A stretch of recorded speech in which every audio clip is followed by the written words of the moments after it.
Hello and welcome to round 5 of the FIDE Grand Swiss and the Women's Grand Swiss. And after yesterday's stormy day, both on and off the board, one sole leader has emerged in the Grand Swiss, and there are 4 women vying for top spot in the Women's Grand Swiss. But now the clocks have been reset, so who will be springing forward and who will be falling back? I'm International Master Jovanka Houska, and it's a great pleasure to be here from the one and only Grandmaster Pun Master, David Howell. Did you see I did that there? I love it, Jovanka. You got me. And actually, I did forget the clocks have moved. Hopefully the players haven't forgotten as we are about to start the games very shortly. But thank you for the introduction, and it's a pleasure to be here. 5 rounds already. Well, this will be round 5. It's flown by the time. I know. I mean, there's been like 6-7 hours of play, but you're right. The games have been entertaining, exciting. And yesterday, what a day of decisive results. In the open section, well, let's take a look. There were 4 decisive results just in the top 10. Yeah, that's right. And one sole leader emerges from the pack. As you mentioned, Jovanka, for the first time in the tournament across either section, we have a sole leader, and that is Andrei Esipenko, who yesterday won on board 4 against Marc-Andrea Maurizi. A great game, and today he will be defending his lead against Fabiano Caruana. But yeah, yesterday, really lively chess. We also saw wins from Hans Niemann, Alireza Firouzja, and Hikaru Nakamura, who joined us actually in the studio yesterday. Yes, lots of exciting games. We even had a king walk, that draw between Alexander Predka and Arjun Erigaisi, well worth playing through. And let's take a look at the standings.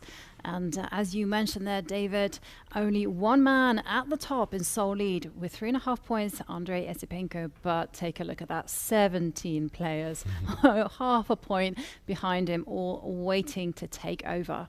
That is a big pack of chasing wolves behind Andrei Esipenko. It's not going to be easy today, of course, to maintain his lead, but off to a fast start and plenty at stake here as the players jockey for position. Yes, I am looking forward to seeing some of these big names in action. And my favorite quote of yesterday was from Hans Niemann himself, who said, "I played 3 perfect games and 1 not so perfect." And therefore he does end up on 3 points. Let's check out the pairings for today. We mentioned Hans Niemann, he'll be on board 3 against Alireza Firouzja, but the leader, Andrei Esipenko, gets the white pieces this time against Fabiano Caruana. Hikaru plays Alexei Sorana. Some big clashes in these games, very hard to predict. And yeah, as we go down, Jovanka, all of these players on the top 10 boards, they will be on 3. Yes, they are certainly on 3, and they are motivated to win. I mean, these are just epic matchups. And let's have a look at the women's results from yesterday. It was also a really bloody round. 17 out of 25 of these games were decisive, and just take a look at the top 10 here. Yeah, they're not messing around. It's a long tournament. We said there's plenty of time to click into gear, but plenty of the players taking big risks already. And on top board, we did have 2 sole leaders heading into yesterday's round, but a draw in the end between Anna Muzychuk and Tan Zhongyi. Disappointing for Anna Muzychuk, who had great winning chances, was 2 pawns up for the majority of that game. In the end, though, not being able to convert. And therefore, those 2 are joined by Bibisara Aselbayeva, who won her game, and Ramesh Babu Vaishali. Yeah, Vaishali playing a fantastic game against Maria Muzychuk, beating her in just 23 moves. And let's take a look at the standings after this decisive day. I mean, it was so turbulent at the top. And there you can see it's a 4-way tie between Tan Zhongyi, Anna Muzychuk, Vaishali, and Bibisara Aselbayeva. But there are 5 players on 3 points. Yeah, I'm expecting more decisive results today, Jovanka, if the previous rounds are anything to go by. Really hard to predict this tournament. It feels like anyone can beat anyone on their day. Definitely, and we will see whether it's the calm after the storm or whether the storm is continuing, because let's take a look at today's pairings. And there you see Tan Zhongyi will be facing off against Bibisara Aselbayeva. These 2 have met many times. And we also have Vaishali against Anna Muzychuk. We will be keeping an eye on these epic games. Yeah, we'll keep an eye on the 4 leaders, but in general, we'll be focusing on the top board across both sections. And okay, we still have just under 10 minutes to go before the round, Jovanka. You mentioned it could be stormy today, at least in the Isle of Man. The weather has calmed beautiful. down. calmed down a bit. I went outside and the sun was shining. And for anyone who understands me, and I've been living in Norway for such a long time that this is a rare occurrence. And you're also living in Norway. That's right. The sun shining is just a magnificent sight to behold. And the playing venue in the Villa Marina in Douglas is also a sight to behold, and there we can see the chess players all settling in. There we see the leader in the Grand Swiss, Andrei Yesipenko, getting ready the white pieces against Fabiano Caruana. And just take a look at this angle. You feel like you're up close and personal. Yeah, a bit too close, a bit too personal. But no, great to see Andrei Yesipenko yesterday come into the studio. He was discussing his victory against Maurizi, and he seems confident. He said he loved the weather. He loved it cold, refreshing, and keeps him on his toes. Clearly, he enjoys playing here in the Isle of Man. And with white against Caruana, Jovanka, what are your predictions in this game? I predict that Yesipenko will kind of keep it solid. He will look for that small slight advantage, and there we can actually see the head-to-head scores, just 2 draws. Yeah, no decisive games between these two historically. Andrei Yesipenko has beaten some big names throughout his career, though, his still relatively young career. Yes, I can remember Yesipenko defeating Magnus Carlsen in Tata Steel, and you also mentioned that he did the same at the World Cup. Yeah, Yesipenko, I think he was marked out as Magnus as maybe one of the most talented players of this young generation, yet to really ascend into the kind of upper echelons of 2700 ranks, but yeah, can beat anyone on his day. I remember that game against Magnus a few years back in Tata Steel. He just smashed Magnus off the board, and it's very rare that anyone could do that. He had white in that game too. Yeah. Have you ever played Yesipenko? I have. I played him in the Grand Swiss 2 years ago, and I won't brag, but fond memories of that game. Maybe one of my best ever victories. But he was taking big risks against me. He had black. He played b6 on move 2. He was he had a big advantage. Very ambitious player in general. Yeah. I've actually played him myself. I'm not going to brag about the result, but I lost. Oh, okay. He's good. He's a good player. And also he was a lot younger then, but one thing I noticed was that he wasn't that happy with his position, and he let me know, like with his body language, that he wasn't happy. But as soon as I made a mistake, he literally went... Ooh, big smile. And another man of the moment is Arjun Erigaisi. And I really enjoy watching Arjun play. He's so focused, so calm. But for me, it's the dynamism on the board. Yesterday's game against Predka was just mind-blowing. It was amazing. Yeah. One moment he had a black king on g8, then h7. 10 moves later, it was all across the board on b4, and he survived that game. And it was not an endgame. It was in the thick of the middle game with queens, rooks, knights on the board, and his king was just dancing through a really narrow path. But you mentioned that Yesipenko, quite expressive. Erigaisi, he's an Iceman. He's just shows no nerves whatsoever, and looks like he's almost meditating at the moment. Yes, and I can recall that Erigaisi has been very honest as well about his training regime, and he mentioned that he works with a performance coach, and he's worked a lot on building up mental toughness. And another player who has recovered from losing to Erwin Lamy, he is now on 3 points out of 4, is Vidit. Yeah, Vidit will play against Naya, former European champion. Yeah, great to see Vidit doing well. He had that tough game against Lamy where he just blundered in one move. Yeah. He had a very good position. It can happen to anyone, of course.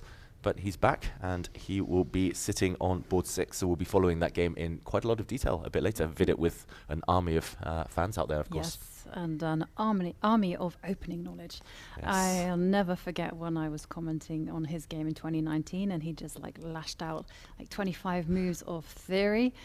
And it was against Peter Lecco, incidentally. Sacrifice and exchange, very, very tricky.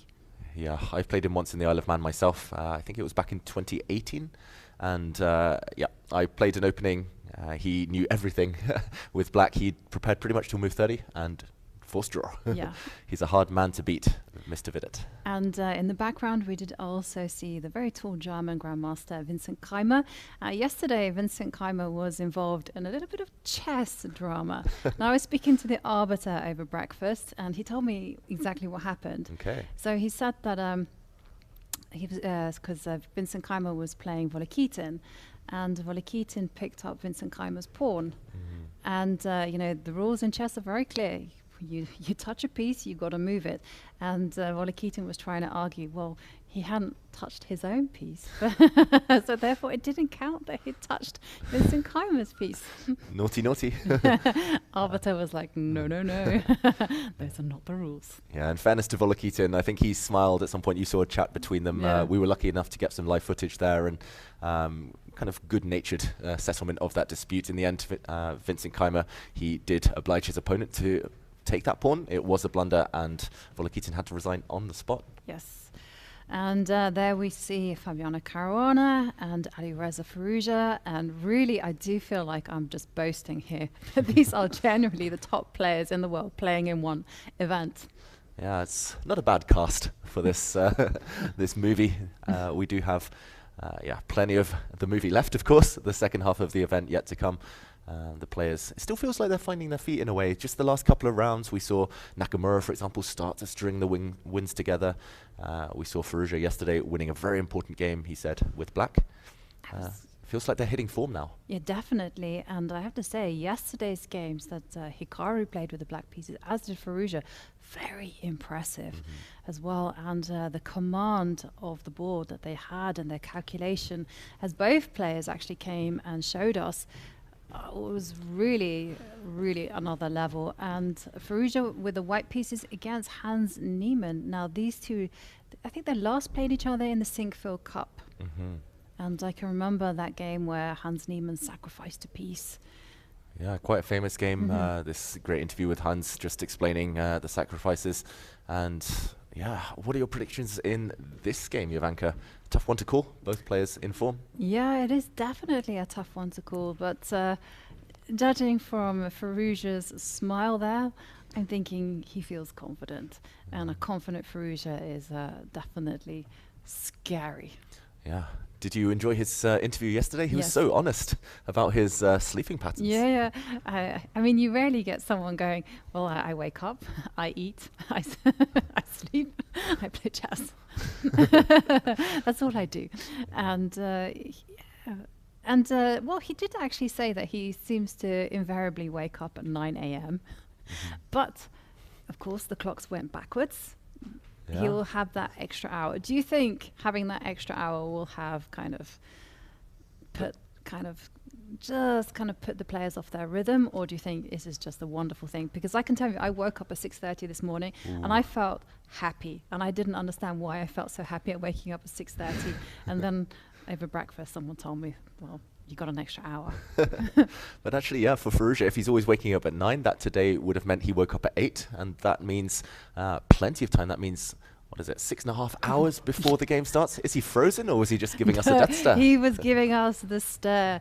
Wow. And the top board, and in the distance we can see Alexei Serrano getting ready to face off against the mighty Hikaru Nakamura. Now, Hikaru told us yesterday that his main priority in this event is to hold on to his rating. But how easy is it to hold on to your rating? I mean, I've struggled with this these last 2 years. It's tough, especially the more you think about rating, the more it seems to disappear, right, Jovanka? And I guess in these tournaments, with someone with such an elevated rating like Hikaru, one of the best players in the world, even a draw against a really strong opponent, against the European champion like Serrano, that will cost him rating points. That will cost him a point or so. And he will need to kind of mix the wins, the draws, just to maintain that. And we're off. Handshake! Showtime! And we are about to see those first moves being played. And what has Yesipenko played? D4 on the board. And Fabiano just developing the knight. And we're going to be able to gauge Fabiano's opening strategy on the second move. What do you think Yesipenko will play? Will he play c4? Will he go knight f3? He tends to be quite direct with his openings. C4. I very rarely see Esipenko dabble in sidelines such as the London system, or, well, I say sidelines, it's one of the main lines these days. Talking about sidelines, here is what Fabiano has planned. E6. For a second, I thought it was D6. That would have been a fun one. That would have been a fun one, and I was getting very excited there. But E6 played, and yeah, Esipenko saying he is in a solid mood, playing knight f3, not allowing the Nimzo Indian. Yeah, and in tournaments like this, you have to be pragmatic. Wait, is this A6? The A6. Okay, I was going to say you have to be pragmatic and know when to take some risks. Normally, you don't want to do that against the top opposition, so understandable. Esipenko wants to play solid, but it does look like a bit of a surprise, a tricky move order from Fabiano. Yeah, and I'm just checking the opening database, and it's telling me, really, this is called the East Indian. Literally never heard of that opening before. Heard of that. The anti-Nimzo Indian, the Jinji, maybe Jinji Indian defense. Okay, and okay, so A6 has been played before. 515 games in this particular database have continued with white developing the knight to C3. 102 have decided that they should fianchetto the light squared bishop with G3. And I'll just mention briefly, Jovanka, before we delve into the opening, some laughter here, some drama between Serrana and Hikaru Nakamura. They made a few moves, and then they realized they hadn't started the clock. Rookie mistake. Yeah, or maybe the clock batteries died. Something to do with the clock. Yeah. In the Hikaru Nakamura game.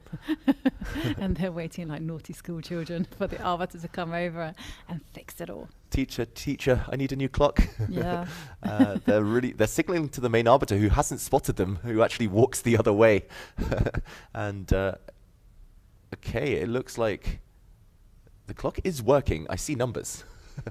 But one of the arbiters now has been sent to maybe... Yeah, maybe it's not adding time. Could it be something as fundamental as that? Okay, who has good eyesight amongst our viewers? I see 1 hour 41 point something. We start the game with 1 hour 40 in the open section, so it does feel like they've gained a bit of time. It looks believable, at least, the clock times. Yeah, it certainly does, because I'm looking at the clock times on the screen here, and it says Alexei Serrano has 1 hour 41. So what on earth is happening? Okay, and we see Alex Holozak, one of the chief arbiters for the tournament. And, okay, mystery in the Villa Marina. It's like an Agatha Christie novel. Yesterday we had the whodunit, the touch porn controversy. Now we have the clock dilemma. And, okay, it's white to move. They might have to click it a few times to just for the counter on the clock to catch up. But there we go. Problem solved. Yes. And the game continues. Yes, and the game does continue. And whilst we have the unorthodox A6 on board 1, well, the game between Hikaru Nakamura and Alexei Serrano has continued in a more conventional fashion, with D5 being played. Yeah, D5 in this one, so a transposition to the Queen's Gambit declined. And Nakamura will likely either bring his knight out or push a pawn to fianchetto, going for the Catalan. He does go for the Catalan. Let's check out that A6 again. Sorry for interrupting you earlier. I just saw this this kerfuffle between Nakamura and Serrano. But with the beauty of modern technology, we can actually replay that moment, that dispute between Hikaru and Alexei, and the clock situation. And we can even get it with audio. Okay, so stay tuned. We might later be able to reveal what was being said between Nakamura, Serrano, and the arbiters. Meanwhile, on top board A6, I must admit I don't know too much about this, Jovanka, apart from the fact that a good friend of ours, a teammate of ours, Gawain Jones, back in the World Junior in 2007, he was preaching that A6 was actually the best move. Really? He was saying it's just great psychology, first of all, and you get to transpose into a branch of your choice. I think especially against the Catalan. For example, if white plays G3 now, black plays B5 and laughs, because normally you have to suffer for dozens of moves to get this bishop into the game. Next move, it will land on B7. So Catalan players are not too comfortable. If you go knight C3, then you've kind of broken out of the D5. Catalan. And this is another branch of the Queen's Gambit declined, which is quite popular these days. but maybe Esipenko was relying on fianchettoing his bishop. Now it's no longer so possible. I remember Gawain actually was advocating c5 and then a quick b5, but I'm not sure about the soundness of this one. Yeah. Okay, well, we will see how Fabiano, first of all, how Esipenko handles this opening surprise. Actually, from your short little speech there, I'm thinking I quite like this idea. Yeah, it's interesting, especially if it's aimed against the Catalan, because these days you can't play a tournament without facing this solid opening, and it is difficult to even get a fighting game with the black pieces. So making notes. Taking notes, and maybe Anish Giri taking notes. He briefly paused, looked at the score sheet, smiled, and walked away. So yeah, definitely an innovation from Caruana, and showing his ambition today, rather than just going down one of those Catalan lines, trying to equalize, trying to draw. He's getting Andrei Esipenko thinking as early as move 3. Yeah. Oof. So we're going to leave Esipenko to his thoughts, and let's continue down to board 3, where Alireza Firouzja is facing off against Hans Niemann. Okay. That this game has taken a pause already. We're just 3 moves in here as well. It's Black's 3rd move right now, and Hans Niemann's already invested over 5 minutes. Just to show how this game began, it started life as a Reti. Reti opening with the knight coming to f3. First move, very flexible from Firouzja. He's played a Catalan already this tournament. The Catalan can be transposed to later if you put pawns on c4 and d4. Hans Niemann, he replies with e6. It's a stylistic thing. There's other ways to set up, of course, because white is flexible. That means black is too. You can play g6, you can play b6, b5, c5. He chooses the solid e6. He's heading back into those dreaded Catalan waters, Jovanka. Yeah. And, well, there is one advantage of white's move order, is that if you were to go bishop e7, and so after castles, bishop e7, and if we do see the moves like c4, well, black can actually play d4. Yeah. That's very sharp. But I was going to say also, if black decides to castle, then you've transposed into a fixed line of the Catalan, as opposed to when you immediately play the Catalan, you're going to have to deal with bishop check to b4 and maybe other lines involving an early pawn takes pawn. Yeah, actually, one of my secrets is that I always try and get this move order just to cut out all of that theory, just because my memory isn't so great, just to cut out some homework there. But as you mentioned, it does give black some options. For example, d4 in this position. If white starts with d4, then black has moves like b5. Yeah. And there's always move order nuances at this top level. It's all about mind games, getting yourself into something that you're familiar with, but tricking your opponent, getting them out of their comfort zone. And Hans Niemann leaves the board. I'm expecting him to go for this plan. Bishop e7, quick castles, and a solid Catalan in store. Definitely a solid start to that game. And, well, whilst these players haven't played too many moves, let's go down to Sindarov against Yu Yangyi, because, well, the kings have castled. A piece has been traded off. And can we see where this came, what opening this came for? Was this e4? Yeah, this is one of the main lines of the Petrov. And actually, back when I was a teenager, a long time ago, this was the ultimate main line of the Petrov. It was just discussed in every single Petrov game. With black bringing the knight out to f6, we see pretty much a symmetrical position. After d4, d5, black's knight on e4. A bit of a target, though, in the early stages here. White castles, then undermines the center. And after knight to b4, hitting this bishop, the bishop retreats. Yeah. And castles, this is all very standard stuff. This was recommended in the old books, openings according to Anand. Yeah. Yeah. That was the hot theory of 2005, I remember. There were 2 sets of books. There was opening according to Kramnik, which was the knight f3 edition, one knight f3 edition, I should say.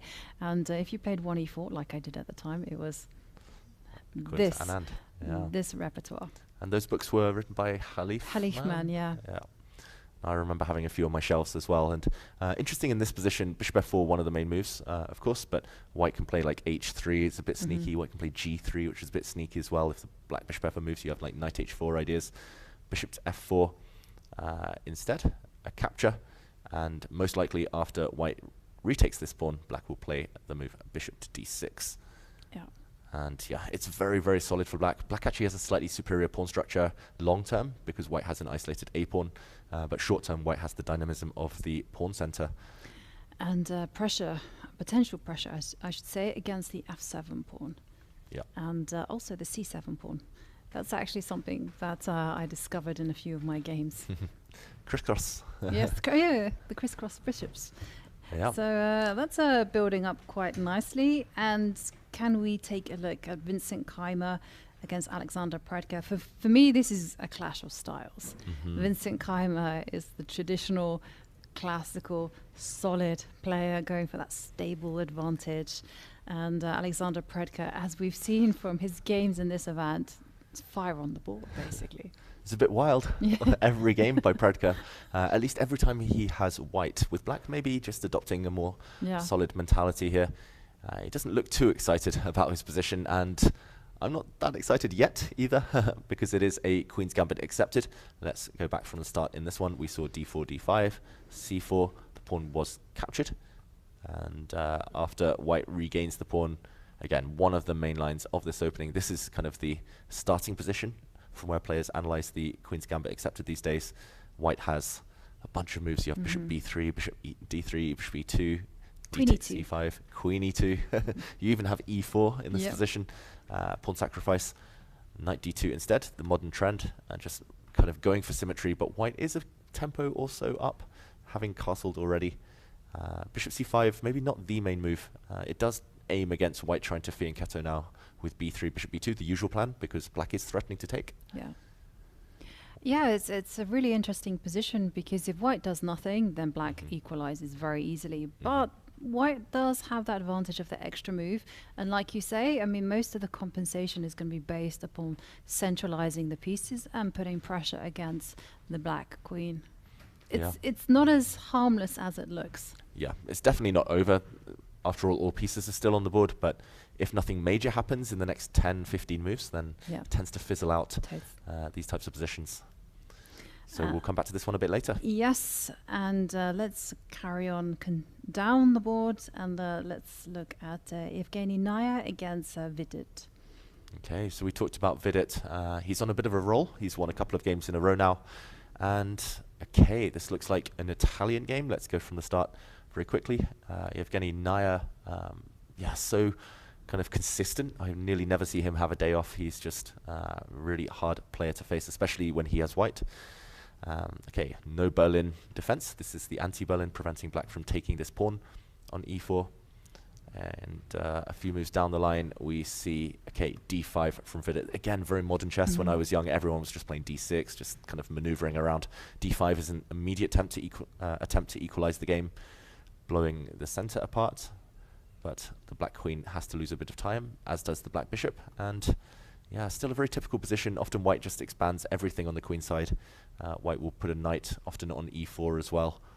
Black has a nice pawn center, Jovanka, but what do you think here? Who's going to be the happier of the two? I think white, ironically enough, is happier, just because the bishop on d6 is such a bad piece, right? It's just simply overprotecting the pawn on e5. And yes, you can play a happy move like the bishop out to g4 or to f5.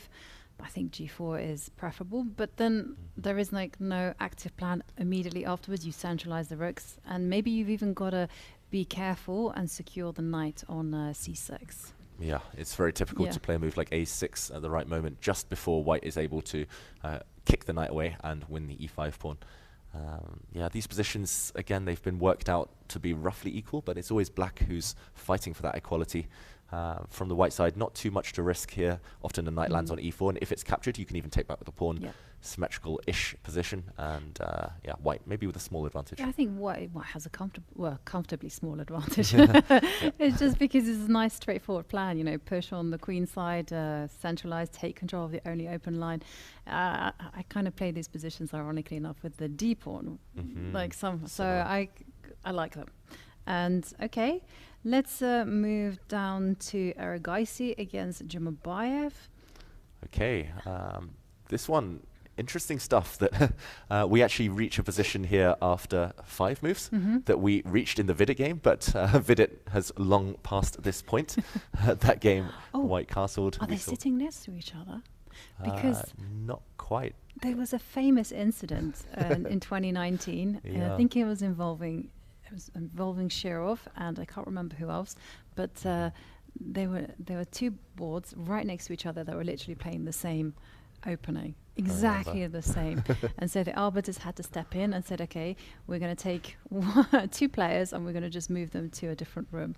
It was hilarious, Yeah. Jovanka. They were literally, at some point, I think Dreyev was the other player. I think you're right, Shirov had black in one game and Dreyev had black in the other game. And at some point, Dreyev just stopped making moves. He was just literally just waiting for, for the board, for the move to be played by the guy next to him. And he was just like, okay, that move was played, and he would just copy. Yeah. And it went on. I think it was around move 15, 20, where the arbiters had to step in and separate the two games so that copycat chess was no longer allowed. Ironically, that actually, I was again talking to the arbiter over breakfast, and he was telling me that there was a danger of that happening involving Shirov Again. yesterday. Wow, chess. It's we say no two games are the same, but occasionally there's an exception. And yeah, really strange to see Zhumabayev thinking here at this early stage. I'm not sure he employs the Berlin defense regularly. Maybe this is why he's already thinking, but this is pretty much the main position if you're going to avoid the Berlin endgame or any symmetry. And here black has two main, or maybe three main moves. You castle, you play d5, transposing to something similar to what Vidit did, or you can play a car move d6. The one downside behind castling would be that white can grab a pawn, but this is known to be pretty toothless after black plays the move d5, and white is just too far behind in development.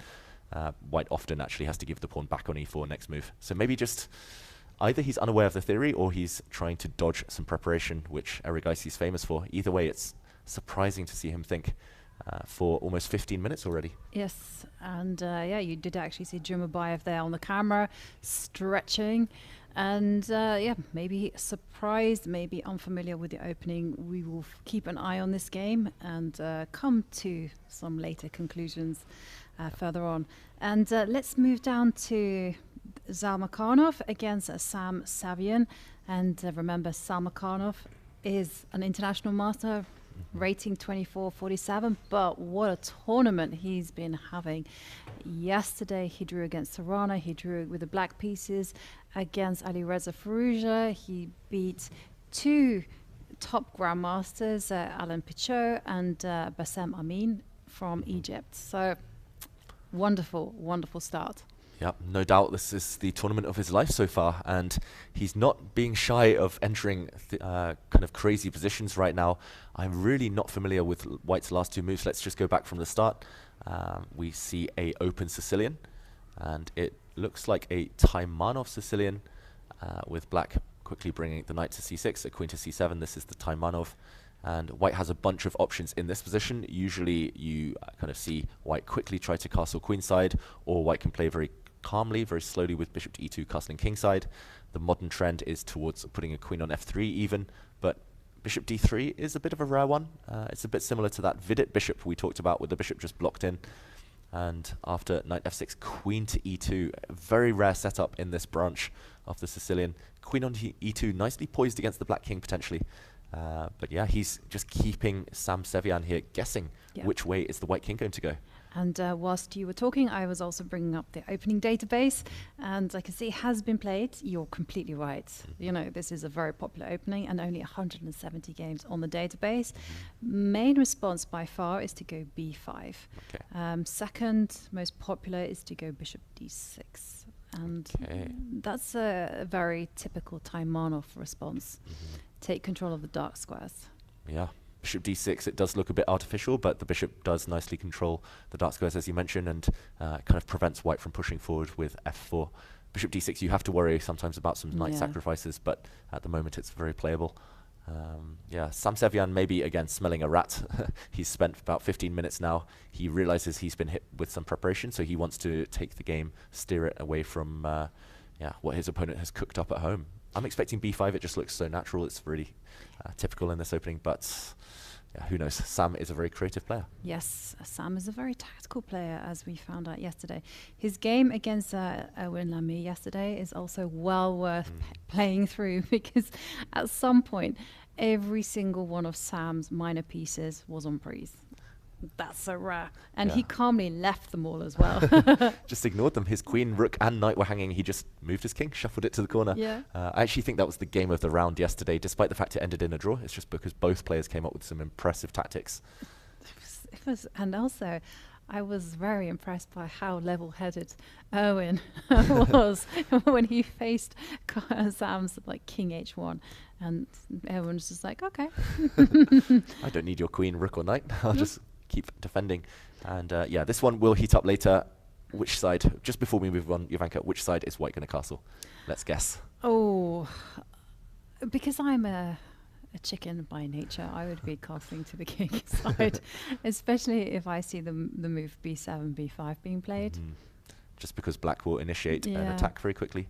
Okay, I'll go the other. I'll bet the other way. Okay. Castle's queenside, and yeah, just I'm not too familiar with Zal Makhanov. Just he's really been a breakthrough star, but I think he's quite an attacking player with white. Yeah, and actually, okay, b5 played. Yeah, I was going to say lots of the top players would not be familiar with this young Kazakh player either. To them, he is an unknown, and well, as we saw in the Qatar Masters, Magnus Carlsen losing to Suleimanov, young Kazakh player as well, and it just goes to show in these opens anyone can ride the momentum and score a great result. Yeah, Kazakhstan doing a lot of good things for chess these days, hosting some big events, and the young players really rising through the ranks. In the meantime, Jovanka, we have a bit of a treat for the audience. Yes, so earlier on in the round, right at the beginning, we did see that there were some discussions involving Hikaru Nakamura and Alexei Sarana, something to do with the clock. We were a bit baffled as to what was happening. Well, now we can see the replay and you can hear what the players were talking about. You can also hear our voices as well, rabbiting on. Let's take a look.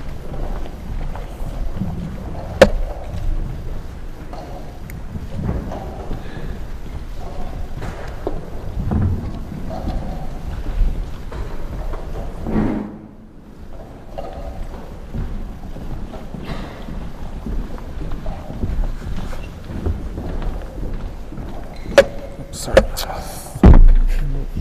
whatever. And try to move it out of the way.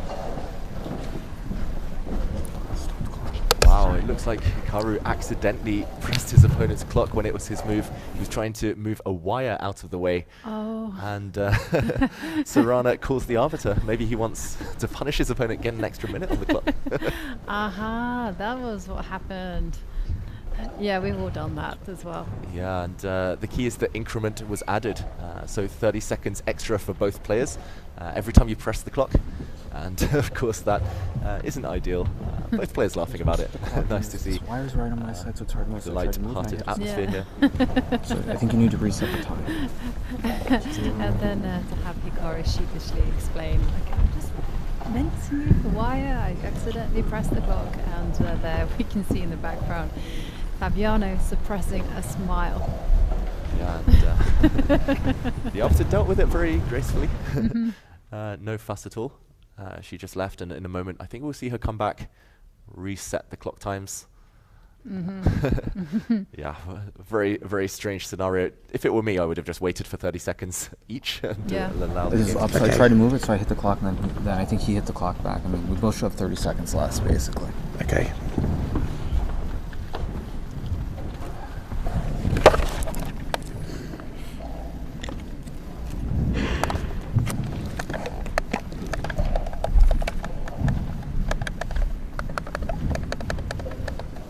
Okay. It's your turn to move. Yeah, but I mean, in the future, make sure this is down, because it's like up in the way of where I try to make a move. Yeah, I think it's because of the broadcasting, because with the microphone there. We'll have a word with them. Sure, but now it's fine, too. Yep.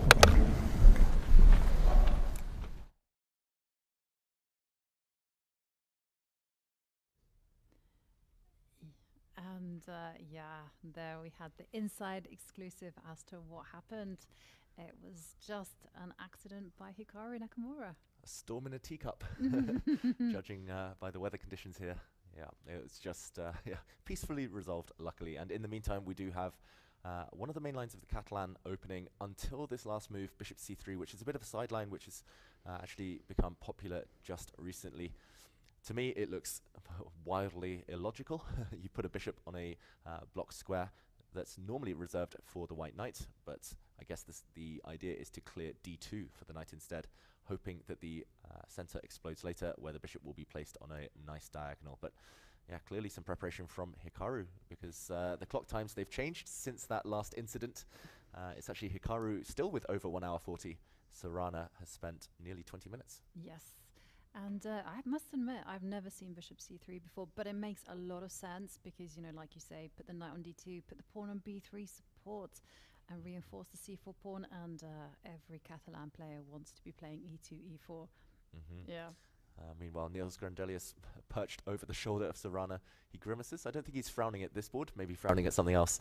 But yeah, Sorana has to come to terms with the fact he's been met with a rare idea. And most likely these days we see b6. Yeah, a5 or b6 or c6, one of these three options. It makes some sense as well to jump in quickly to try and gain the bishop pair, but it costs a lot of time. So yeah, I like your move b6. Just get the bishop out as quickly as possible. Yeah, it also makes a lot of sense because the common idea against an early b6. So sorry, let me be clearer. So usually before you go b6, you tend to go c6, and the whole idea is that if white takes c takes d5 in the center, you're ready to capture that with the c pawn. But if you do a very quick b6, then the antidote to this is just simply to go. Sorry. Pawn takes pawn in the middle, and then you're meant to jump with the knight to e5. But white hasn't actually developed a knight, so jumping in to e5 perhaps isn't going to be the best solution. Yeah, it does look like the white knight now kind of, it's a bit jealous of this bishop. It wants to be sat on c3, putting some pressure on black center here. Black can just ignore this knight. Maybe you can even capture it, as you mentioned. There's some argument to be made for this one. Yep. White has doubled pawns. Black's knight looks nice and pretty. Yes. And we have b6. B6 on the board. You called it. Wow. The prophetess in action. It was like the most obvious move. And also, actually, okay, according to the database, the most popular move as well. So b6 on the board. And let's go back to the first board, because I'm really curious how Yesipenko handled the opening that was it 3a6? Yeah, we were mildly surprised by this one. I think the same goes for Andrei Esipenko. We nearly never see a6 at top level chess. It looks like it doesn't really contribute towards black's development, but b5 is a nightmare for any Catalan player. As we mentioned, g3, b5 would actually really suit black with a bishop sitting on b7. It's like a kind of accelerated, like hyper-accelerated Queen's Indian defense here. Instead, we saw the move knight to c3, stopping, knight to c3, stopping b5. And now a transposition back into the Queen's Gambit declined, where a6 is actually quite a useful move. And this is relatively mainline theory nowadays. And didn't a game just now happen with c5? Didn't someone try out c5? In this position? C5? Yeah, wasn't it Duda? Duda. No, yeah. It was Duda, wasn't it? Possibly, I think it might have been. Yeah. c5 is a well-known move. It's been played by Magnus Carlsen himself plenty of times. Korobov has played it. The idea is just to clamp down, and b6 you kind of go into a symmetrical position, arguing that actually black's bishop on c8 is just locked in. Small advantage for white. I'm sorry, I got completely distracted by this camera angle. We can actually see Esipenko just muttering to himself, giving him a pep talk.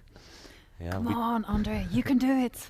We now know we have microphones in there as well, so if they start talking aloud, we'll be able to get some secret access. Be careful if you're a player of those hot mics.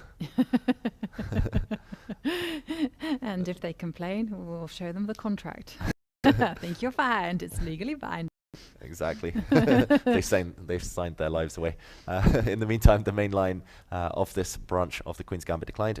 We capture on d5, bishop to e6. This is the kind of perk behind not having a pawn on c6 already.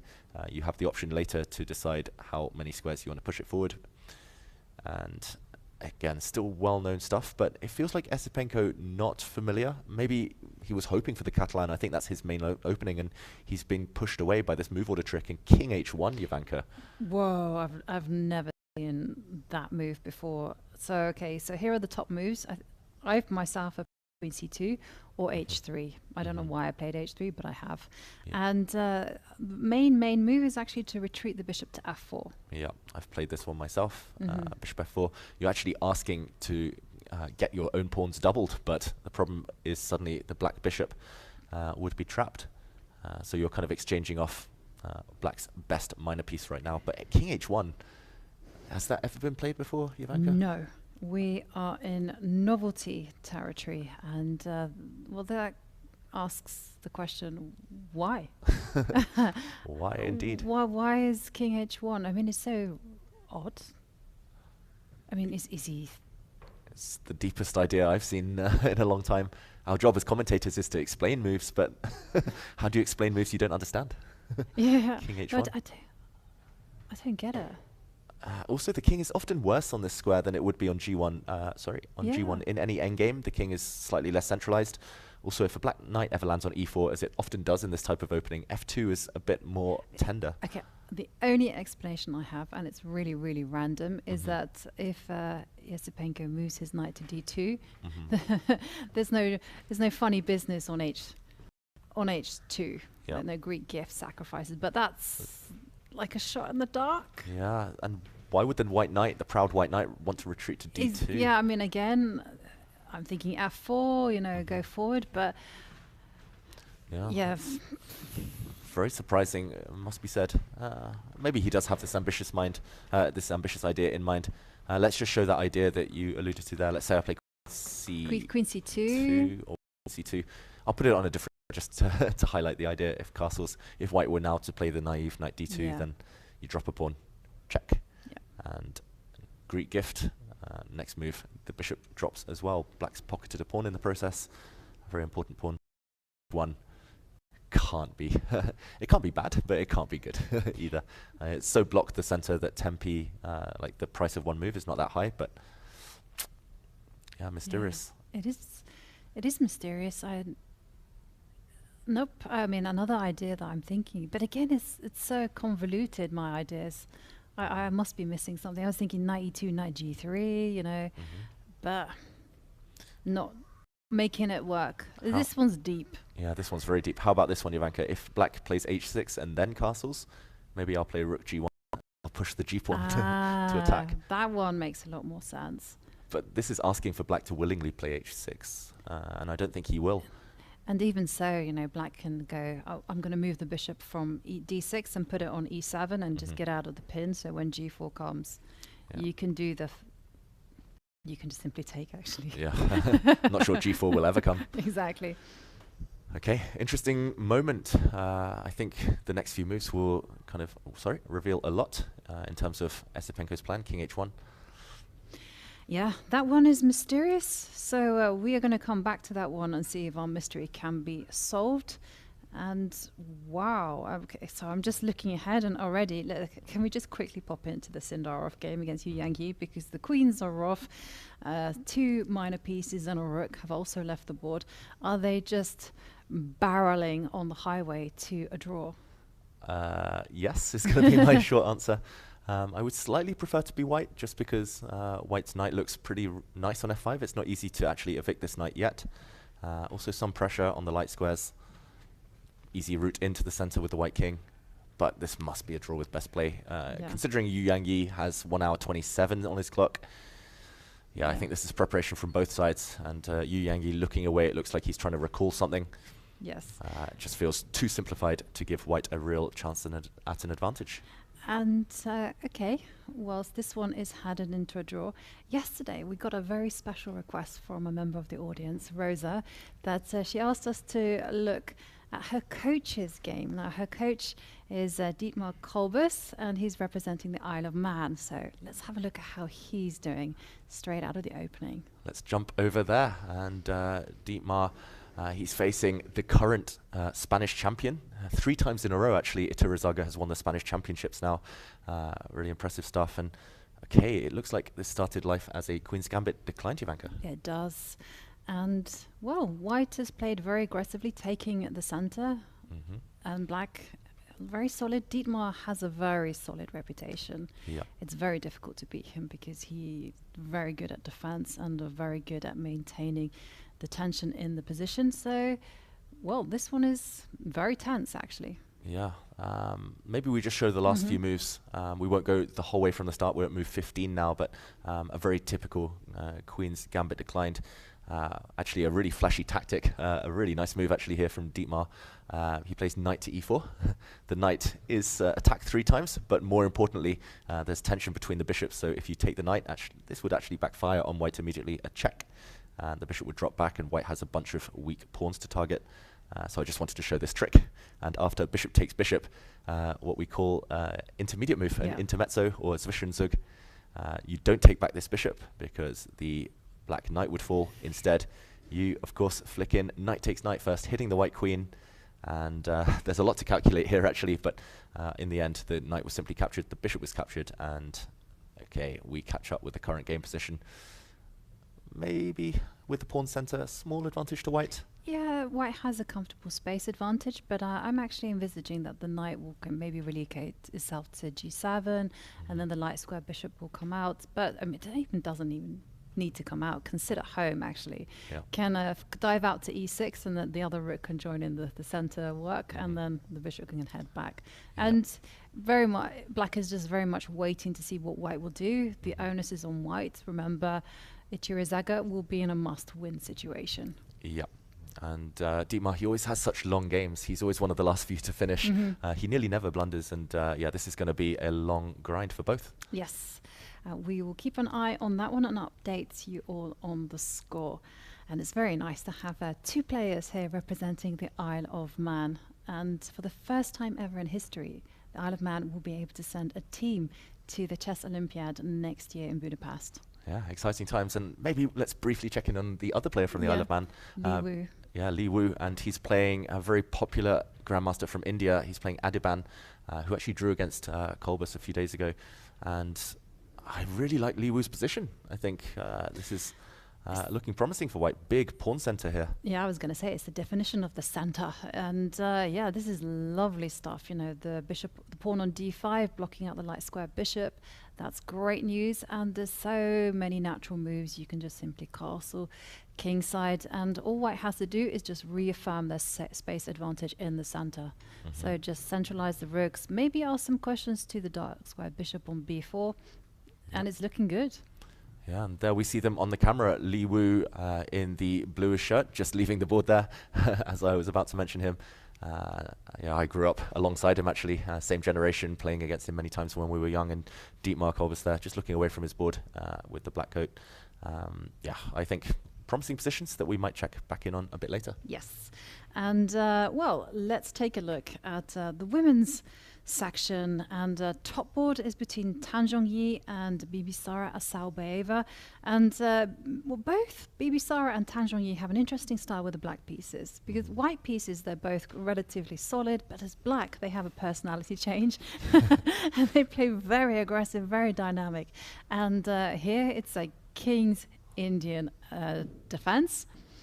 And while Tan Zhongyi is really going for it, actually, now that I've said that she's a quiet player with the white pieces, going h2, h4. Yeah, look at all these pawns for white. We talked about the definition of the center. I mean, this is the definition of the space advantage. You have beautiful pawns in the middle, and you've kind of cut the board in half. Usually, kind of historically in the King's Indian, white would play on the queen side, black would play on the king side. Here, the fact that white has not yet committed her king means that she's ultra flexible. Should we go from the start? Yes. To see how we got here? Okay, a lot of early moves. It's a lot of theory, of course. I just want to mention the King's Indian is this opening where you just give the center to white and you aim to counterattack. A bit later, okay, knight f3 and d5. This is the Petrosian variation, named after former world champion Tigran Petrosian. I've played this myself. Usually, historically, white would play the move bishop g5. I think that's how Petrosian liked to treat this opening. But h3 does hint that you want to build the big pawns, and look at this, knight g1. Wow. Undeveloping the piece, just hitting this black knight. This must be preparation. Yeah, must be preparation. I'm just going to bring up the database and see what is the theory after knight to h. Knight to g1. Yeah. Knight to g1. Yes, been played, and black usually responds with knight to f4. Yeah, she dropped her knight back, Asalbaeva. If the knight jumps into f4, then there's a risk of it getting trapped. in certain variations. The knight doesn't have too many retreat squares. That's right. Actually, the bishop will come to f3 as you've highlighted, and and then black is either going f5 or calmly just ignoring that the knight is trapped.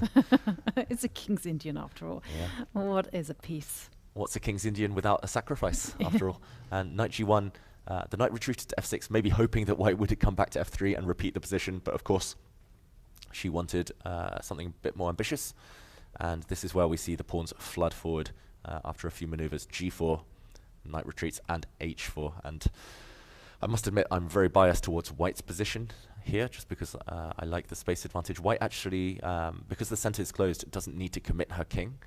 She can play queen c2 and castle queenside if she really needs to, but first she's going to determine the pawn structure on the king side, maybe open some lines there.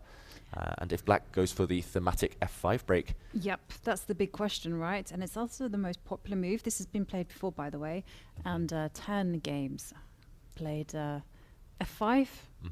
And now the question is, what happens after g takes f5? Yeah, there's two approaches. You can kind of lock up the king side for good. And here the idea is that white's bishop is not quite trapped, and you'd be happy to trade it off for a knight. Black's bishop on g7 is pretty much dead for the rest of the game. So this is one approach, but g takes f5 is actually much more ambitious, more critical. And okay, what next, Jovanka? How did those games continue? Did white take again on f5? And yes, no, not taking. No one, 2 people took on f5, but 3 people went h5. Yeah. And actually it's black facing the attack because she's committed her king very early, and opening the g file is fraught with danger. Yeah. And okay, so just to give you a sample, line after h5, actually 3 victories for white. I mean, it's not a great sample pool, let's be honest about it, 3 games, but 100% score for white. Black's tried c6, king h8. King h8 was my reaction, actually. The king is a scaredy cat. Yeah. Protect it. And we mentioned in previous days, anytime we see a checkmate, we'll show a checkmate. And I've spotted one, so I'm just going to go show I'm just going to show the dangers that await black. Here, black's bishop really has to land on f6. If you drop back, you take away the h8 square that you wanted to hide on, and check. No good way to block without losing material. Check. And checkmate. Sorry, my mind is just getting carried away. I don't think she'll play f5. That's the moral of the story. And also a big moral of the story is don't let your king lead from the front. It's never going to work out. Unless your name is Erigaisi. Yes. Yeah. I remember once making a big commentary faux pas, actually during the Champions Chess Tour, saying, yeah, Magnus Carlsen is vulnerable to checkmates, like everybody in the world is vulnerable to checkmates. But yeah, and but actually, sure enough, he was checkmated actually during that tour many times. Yeah, everyone's susceptible to checkmates, some more than others, but certain players take a lot more risk. And yeah, judging by this position, Asalbaeva, I don't think she'll play f5 just because black's king is a bit vulnerable. But if you don't play f5, what else? That's the big issue. I also suspect that Bibisara has been tricked in the opening. She doesn't quite know like the ins and outs of this particular position, and she's very much on her own. And when you're freestyling, it's very difficult to kind of gauge when you should be making that committal f7, f5 break. Do you build? Do you go c6 first? Do you try to distract white from queening? And those are the questions that will be racing through Bibisara's mind. Yeah, these positions, they're such high responsibility. If you play the King's Indian defense, you need to be active, you need to be energetic, and it's just hard to see that with a bad knight on e8 and passive pieces right now. So we'll check back in later, but I agree. I think Tan Zhongyi has won this opening battle. Yep. And let's move down to Vaishali against Anna Muzichuk. Now, yesterday, Vaishali beat Maria Muzichuk, Anna's sister, in just 23 moves. And now we'll see whether Anna can get revenge. She's got a score to settle. She does. And it's interesting, both of these two women, they're part of famous siblings who are taking part in the event. Vaishali, of course, the sister of Pragnananda. Yeah. And incidentally, we have 3 siblings pairs playing. So we have Vaishali Pragnananda, and then we have Anna Muzichuk, Maria Muzichuk, and then we have the 2 German grandmasters, Rasmus Svaner, Frederick Svaner, and I think just one husband and wife. Okay. Let me Dinara, try and guess. sorry. I just you got there first. Dinara and Dennis Wagner. That's right. Also from Germany. Okay, this position is much more my cup of tea. It's much simplified compared to the totally blocked King's Indian we saw here. There have been a bunch of exchanges. This came from a delayed Spanish exchange where earlier white brought a bishop out to c6, captured a black knight, hence the black pawn structure. Okay, Jovanka, would you rather take white's superior structure with kind of a nice 4 versus 3 advantage on the king side, or would you take the bishop pair? I've been sat next to you an awful lot there, David, so I'm going to say I'll take the bishop pair. Yeah. I've seen what you can do with those 2 pieces. And yeah, it's actually not that easy to do something for white. I mean, once you've done the happy moves, you know, you expanded in the center, black just kind of curls up and then says, what next? And then just moves the pieces forwards at the right time. Yeah, especially if queens disappear, I think black is going to be super safe. Bishop pair gains in strength the more pieces that leave the board. And queen to e8. I think she intends to meet f4 with potentially even f5 at the right moment, because if the center ever locks up, then this bishop is actually stabilized forever, and black can actually start now pushing on the queen side, and white's knight will struggle to really get into the game. And if you don't block it up, then there is a risk that the bishops will come to life a bit later on. The queen will sit on f7 just to show, like, okay, I'll make some silly moves, but the queen on f7, and I just wanted to show the power of the bishops, the queens on the diagonals. A big pressure for black. Actually, black would have the advantage here due to the open lines. Yeah. So yeah, it's just a cagey position. I don't think white has any weaknesses. I'm actually reluctant to step forward, but Vaishali is quite an attacking player, as we've seen on the last 2 days. Yeah, I also think the kind of key in this position is that white knight on d2 doesn't have a role as well. And maybe white already has to play some accurate moves if they want to get a slight advantage. Like I'm thinking, you have to not just make some happy moves, you need to transfer your bishop to the right diagonal, perhaps. Yeah, if you could ever kind of trade off these bishops, you can't right now, but if you can kind of neutralize the bishop pair, if it's just one knight against one bishop, then actually white is doing very well, but not easy to achieve. Yeah. Like you said, maybe you kind of put some pressure on the c7 pawn. You mentioned that pawn in a different opening, but this is the target. I'm not sure what else, to be honest. Bring the knight to the center. I'm not sure. Yeah, I was liking knight b3 to knight d4.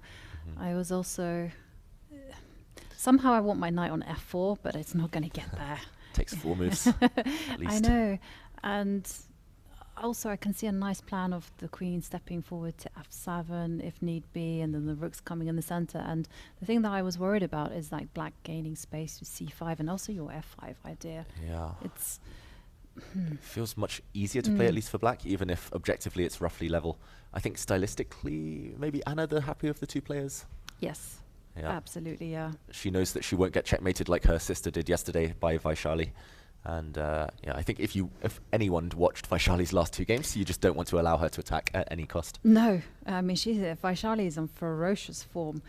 So this one is a slow burner, and we'll keep an eye on this. Let's go down to board 3, Alexandra Goryashkina against Kamalidinova. Okay, this one is also tension-packed. Only one set of pawns have left the board. It looks like it's come from a Sicilian. It came from, I was going to guess that it came from the Sveshnikov or Pelican Sicilians. It actually came from a different branch, but anyway, it's unmistakable, this Sicilian structure with black having a backward d pawn. There's also a hole on d5, but black's pieces are really active, and knight h5, she's coming in. Yes, she is coming in. Is there any danger that this bishop on b5 is completely offside? I mean, it looks great sitting there on that square, but it doesn't really do that much. Yeah, I notice I always have this problem. I like pieces on outposts, pretty squares, but often they're not doing anything. I just like looking at them. And then I realize dynamically they're not contributing. And black has ideas of switching focus as well towards the king side. Like you said, the bishop is offside. The knight on b3 is actually a bit rubbishy as well. Couldn't think of a better word than rubbishy. Rubbishy is a word in my vocabulary, David. So white's pieces are not the best. Yeah. Therefore, black is going to switch her attentions towards the other flank. Very logical. Yeah, very logical. Oh, this one is very cagey, right? So we'll definitely keep an eye on this one. And can we go down to Munguntul against Stefanova. I think that one looks like a very calm game, actually. It came from a Lopez. Yep. Board 4 here, maybe one of the least developed games we've seen so far. We're nearly at the 1 hour mark for the games. We've only had 8 moves. Yeah, really snail's pace in this game. Very well-known position, actually, until this last a3 move. Yeah. Usually white puts a pawn on c3 instead, just to give the white bishop an escape square. But a3. I wonder whether Stefanova, the fact she hasn't castled yet, which would normally be automatic, I wonder if she's going to play a move like h6, hoping for white to play h3, and then boom, g5 and go for an attack.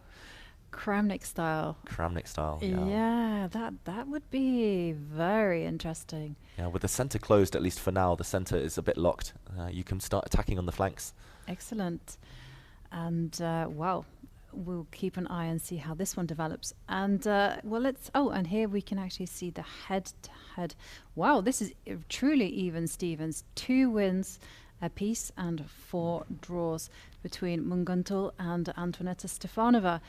And David, you know, we left you with we left everyone on a big mystery on board 1 in the open section.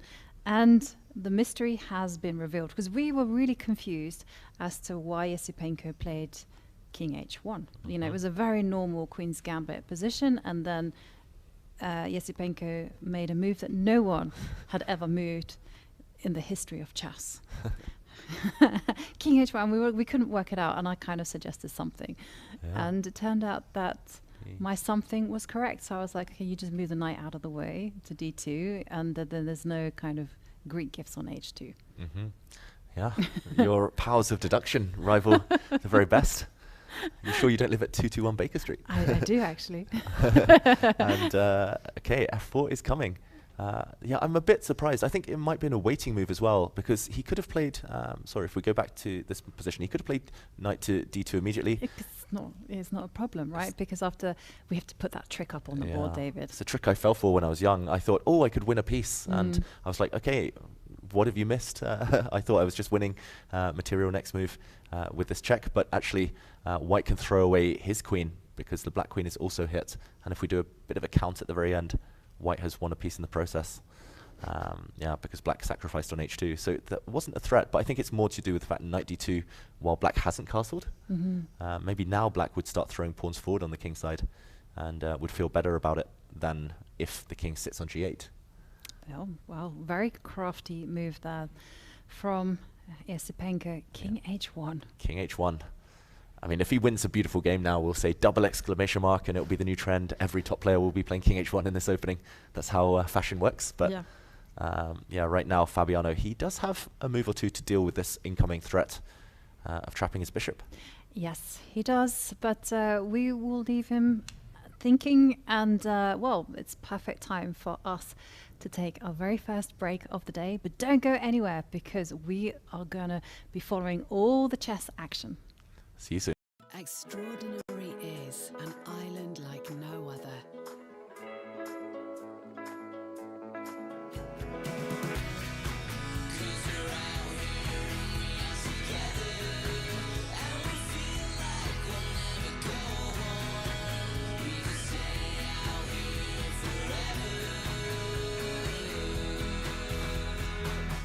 Extraordinary is the Isle of Man. Book now.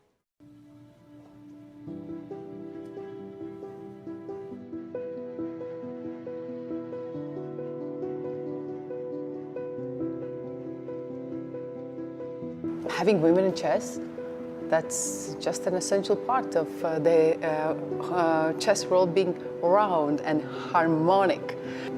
Women in chess, it is the beauty of the game. So we want to increase the number of the girls, women who go in for chess, who use it or choose it as their profession, as their career path. Lots of things has to be done, but as an organizer of a top-level event, what we want to do is to have more top-level events also for females. Even though Norway Chess is an event that includes both men and women, in practical terms, it's only men. So what we want to do is to have a women's tournament that actually has the same prize money that we give for Norway Chess. the players that play there. The top chess players are extreme outliers of the bell curve, and there is simply not enough women in chess to create these extreme outliers. The more numbers of women playing chess and comfortably growing in chess will create these outliers, and we will have the women competing for the biggest title in the world. I want to wish all girls who is interested to play chess, who likes chess, who is still thinking, is it game for me or not? Yes, it is. It's a game for everyone. You can learn a lot of interesting new things apart of chess, you know, like logical skills, meeting friends, meeting new people, going in different countries. And also, yes, we are all one family, against Unasumus. Thank you. I believe that there should not be any difference between men's and women's chess, because it's sport and should be contested by them equally.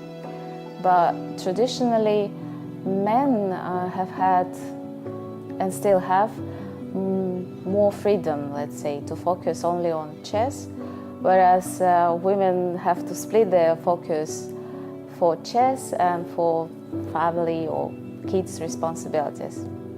What I clearly know about chess that when I was a kid and I started to play chess, we had many boys in the group. I was the only girl, but I never thought that it's important. We were just playing chess and beating each other every day, trying to improve. So that what was important at that moment. I truly believe that chess is a very fair sport. Girls and boys, men and women, young or adult people just can play together, and what matters is how good you are in chess. Let's say the rules are the same for everybody. I think in life everything is possible, so yes, sure, it's very possible to have a world champion. And yeah, with these activities and promotion of women in chess so I'm very sure if it's very possible. Estoy segura que es muy posible.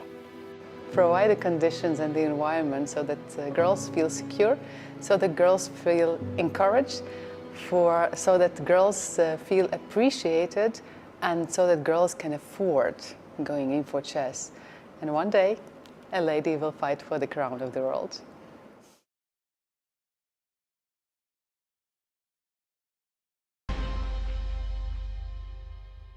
Hans, congratulations. You just won a nice game against Richard Rapport in round 4. It looked like maybe he got a little greedy at some point. Yeah, he took this pawn, I think, on the 40th move, and after that I was completely sure I was winning. I didn't obviously see the final finish, which was quite nice, but yeah, I think that it was the culmination of putting him under a lot of pressure, and he had about, like, my 40th move was very easy because, like, it's not like I can not sack the pawn or not attack. So I guess with 3 to 4 minutes, it was difficult for him to decide whether to take the pawn or to passively defend. What went through your mind when he took the pawn, actually? Well, the game's over. I was quite happy. You've had a great start to the tournament, 3 out of 4. How satisfied are you overall with your play? Yeah, it's pretty good. Like, it's been 3 games of perfection and 1 game of embarrassment. So I just need to keep the perfection going, and everything will be okay. You've actually been playing loads, I think. Jakob Argard tweeted today you've played 25 games already this month. How do you manage to stay in shape playing so many events? Well, I think 25 is my average. Don't mind me. I don't mind. These games are easier, you know. Going to the open tournaments with like bad conditions and underrated Indians and Kazakhs and Uzbeks is much more traumatizing than playing top players. This is just fun. Much easier. How did you spend your time between the US Championship and this tournament? I was in New York for 2 days, and then I just saw some friends, flew here, and tried to adjust to the time difference. So I think the jet lag is gone now. It's your first time in the Isle of Man. What are your first impressions of the island? Well, it's quite interesting. You know, I've done some research about the island, talked to some very uninhibited taxi drivers, and it's interesting. It's interesting. peaceful, good place to play chess, and no distractions other than great food. What did your research about the Isle of Man yield? What was it about? What were you curious about? Well, I was just curious, like the history and some of their native language. I like to read about these things. Motorcycle race, which is quite deadly. So I wanted to rent a motorcycle or like an electric bike, but I've yet to find in a bike rental service. Maybe something to do on the rest day. Yeah, if I find a bike, I could ride it every day. You know, I'm, a little bit Dutch after my time living there, so love to bike. Very nice. Hans, thank you so much for your time. Congratulations and best of luck. Thank you. We are back, and there you could see Hans Niemann giving an interview to our very own Fiona and telling us that he likes the place, he likes the culture, and he's right. The Isle of Man, it's the Manx TT, isn't it? Yeah, it's famous for these rides that they have yearly. Yes, it's quite the thrill-seeking sport. I mean, lots of people die actually during that motorcycling event. Okay, but maybe better if he doesn't find a bike, Hans, and focuses on the chess in that case. Yeah, I walked around the island. It's actually a lot of windy roads. So, and talking about thrill-seeking, windy roads, what is happening here in this position? So we did see something like a Catalan, and now I see a knight out to b5, a knight in the center. Cagey, interesting, unique stuff. Yeah, really unique stuff. And let's trace our steps back to the last time we were at this game. We were at the position here after bishop to e7, and rather than go into one of the main line Catalans, which didn't serve him too well 2 days ago for Rougeau, where he made a draw against Salmakhanov, instead d3, maybe an attempt to surprise his opponent. But Hans is very rarely surprised. Knight c6, a very good move, just aiming to build a center for black. And look at this, d4. It moved once, it moved again, the d-pawn, losing a tempo, but arguing that the black knight is actually in the way of the c-pawn, so black can't challenge for the center. Of course, though, black can gain space on the queen side, and this is where we see this weird maneuver. Knight c3, rather than a knight trade now, landing on b5, but, I mean, if anyone's knight's better, surely it's Hans Niemann's. Yeah, and it's the knight on c6 isn't that strangely placed for the time being, whereas the knight on b5 really makes an awkward impression, and yeah, I was worried that it's going to get marooned there. And good word, marooned. Yeah, knight on b5, really, really awkwardly placed. The only thing that I can see is maybe he's going to go bishop f4, Jovanka, London style, right? Yeah. and target the c7 pawn and say, how are you going to defend that one? And well, that is the question. Is it going to be bishop d6 or knight to d6? Yeah, something has to land on d6 just to block the bishop's diagonal. Okay, I'm expecting knight d6, although that knight was so glorious on e4. Let's go for the other one, bishop d6. Yeah. Yeah, I'm just too biased towards my bishops. I need to let this attachment go. Because actually here, yeah, the bishop on e7 wasn't doing too much. The knight on e4 is really nice, and the queen can come out to b6. That's true. The bishop's still a bit silly on c8, but the rest of black's position looks really nice, and white is really kind of stunted here. No pawn breaks. And things that I'm really afraid of is that if I try to dislodge the knight on e4 with like moves like knight to d2, well, I suspect that moves like g5, even f5 might be in the air, and that looks very scary.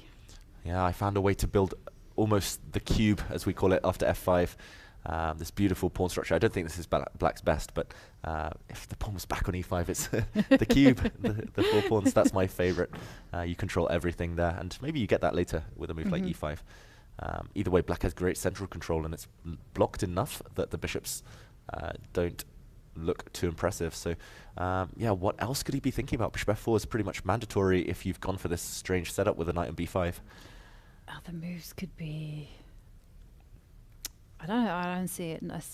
I'm trying to get c4 in, so maybe knight to d2.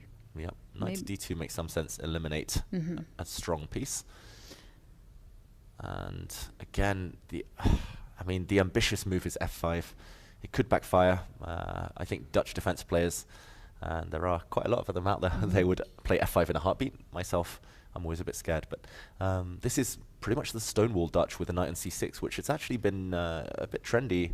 I remember Magnus Carlsen played it quite a lot himself, and here White's got a far worse version. Of course, White would normally have a pawn on c4, maybe pieces on more active squares. Yeah, it looks active for Black. Totally, and it's not really clear what White is doing, right? You know, maybe you can go e3 and then go for c4, but still. Yeah, c4, even if Black just ignores this, it's not clear what White is doing next, actually. Well, the big question for White is how are you going to develop your dark square bishop? Yeah, I don't know. Which piece is worse? Yeah, I'm expecting bishop f4 and some exchanges on the d6 square. That variation we showed, and it's roughly level. Yeah, no, there is no bishop f4 yet. I looked at the wrong board. I looked at the Hikaru Nakamura Serrano game where there was a bishop on f4. But yeah, well, we're going to leave Ali Reza Firouzja thinking. Quite a unique position here, and let's take a look at the bird's eye view. And well, this morning or last night, the clocks went backwards. Yeah. So the players did have an extra hour in bed, or maybe an extra hour of preparation. But it does mean for those people who do not have daylight saving, then it means that we started 1 hour later. So hello. If you're just joining us now, hi. Yeah, luckily, thanks to modern technology, I didn't need to reset the clocks. I remember the good old days when I was like twiddling the watch, being like, okay, is it 1 hour forward, 1 hour back? We had a very funny experience once in Georgia, because there they don't have daylight saving. And I was part of the delegation to help the juniors in the European youth, and I was so paranoid because the computer, the phones, they all had that automatic daylight saving. I was desperately trying to turn it off. I turned it off, and it still kind of like insisted that it would go backwards. And then, of course, I just had to stay up until midnight and then do everything physically. Manually. Yeah. I must admit, my Google search history, it says the top search is current time in Isle of Man. Yeah. The most recent 3 searches. I just wanted to double check that the clocks had definitely already automatically been switched. Yes, and well, that is one of the advantages of modern technology. But talking about modern technology and modern day chess, can we take a look at Hikaru's game against Alexei Serrano? Is what we have on the board. Yeah. And Jovanka, my first big question for you is, okay, it looks like a very standard position. It looks like it's come from a Catalan and or Queen's Indian, but White's bishop on f4, how did it get there? Last we saw, the bishop had just moved to from c3, d2 right? to c3, and suddenly it's kind of switched back. Yeah, let's Replay? rewind. Yeah, I mean. Okay, so we were last at the game in this position on move 8, where Nakamura played the rare, the modern idea, bishop to c3. And after b6, we saw a capture in the center, and wow, this is very, very modern chess. Yeah, this has to be suggested by computers. Otherwise, I don't think a human would ever dream it up. Bishop back to d2. Literally back where it came from. You've given up 2 tempi for free, just to clarify the pawn structure. Just to force Black to take back on d5 with a pawn, having played b6. Can we check the engine to see whether it actually suggests this? I'm curious. Like, is the top move, like literally, bishop d2? Wow. Yeah, let's switch off the engine. It's depressing. I mean, yeah, I was taught that every move is valuable, every tempo counts, but bishop d2 to c3, 2 moves later, back to d2.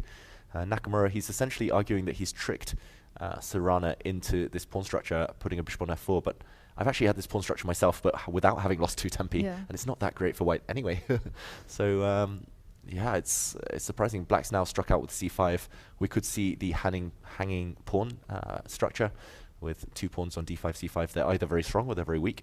Here it looks like it's a case of the former, where they're quite strong. Yeah. No, it looks good for Black there. And one of the things I like about hanging pawns is that because they're far advanced up the board, they control the center. But not only that, the possessor of these pawns is able just to use the space. So you can just step forward with the queen onto the 6th row, or even maybe to the a5 square, centralize the rooks. Play is so natural. But I find that there's humans have like this predisposition. What is wrong with me? Predisposition to do something. And as long as you don't do anything with the hanging pawns, you just maintain the balance, then it's actually very difficult to play against. That's right. And yeah, they're very much like Marmite, these hanging pawns. You either love them or you hate them. And I'm one of the latter. I'm very scared to play with them. I'm scared they'll just drop off in any endgame. But you're right. If you master them, then they can be, you can get a lot of success with this pawn structure. Yeah. And I think Nakamura, after c5, he's starting to realize there's no obvious natural moves for white. This bishop on f4, which is already done most of the heavy lifting, it's done a lot of exercise this game. It actually often ends up poorly on f4. For example, if you play a move like e3, just shoring up your center, you could get this bishop trapped long term. Yeah, it's really hard to come up with a productive plan. Yes, I had that experience as well, because you get this pawn structure in the Queen's Indian defense, actually. And I found that the bishop on f4 was doing nothing. It literally is just pointing at thin air, and it was actually much better placed on b2. Yeah, that's why I'm so surprised that Nakamura, I mean, if we go back again to this position, he literally just put his bishop on c3. I'm surprised he didn't just play b3. b3, knight d2, you know, bishop b2, put a knight on e5. Easy plan. Easy plan. And now if Serrano were to play the move c5, for example, around here, at least now this type of pawn structure, the bishop's far better placed on this diagonal where it has targets. The crisscross of the bishops, as we mentioned. For example, moves like knight h4. Surprising, sophisticated stuff. And if we catch up with the game position c5, I think Serrano is doing pretty well. It's a healthy position for black. And like you said, easy moves, easy plans. Yeah, totally. And one other plan that I've also seen for black is, well, actually I've seen because they've done it to me. They've literally put their rook on e8 and then gone bishop f8 and then relocated the bishop to g7. Yeah, for example, rook e8, let's say white waits, dropping back, and g6, bishop g7 next move. Yeah, I mean, they've kind of kept that pawn center alive, and I was like, I don't know what to do. Anyway, so I'm not a big fan of white's placing of the pieces. Yeah, also watch out for black closing things down kind of with c4 if you don't allow that hanging pawn structure that we were discussing. So yeah, roughly level this position, still early days of course, and we'll come back a bit later. Yes, and let's revisit the top board in the open section, Andrei Esipenko against Fabiano Caruana, because, well, just before the break, I closed that part feeling very smug with myself because I managed to predict something. But, well, you kind of called it. You were talking about h6, g5 being a possibility for Fabiano Caruana, and it's on the board. And this is a bizarre position. Yeah, maybe, okay, let's try and get this live board up. Yeah. Okay, on the bigger board, we need to get that one up if possible. But yeah, on the live board in the corner there, we see things have changed. And very committal stuff from Esipenko. He's taking big risks here. I mean, we were predicting beforehand the results and the course of games, but we thought he'd play solid against Caruana. Yeah, he's definitely, it's far from solid. It is far from solid, right? Because yeah, he's doubled his own pawns. He's kind of provoked some weaknesses, and things are really, really imbalanced in his game. And okay, clock time's very level, Jovanka. Yeah. Do you think he's happy with this? Do you think this is a wise decision to kind of burn your bridges with white? It's never a good idea against these top players. I mean, every single decision that you take that you think is inconsequential turns out to have huge consequences. And I can tell you right now that Fabiano will be circling around that pawn on e3. You know, he'll be moving the queen to e7. Once he's reinforced his king side, you know, queen goes to e7, the other rook goes to a to e8, and then queen goes d6, and just something that they can chew on. Yeah, something to chew on, and we'll get those boards fixed in a moment. But yeah, Caruana away from the board. He's kind of, after a fast start, he's slowed down slightly, 2 draws in a row, and we had him in a few days ago. He was saying how ambitious he's feeling, how great he's feeling. I think he'll be frustrated, Caruana, especially with black. It's never easy to get a lively game, but this one is shaping up nicely, actually, for both players. Yes. I'm really hoping for a decisive result. And here we go. We have the board. We and have the board. we can show your plan, Jovanka. Yes. Queen to e7, rook to e8, and pile in on the backward e-pawn. Yeah. And the only thing that obviously black will need to be worried about and need to be calculating in every turn is what happens if white is playing e3, e4, that breakthrough. If that's never a problem, then you can just simply reinforce and play in the center. But if it is a problem, well, then you have to take action. Yeah, I love Caruana's last move. I think it's just good kind of general knowledge that if you ever put a pawn on g6 or g5, if you don't have a fianchettoed bishop, you need to put your king on this square just to protect everything. It's actually much, much safer than it would be on the back rank. So he's using his king to guard everything. And should we investigate what happens if e4? You mentioned this move. Let's go for direct play. After all, we can. Yeah. They can't. Yeah, they can, just in their minds, in their mind palace. We get the luxury of being able to calculate. Also, I do wonder whether black even takes this pawn. I do notice that suddenly d4 is very weak. So if black's feeling ultra brave, maybe you could play a move like queen b6. I say brave because you're allowing white to continue marching forward, and now you have to displace your knight. Maybe a move like knight to g4. Ooh. Threatening a fork. You're ever the materialist, David. I'm learning from you. Get greedy. I'm going pawn grabbing. Yeah, pawn grabbing, and the knight will come to e3, and that concerns me a lot. Yeah, it's risky because the knight has no way back, really. Yeah. But it might have a way forward. Yeah, e4. Even, for example, if there's a bunch of exchanges on this square, actually, if you can take with the bishop, it's very pleasant for white, I feel, because you might have d5 in the offing. But yeah, long-term, for example, position like this, maybe you have some kind of direct attack, but long-term, this pawn is just a huge weakness. So you have to time it really, really well. Right. So e4 probably not a good move on account of the direct approach of going queen to b6. Yeah, queen b6, and now white would be forced to play an ugly move like knight b3. Or yeah. Yeah, I think it's too committal now. He's taking some big risks long term, but you can prepare the idea, right? So for starters, you could maybe move the queen to. Somehow, I want to keep the queen on the d1 to h5 diagonal because I feel like she needs to control some squares and keep kind of contact against the black king. So let's put her on f3. f3. Yeah. I didn't know whether to go h3 either as well, just to kind of control some squares. Yeah, h3 would stop the black bishop hitting this queen, but I don't think that's the end of the world. Luckily, one escape square. Yeah. You can retreat to f2. So queen f3, and you want to just build? Yeah. Maybe pile up on the f-file later. And another thing that I'm just dreaming about, but I see that it's going to be very, very difficult to achieve, is I see a hole on f5, and I really want to get a knight there, but that takes so many moves, you know. I'd need to go first. Yeah, I'd need to go h3, rook g4, rook g4, rook f2. Rook f2, and then okay, now I go knight f1, knight to g3, and well, and just like that, after all these free moves you've kind of given me, David, I now have amazing position. So if Fabiano forgets to move for 5 turns, then white is doing very well. But yeah, unfortunately, black will have counterplay, and maybe black's counterplay will be founded on striking in the center himself. Maybe even a move like c5.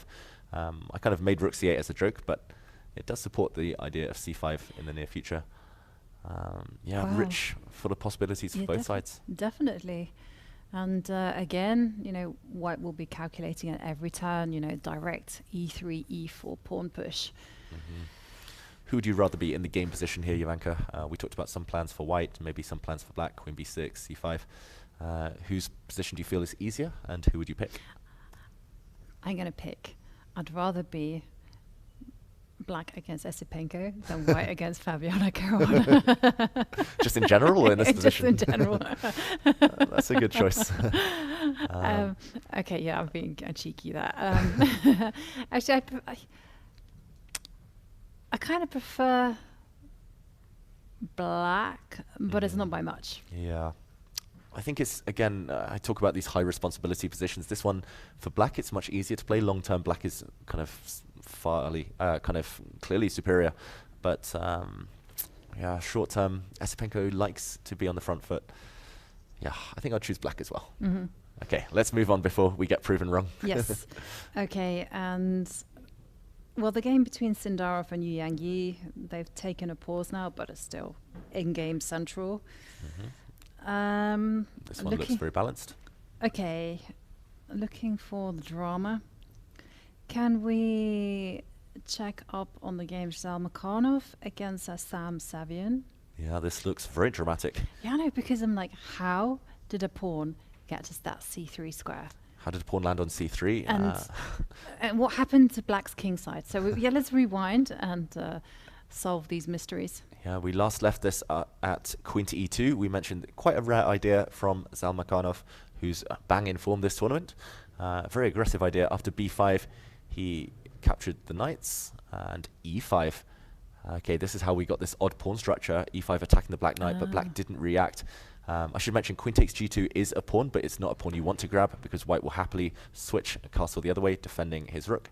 And suddenly the black knight is a bit embarrassed if you move it. For example, there will be a double attack. So, okay, e5 met by b4. I think due to the fact the white bishop was landing on e4, you had to go for this, kicking the knight, or at least initiating this exchange. And after taking on g7, it's lucky that your queen, your new queen on h8, will defend your rook in the corner, so black can't take on b2. So black fianchettos his bishop by choice. And okay, wow, f3. Both sides feel the queen side is safer. Yeah, I think you don't want to go king kind of to this flank now for the white king. Once a pawn lands on c3, there's all sorts of mating patterns. Yeah. I couldn't help grimacing. It was just like, whoa. I agree. No. Although, the king can go to b1. King b1, bishop on c1. Okay. I don't know. Too brave. Yeah. He went for the much safer castle's kingside, and both sides now castling. Okay, level pawns, Jovanka. Bit of a weird structure. Who would you pick this time? Black. Black.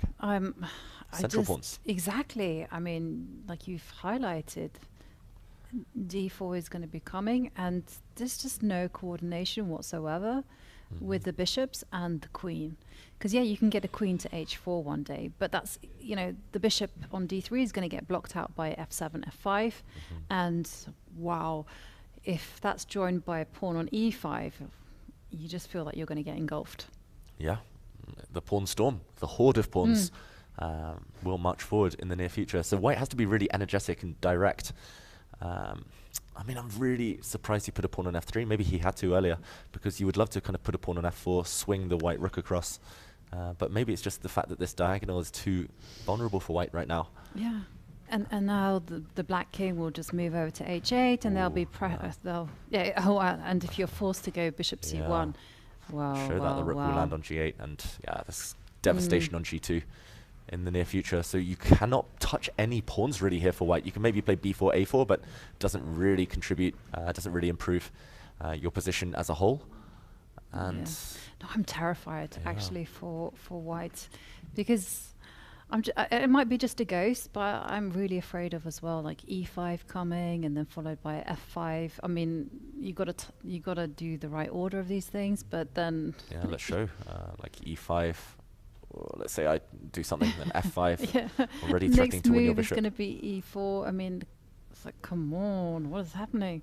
Yeah, we talk of like how easy it is to handle a position. Black's position looks relatively straightforward. White's plans far more complex. Even stumbling across one plan is eluding us right now. Yeah.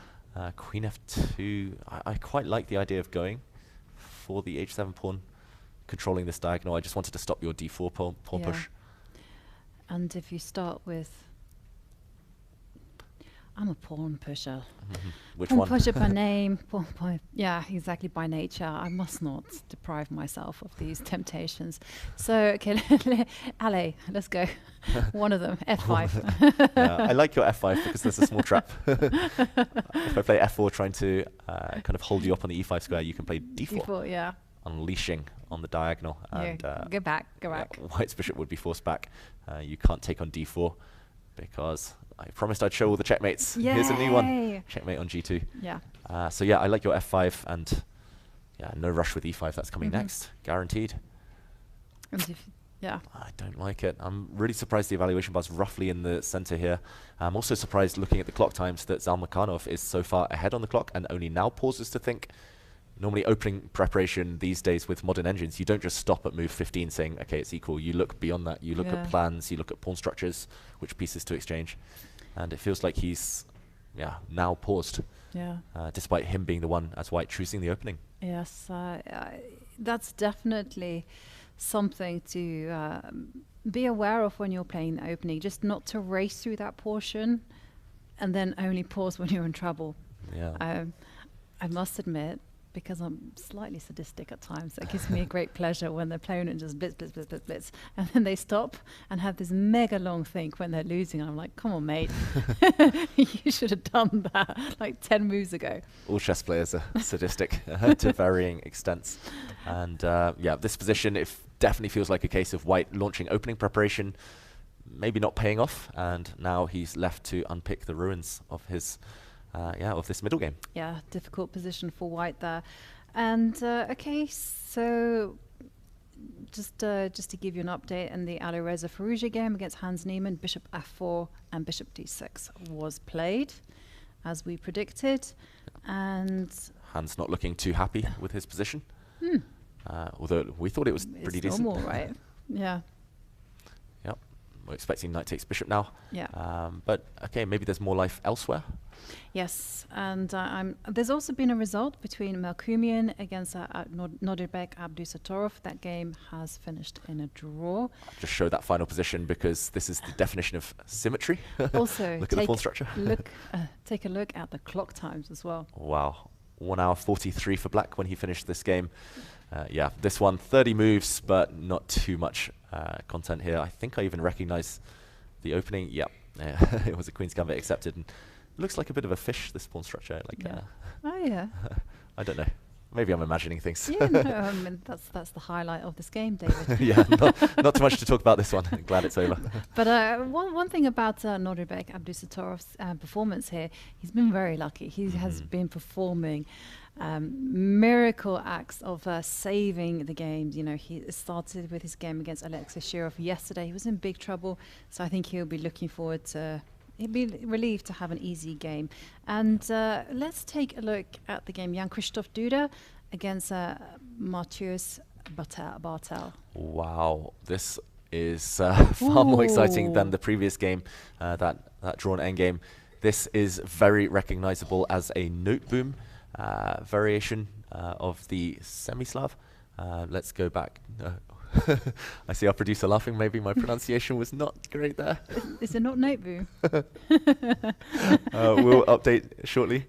Noot to boom. Then that means it must be boom as well. Noot to boom. No to boom. Sorry, everyone. We're way too lazy with our anglicized versions of opening names. No to boom. I've learned something today. I always thought it was the note boom. Yeah, me too.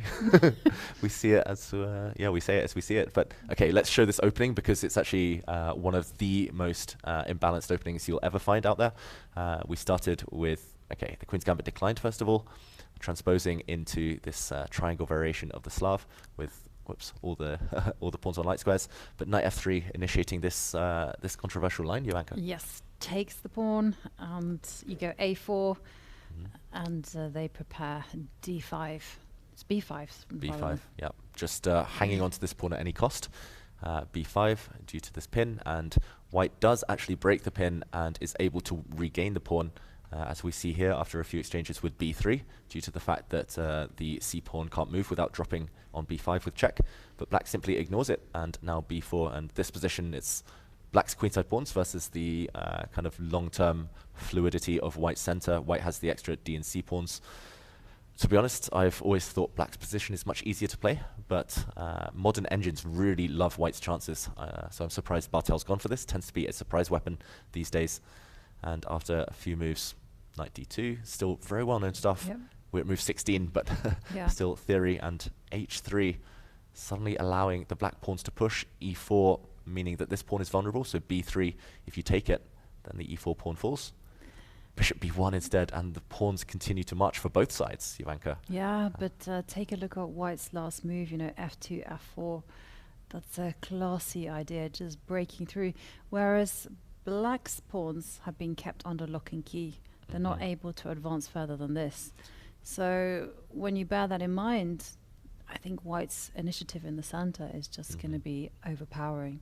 Yeah, it definitely feels like this bishop is locked out, but then again, White's bishop is locked out, the rook is a bit stuck. For now, David. Yeah, I'm biased towards the bishops, and on the dark squares, Black is often in this opening facing some trouble. Like for instance, if you were to go e takes. Oh yeah. No, that's fine. The queen f3 is fine. F3. And I just wanted to highlight that after e takes f4, any move like that, could be met with like some eventual e5, and the bishop on b1 suddenly just comes into life. Yeah, maybe even a position maybe like you this. can even do it now, but okay, Knight takes, queen takes. But unfortunately, there's a check with the queen, but scary stuff for Black suddenly. And I like Duda's last move, queen to f3, because there was a bit of a threat actually, queen to c5 followed by this a3 pawn push. But now, if you're happy with an endgame, which you probably are, right? then queen to f2. Maybe you can actually ignore the threat, I just realized, because king to h1, for example, a3 can be met by knight takes pawn. But yeah, even an endgame, I think, would be favorable for White, because it's far easier to push these pawns in the center than to push this mere a pawn. Yeah, and again, you have this issue, right? After pawn takes pawn, you have to calculate what's going to be happening after e4. And you're probably going to have to rely on counterattacks such as a4, a3, but... But yeah, a lot to calculate. Exactly.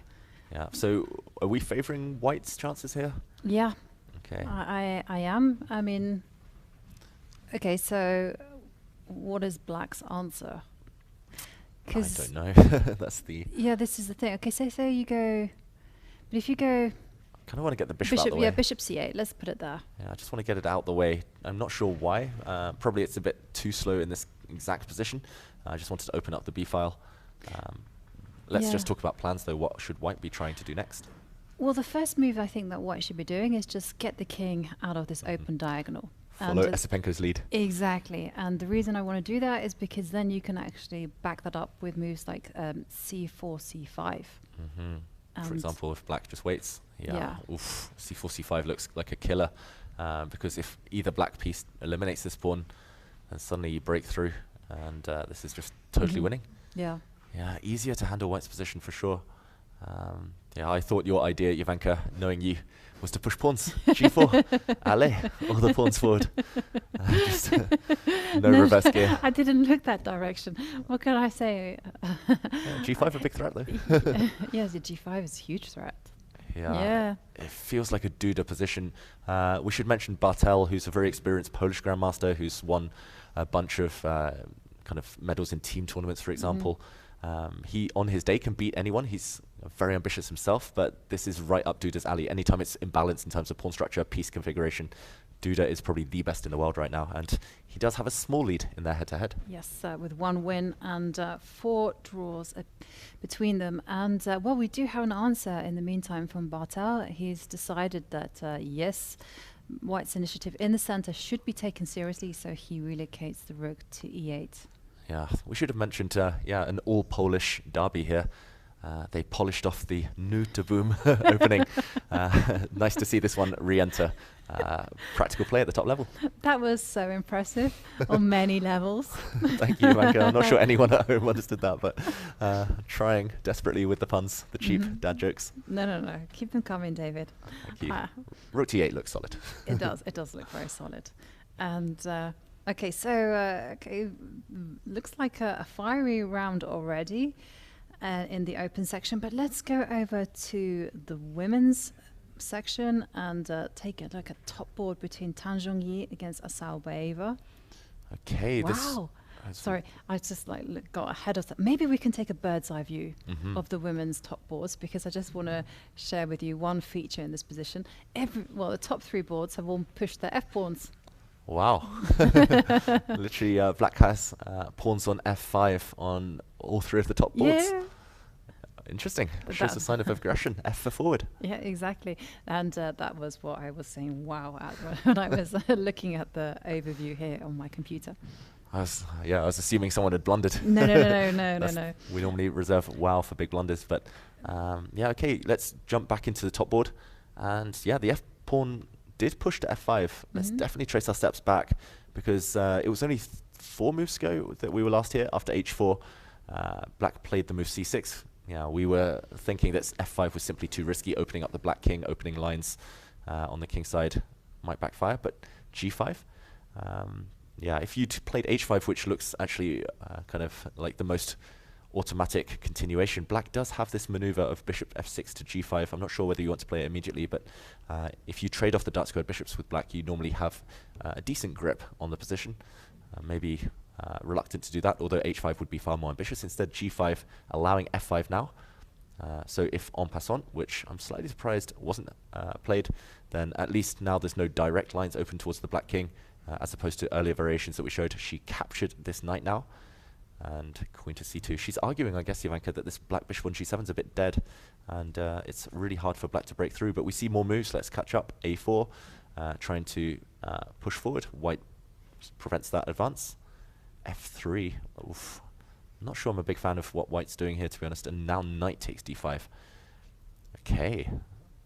Again, maybe I'm biased towards the bishop pair, but this is really, really wild, this position, Jovanka. Totally wild. And, well, it's kind of really confusing, actually, what White is going to do, apart from castle queenside. That's the only way I can make sense of this position. Yeah, she's pretty much indicated she will. Yeah, and then after that, it's like what to do, you know, where to put the minor pieces. The bishop on e2, well, it's a bad bishop, but it's a good defender at least. But the knight on d2 is what's concerning me. I mean, she probably should go back to b1, I want to say, and then c3. Yeah. Just to keep an eye on the b5 square. And yeah, it's kind of wild, but at the same time it feels like it's going to be all about positional measures for White. Yeah, for both maybe even. This Black bishop on g7 really blocked, but if you can ever just pick up this e-pawn and throw it off the board, for example, if you can ever push it forward with e4, suddenly this bishop will just dominate the whole game. It's unrivaled on the dark squares. I'm wondering, this knight is so strong. Does Black try to chop it off, trade it off as quickly as possible? Well, let's have a go. Let's try to do. Okay, let's go bishop somewhere. Yeah, bishop e6, and let's go castles. Yeah. Or whether, go castles. Castles. And now I wonder whether Black takes this knight. Yeah, and now I really want to lock out your bishop on g7, so I'm not going to capture with the e-pawn. It will only be with the c-pawn. Yeah, I guarantee that. Just show that e4, even at the cost of a pawn. Yeah, this is just devastating. White would live to regret allowing this bishop out. For example, Black can even play a move like f4, and maybe there are actually better moves, but this bishop now dominates everything. Yeah. Okay, so let's go back. She's actually played bishop c6. It's a very similar idea. So we have to investigate what happens if White just castles and ignores this capture. I wanted to play a move b5 here, push a pawn to c4. Okay. Scary stuff. And okay, so what I'm going to do is I'm going to. I mean, I just love Black's pawn structure. I love the Black knight, the blockader. b4 is coming as well. Yeah, b4 as well, opening lines. It's far harder to get to the Black king, because if you ever play h5, it would come at the cost of this g5 pawn, but maybe you have to at some point. Okay, so I think. No, I don't like this at all. And I know the evaluation bar on our analysis boards is saying 50% equals, but I don't like it. Yeah, I don't like this for White either. It feels like the White king more vulnerable than Black. So after bishop c6, maybe this is a threat that she will want to deal with then. But how? That's the question. You don't really want to retreat this beautiful knight. Do you back it up with the White queen? Okay, let's try that. Queen to d3, consolidate. Then still b5. Yeah, now b5 comes with extra impetus. Suddenly the Black bishop will hit the queen. Maybe you even capture with the knight and land it on d4. Yeah, no, this has gone wrong. I don't want to do this to White's position. Okay, let's go back to bishop c6 and then let's play slowly with knight to Which F1. knight? Knight to f1. Yeah. Okay. Now, before your knight supports its fellow in the center, I'll take. Yeah, you take it, and then I'm going to take with the c-pawn. And then still you go b5, and I'm still like, I don't know what I'm doing. Yeah. b5 at the very minimum. Okay. No, okay. So I can't play slowly, so I have to. I just don't really like this decision for white earlier to take on c5 to part with the dark square bishop. If white still had a dark square bishop, none of this would be a worry. Okay, I have one idea. Knight to c3. I'm gonna hang my tail between my legs and just reinforce b5 and e4, and then I'm gonna get on with the idea of going knight f1, knight to e3. Yeah, I think we've stumbled across white's only move really to stem the tide here. It's one of those positional battles. I said it was messy earlier. It's kind of messy in a positional sense, but yeah, we stumbled across this move by process of elimination, but everything else just looked beautiful for black. Yeah. It felt like the black dark square bishop will clearly outrate its counterpart on e2 if bishop takes d5 is allowed, so knight c3. I think you're right, Jovanka. Yeah. And the game goes on. Maybe black kind of has a long route round with the black knight into d4. But yeah, it's very, very cagey stuff, and anything could happen on the top board here. Yeah, anything can happen on this board. And let's just remind ourselves that there are 4 women at the top vying for that top spot. And here you can check out the standings. You see Tan Zhongyi, Anna Mezicuk, Vaishali and Bibisara Asaubebe all on 3.5 points, and then 5 players on 3. So it's very packed at the top of the table. Yeah, it's packed at the top. And next I want to take us to board 8 of the women's section, where we have a wild position and potentially our first decisive result incoming, because things have gone badly wrong here for Lela Yavakashvili with black. The black king is simply abandoned, and I'm already seeing horrible ideas of the queen coming in, white even just pushing a pawn, just getting squares for the bishop. I think we could see disaster on the light squares in the near future here, Jovanka. Yeah, I agree with you. Queen d3 is such a classy move, and then you can back that up with f4. Well, no. Once you don't have c4 check. Maybe queen c2 to be clever then. Trying to come in, and if black covers those squares, now your idea is f4. Yes. Yeah, and just to show one example, if the black bishop takes this pawn, then whoops, check. And checkmate. But think of the king, David. You've been unkind. Yeah, I'm being harsh here on black's chances, but it does look hard to defend. Yeah. I'm wondering if there's something even better. I'm so tempted to even take this bishop. Go.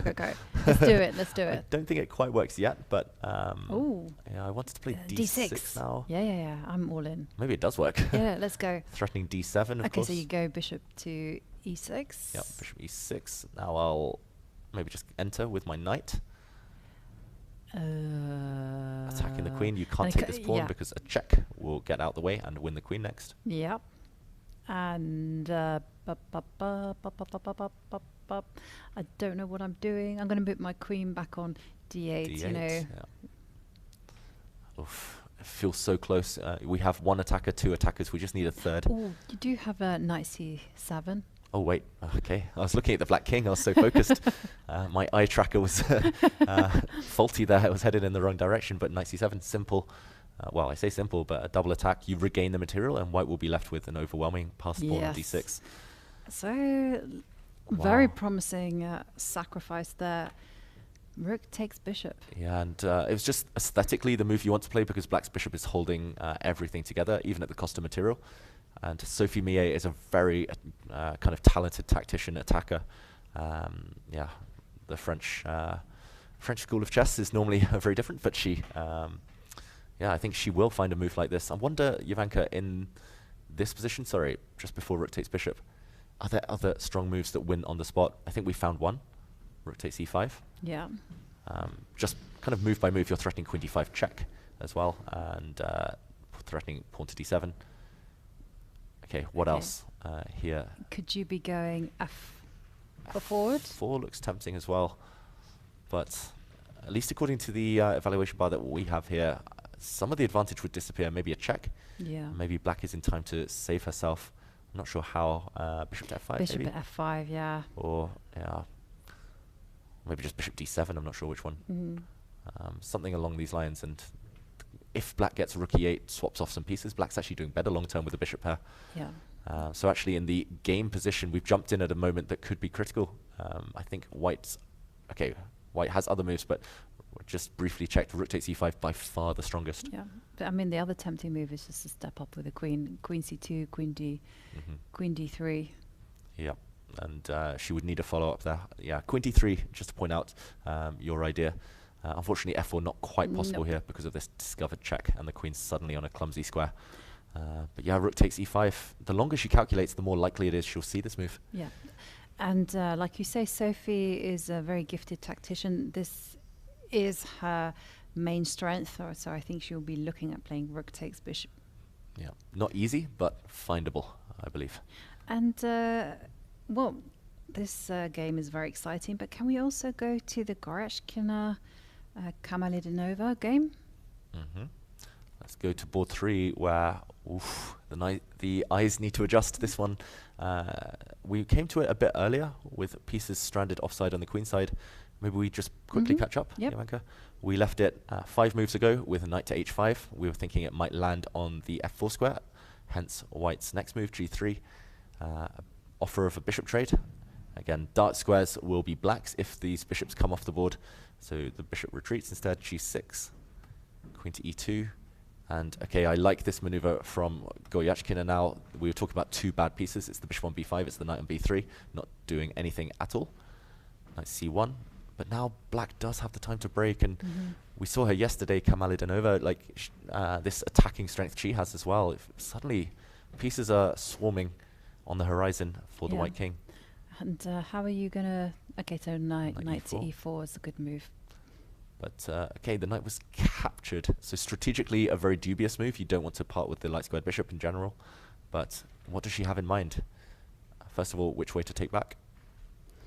Okay, well, we have the privilege of being able to take back moves, so let's just pick a random one because I can't quite make up my mind. My vibe is actually to take with the pawn. Yeah, taking with the pawn's very stable. Yeah. Just clamping down again on the d6 pawn, backward pawn now. But then again, one of the things I don't like about that is that I feel like the knight on c1 has got no future. I think it's just destined to try and trade off for the b4 knight. Exactly. And I don't know whether I should give it some potential in life. And if I play queen takes e4, then at least it can go to e2 and go to c3 and then maybe into d5. Exactly. Someday. Yeah, queen takes e4 as well is my first instinct. This pawn structure, the kind of, we talked about hanging pawns. These are clear targets in the sense if white ever gets a rook on d1, I think this will just be terminal positionally for black. I wonder what she's got in mind. Is it something to do with a quick d5? She's made a decision. It is queen takes e4. Knight f6, maybe? Yep, and then the queen drops back. Oh, whoops. Not there, that was a mouse slip. Yep. I meant to go to e2. Just wondering whether d5 is a break. Go for it. We d5. can. And now I'm thinking knight to d3. Okay, that knight has been a failure, and I want to get rid of it. Yeah, also we could maybe just capture because there will be a pin on this diagonal. But yeah, knight d3 looks very healthy as well. And I think I would pick white here, Jovanka. I think I would also pick white. I also quite like your pawn takes pawn idea as well. Knight d3, next move simply. Yes. Even if black recaptures. Knight d3. Back to life, and suddenly all of white's pieces are back in the game. I think Goryachkina, somehow she's kind of ridden, wasn't quite a storm, but she's kind of escaped the worst. It did definitely look dangerous for white for a moment. Yeah. And now she's got a positional advantage. As long as nothing collapses, as long as black doesn't get an attack, and I don't think we see any for Kamalidinova here, then white is doing well. Yeah, and well, let's also pay attention to one of the players, or 2 players on 3.5 out of 4, and that is Vaishali against Anna Muzichuk, because, well, Vaishali, she's been in great form this tournament. And, well, we did see your plan.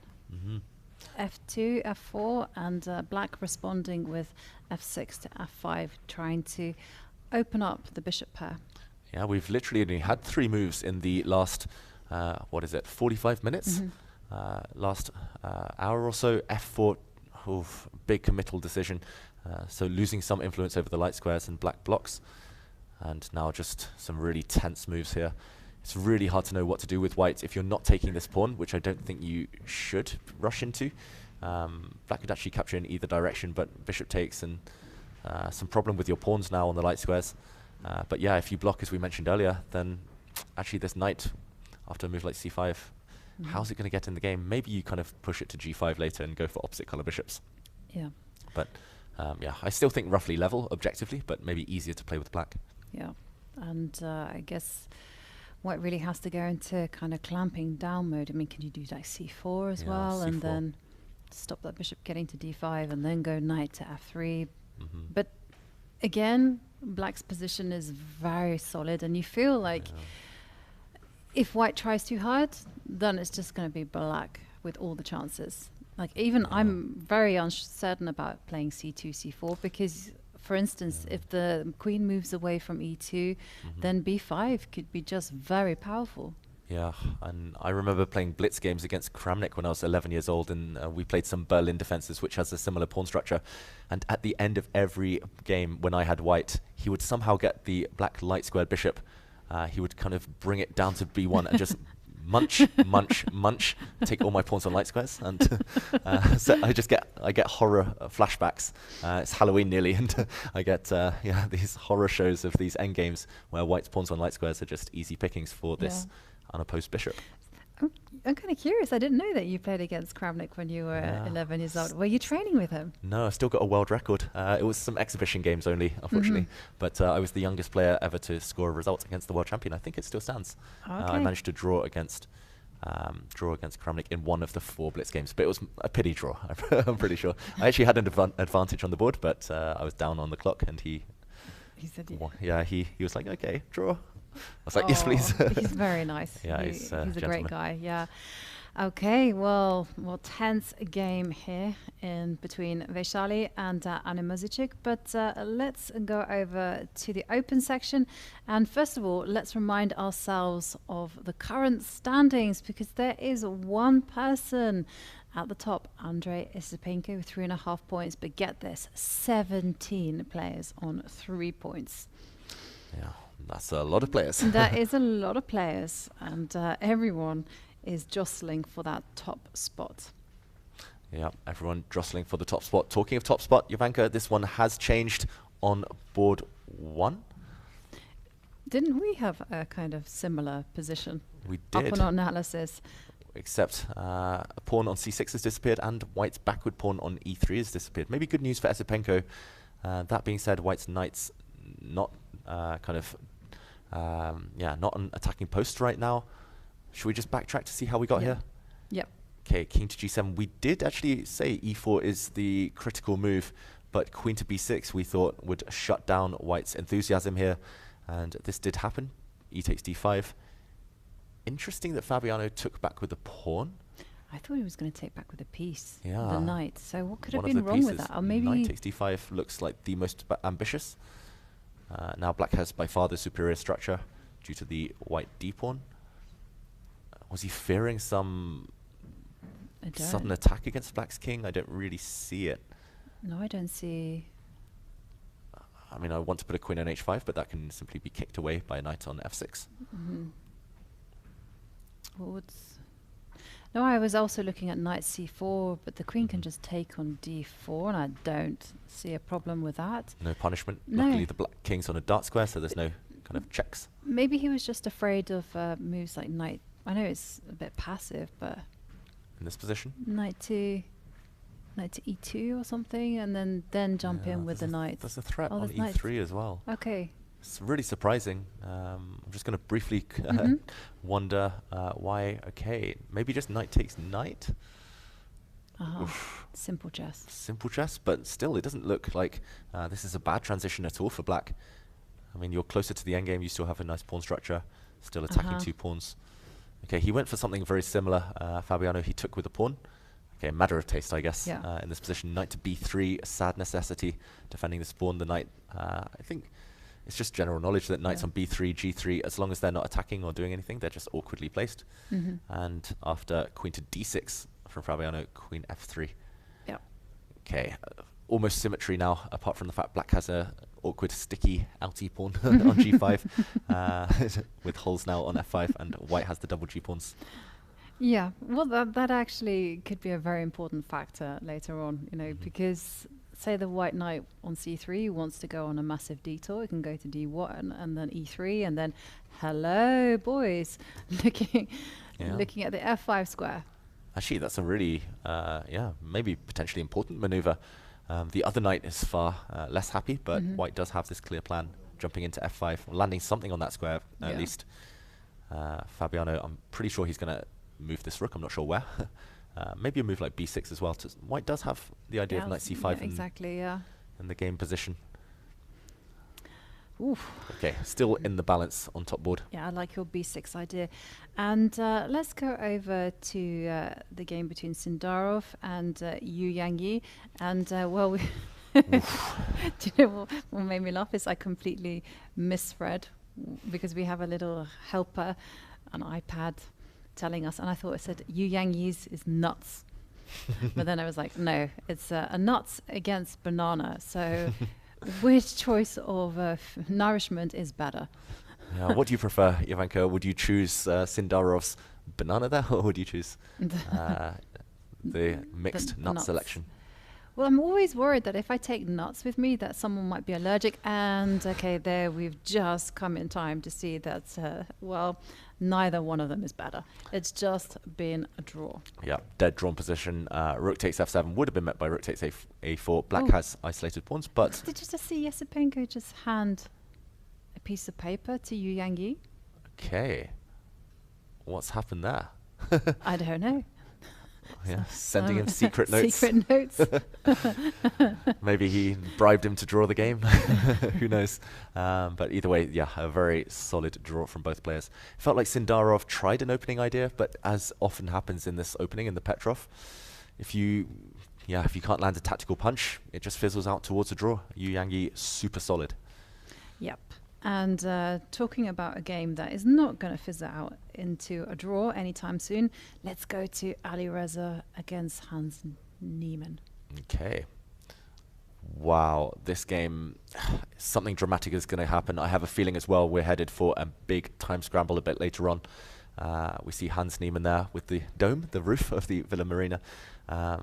Okay, both sides actually taking big risks. Let's recap what we saw earlier. Yep. We left it at this position. We did predict correctly that bishop f4 would land, the only logical continuation of white's play. Bishop d6 blocks the attack on the c7 square. And knight to e5, knight to e5. I rushed through it. Knight takes, not forced, but the most ambitious move for black. And after a recapture, okay, I was expecting bishop to c5, but there is a tactical problem with this one. Bishop takes knight. Yeah, bishop takes knight. Suddenly, after a queen trade, white can gobble up a pawn on c7. And the knight will most likely escape. For example, rook to a5. There might be even some back rank problems for black. Yep. So, okay, the bishop had to retreat to e7. Now, the same thing, if it happens, would allow black the option of playing bishop takes d8, guarding this pawn. So instead, we see c4 from Firouzja, and wow, they spent more than half of their allotted time for the first 40 moves, and we're only at move 13. Creative stuff, Jovanka. It is very creative, and there are some concrete problems for black. I mean, first of all, how are you going to develop light square bishop? That would be causing me some stress. And then there's pressure on this knight on e4. So the first move that I would be thinking about is c6, because I don't like the fact that the white knight is on b5. And I always feel that, the game is, well, the board is split in two. One side belongs to white, the other side belongs to black, and you should both be possessive about your own side. Yep. So get that knight out of there. Yeah, and the question is, does the knight have to retreat, or can I play the move bishop takes e4? I'm reluctant, because the Catalan, the beautiful bishop, normally wants to stay on the board as long as possible. But you're crafty. Yeah, because now you're going to stick the knight on d6, and oops-a-daisy, I've been knight d6'd. I was going to say catfished, but almost. Oh, I can't think of a pun quick enough, but yeah, that's a strong knight. Yeah, and it would only ever be eliminated now by a bishop, but it would be replaced by an equally strong passed pawn. And one-way traffic, at least, maybe still holdable for black. Yeah, but nope. sad position. Okay. Not up Neiman's alley as well. He's very active as a player. Yeah, no. C6 would then be a mistake, actually. Yeah. So, if C6 is not available, then what other candidate moves are there? I mean, do you have... Oh, he's reaching out. He's reaching out. Okay, judging by the camera that we see in front of us, what piece was he going for? We see the white queen with the white rook, so we know we're pretty much locked in the center of the board. He looked like he was reaching out for something on the queen side. Mm-hmm. Maybe... I'm not sure what. Maybe A6. Was it a rook? A3? Yeah, A3 makes a bit of sense. Okay, Hans, stop teasing us. Show us the move. He looks up a lot, right? He does look up a lot. He looks away from the board a lot. And I think that's just his calculation face. Mm-hmm. Okay, you can see him running through lines here. Bishop d7, yeah, I was going to say it's something on the queen side, and bishop d7 I didn't initially think was possible due to c takes d5, undermining this black knight, but there are some tactical tricks in the air. So after bishop takes...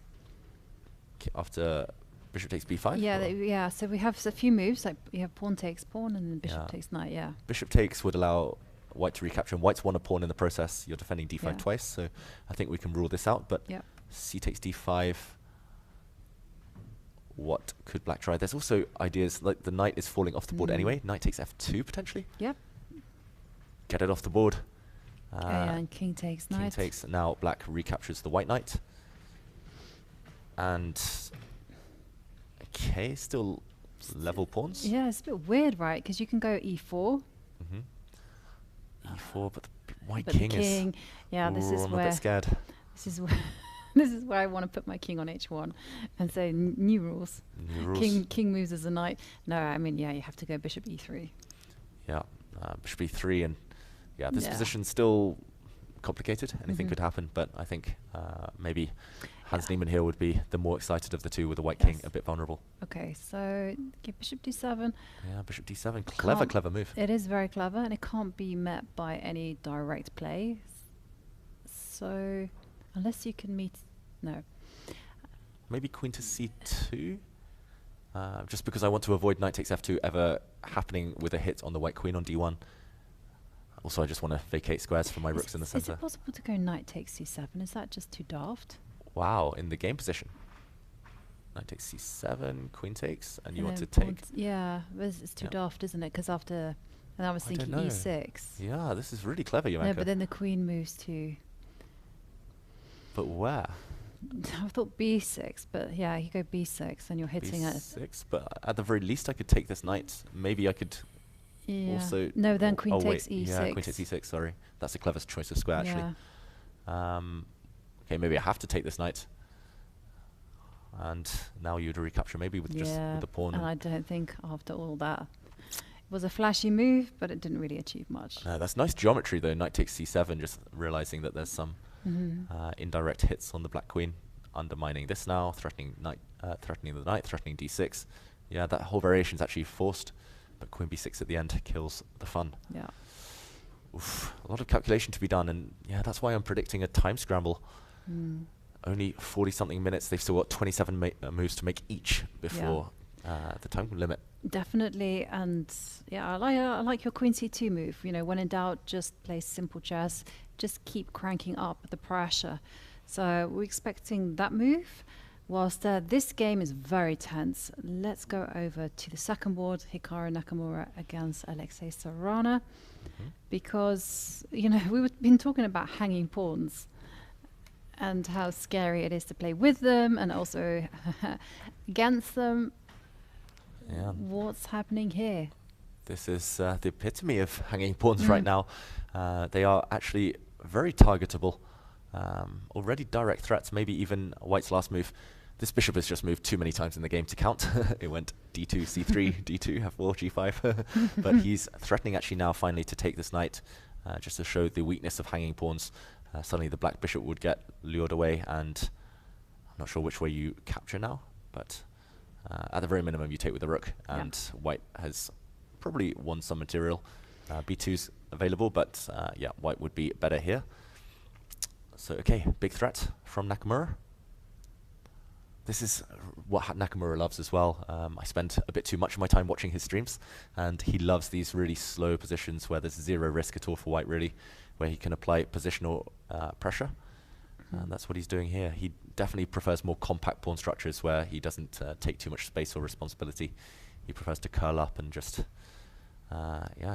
apply pressure from afar. Yeah, and there's no way to maintain those pawns, right?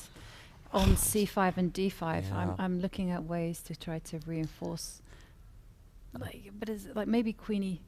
The problem is I keep letting go of something, right? And yeah, the dilemma with hanging pawns is when to push them forward. Yeah. If you push the c pawn, you just give away control over the d square, d4 square forever. Eternal outpost here. Although this isn't the worst thing in the world. Some instructive games in the past where players allow this and kind of start attacking white's queenside pawns. Maybe this is the best of a bad bunch, because if you push d4, I think, firstly you weaken the light squares, so c4 is an outpost, but tactically as well, Yeah, you can just play bishop takes knight. Yeah, and okay, maybe I could have flicked in the other one first, but now there is a pin on the d file, so I don't need to move my rook out the way. Yeah. And you can just go. Whoa, hang on a some you can go tactics. rook takes pawn. I think I can play rook takes pawn. Yeah. Yeah, and after bishop takes g2, do not take this bishop back first to trade you go rooks. rook takes. Yeah, after rook takes rook, white's a pawn up. If you take with the king, then whoops. King on an open diagonal. Yeah, that would be a check. So something to calculate. Serrano's pretty good in that department. Yeah. Yeah. Do you think he'll still hold it, Serrano? It's a new Tirana. grandmaster, right? Combination of Alexei Serrano and Hikaru. Yeah, literally. Tirana. The new 2900 coming your way. Yeah, combine these two, you get unstoppable. Beast of a player, but I say hold it because it feels like not too much risk for white, but yeah, I suspect that he's actually going to go for your first choice of pushing the pawns with c4. Yeah, and it's a reluctant move, but it's not the worst thing in the world that white gets an outpost. It's just one good piece after all. Yeah. Black can just kind of centralize the rook, maybe aim later to land a knight on e4. Yeah, and I was also thinking maybe he could like move the rook from c8, put it on b8 at the right time. Everything has to be done at the right time. Yeah. And you have to calculate what's going to be happening after any potential knight jumps to e4 as well. Yeah, maybe even immediately. Yeah. Okay, we'll leave Serrano with this dilemma. It's not easy. It's always tough to commit in life, but especially in chess when you have hanging pawns. And okay, he still has plenty of time, roughly level on the clock here. Yeah. So big decision there from Alexei Serrano, whether to push a pawn, whether he can maintain those pawns on c5 and d5. And I think it's the perfect time for us to take our second break of the day. So don't go anywhere, because we'll be back with a lot more of the chess excitement in just a few minutes.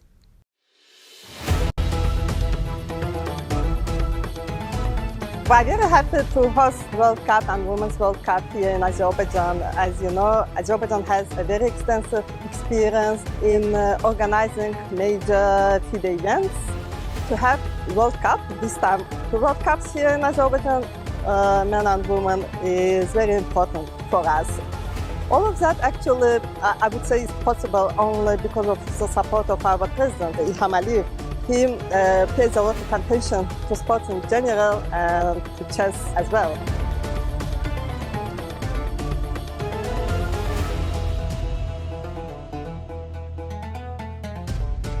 All people love chess here in Azerbaijan. From a very long time, people are playing everywhere, in the streets, in universities, at home, everywhere you go. As you can see, we have spectators coming every day to visit our tournament. Even if we have live broadcasts of the games, everything, people are coming here. And all generations, from older people to young kids, everyone was coming here. Of course, it was mainly also because our local player, Nijat Abbasov, he got qualified to semi-finals, which is a big success for him, for us, for the whole Azerbaijan.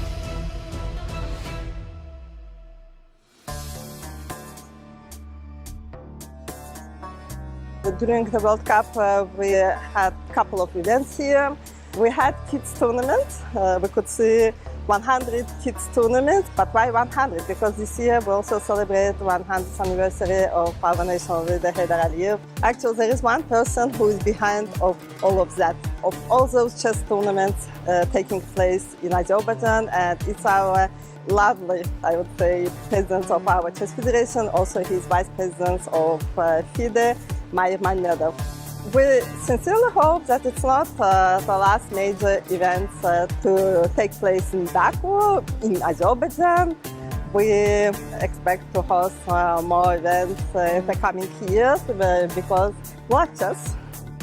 Hope to see you soon here in Baku again.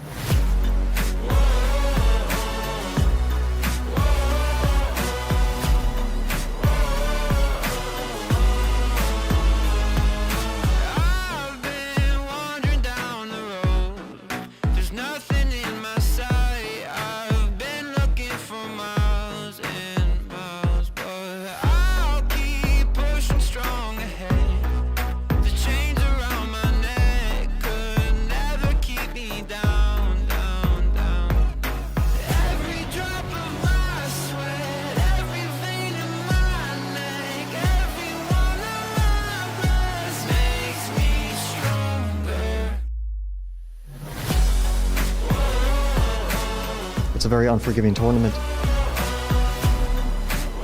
On the board we'll fight, and off the board we are very good friends. Close to giving up, close to never finding who I could have been, but I must reach down deep inside of me, through the misery, to prove who I know I can be. Every drop of my sweat, every vein in my neck, every one of my breaths makes me stronger.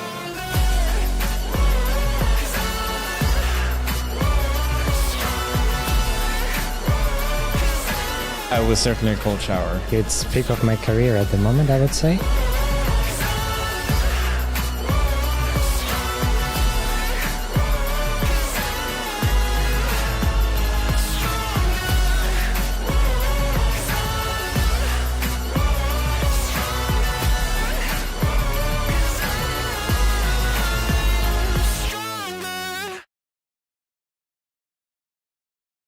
Extraordinary is an island like no other.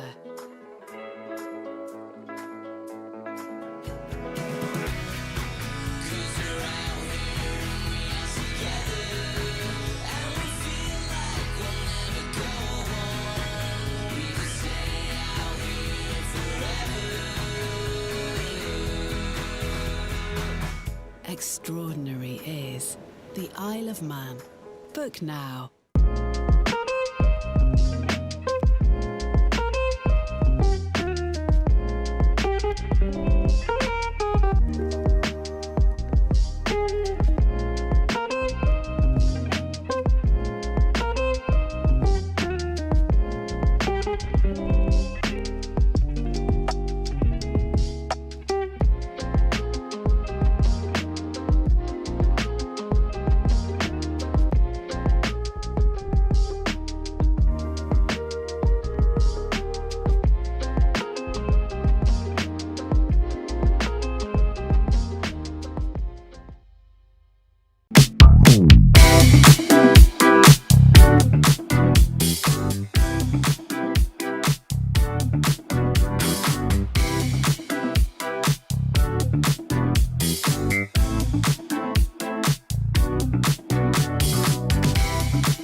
We are back with our coverage of round 5 of the FIDE Grand Swiss and the Women's Grand Swiss. And as we are inching towards the halfway point, well, the games are getting tense in the open section. It feels like this is the calm after yesterday's storm. Yeah, definitely. It feels like players reluctant to take too many risks, maybe in the knowledge that there's a rest day shortly where they can recharge and start their campaign of the second half of the event in more ambitious fashion. We've seen multiple draws already, actually in the Open, where 2 of the top 10 boards have already been drawn. Board 12, a draw as well. Not too much to note on those games, but maybe we start with the women's section now, Jovanka. Yeah, let's first of all take a look at the bird's eye view. And the women have been playing fiery chess all rounds. And today, just looking at these top boards, you can just see by the pawn structure that a lot of fighting chess. And we're going to go and investigate them deeper because they look very exciting. But let's head over to board 7. I'm notoriously great at maths. It took me a while to count. And it's between Valentina Gunina and Leia Garifalina. And, well, it looks like that Leia Garifalina is about to pull off an upset against Valentina. Yeah, a small upset here as the small rating underdog. It looks like black has simply won a pawn. Let's just rewind the last couple of moves because we saw a roughly level position here. But after this move, bishop to c4 attacking the black rook. The rook moved. A bit of a dance now, maybe hinting at a sacrifice on the white knight. The knight was shored up here. And, okay, g3, I think a bit of a mistake now. Bishop c4, missing, Jovanka, a tactic. The rook doesn't need to move. Yeah. Oops. Knight takes d4. Knight takes d4. And let's show the point of the tactic. So after bishop takes rook. Now just a simple recapture, I believe. Just attacking the white queen, and the knight next move will drop. I think white here would be forced to give up the queen and try to hold a fortress-esque position. But queen and pawn versus rook and knight should be a win for black. So she couldn't go for this. She couldn't take this knight either. Because after a capture, I think simply bishop takes. Yeah, or you can even go rook takes. Yeah, maybe even rook takes. Rook takes and go into the queens and opposite color bishops. And here, you know, the b2 pawn is going to be dropping, as is the f2 pawn, so you have to drop back the queen and chomp, chomp, chomp. 2 pawn disadvantage, maybe some holding chances due to opposite color bishops, but most likely lost in the long run. Instead, she found something else. Valentina, she's such a fantastic player, but one thing she hates is defending these technical endgames, and she plays knight to h2 instead. Okay, interesting attempt to try to land on g4. Maybe some counterattack against the black queen later. Yeah. Still, the rook is threatened. Just one trick. If rook e5 now attacking the white queen, then now knight g4 would land with a nasty fork. And this would be the trick. Check. And the rook would fall. Yeah. So, okay, she set a trap.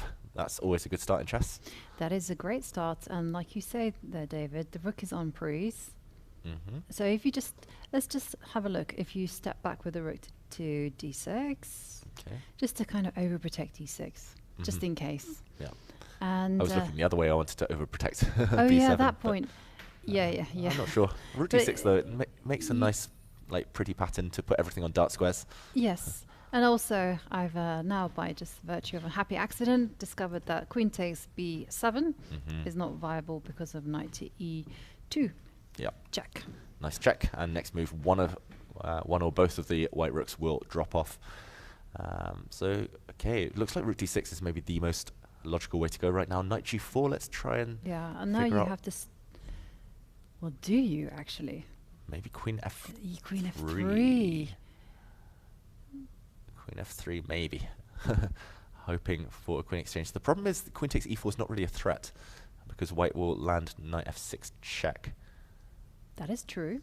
That is true. But then I've swapped off queens and I'm pawn up. But then rook takes d4 doesn't quite work. Queen takes queen. Queen takes queen. Yeah. And now white, if she takes this queen, then her rook on d1 drops. If she gives a check, it doesn't matter. Right, king moves up. Then her rook would fall. So, okay. I mean, queen f3 looks very tempting there, but can white fight on? I think this is her plan. It's either king g2 getting out of the way of all of those checks. But if you... Yeah. Maybe then you should put the rook on d7. I want to play h5. Yeah, I want to just go shut down h5, this but then knight. there's queen takes pawn. b7. There might be some tactics. How about knight e2 anyway, Jovanka? And Vicious stuff. yeah, rook takes rook now, met by checkmate in 2. Yeah, beautiful, David. Yeah, so, okay, still some tricks in the air. There always are when there's opposite colour bishops plus heavy pieces. Yeah, rook d6 looks nice. Yeah. And after knight g4, if she wants to play super safe, she can just drop back to g7. And that's absolutely fine, because h5 is coming as Maybe well as f5. f5. So, well, Garifalina well on her way to a win. So let's go back to the bird's eye view of the top boards, because so many interesting, exciting positions. And the first one I wanted to go back to is the game Tan Zhongyi against Saubaeva. Let's go back to our top board. Yep. Where earlier we were actually demanding that white played knight to c3. Instead she played queen d3, and we thought the move b5 was pretty strong, just going all out for the attack, just trying to open lines up for black's pieces. Instead she chose a slightly slower approach, knight back to e8 here at Saubaeva. She wants to bring the knight to c7 into e6 and finally land on an outpost on d4. But it's a slow maneuver, and castles, knight c7 met by h5 going for the attack. Tan Zhongyi, knight e6 and a capture. They say that you should always take towards the center with a pawn, not a piece. But I'm a bit baffled about this capture, because black's bishop on g7 had no life whatsoever. And now, okay, well, there's e5, e4 possibilities. Yeah, it's about to breathe fire, this bishop on the diagonal. No, I don't like this capture at all. I don't like it, unless she's got a very specific plan in mind, maybe to blow open the black king. She's slightly, well, I say she's slightly closer to the king now that lines are open, but no lines are open yet. g6 always met by h6 most likely. And if you try h6 yeah, first, h6 does but look a even bit scary, then, but I'll just drop back. Yep. And if I go full throttle and go g6. G6. You've said A, why not say B or G? I'm trying to make sense of this. Yeah, and let's say I keep taking you. Hungry hippos, just take everything, eat everything. And I've literally sacrificed a pawn to give a check with a pawn, and Check. that's it. Yeah, that's You've all locked, you've locked my bishop in. Yeah, but I didn't do anything else though. I've literally improved every other feature in your position, so I'm going to take back. Sorry, David. No. I mean, it's the first thing that crosses the mind, and I think it's what Tan Zhongyi was actually hoping for. But maybe realizing she's at a dead end. Also, this G pawn long term always going to drop. Endgames now will be very promising for black. And okay, can you go h? I like this idea of h6. Get the bishop there. And now I'm going to put a rook behind the G pawn. I'm not going to be so flippant about giving away pawns.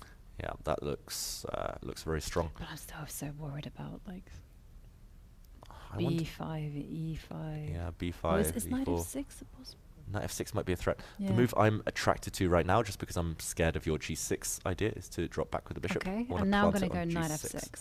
Yeah, I might have missed something here though. Knight f6, I wanted to take. Yes, I'll take you. Check. Yes. And I'll block.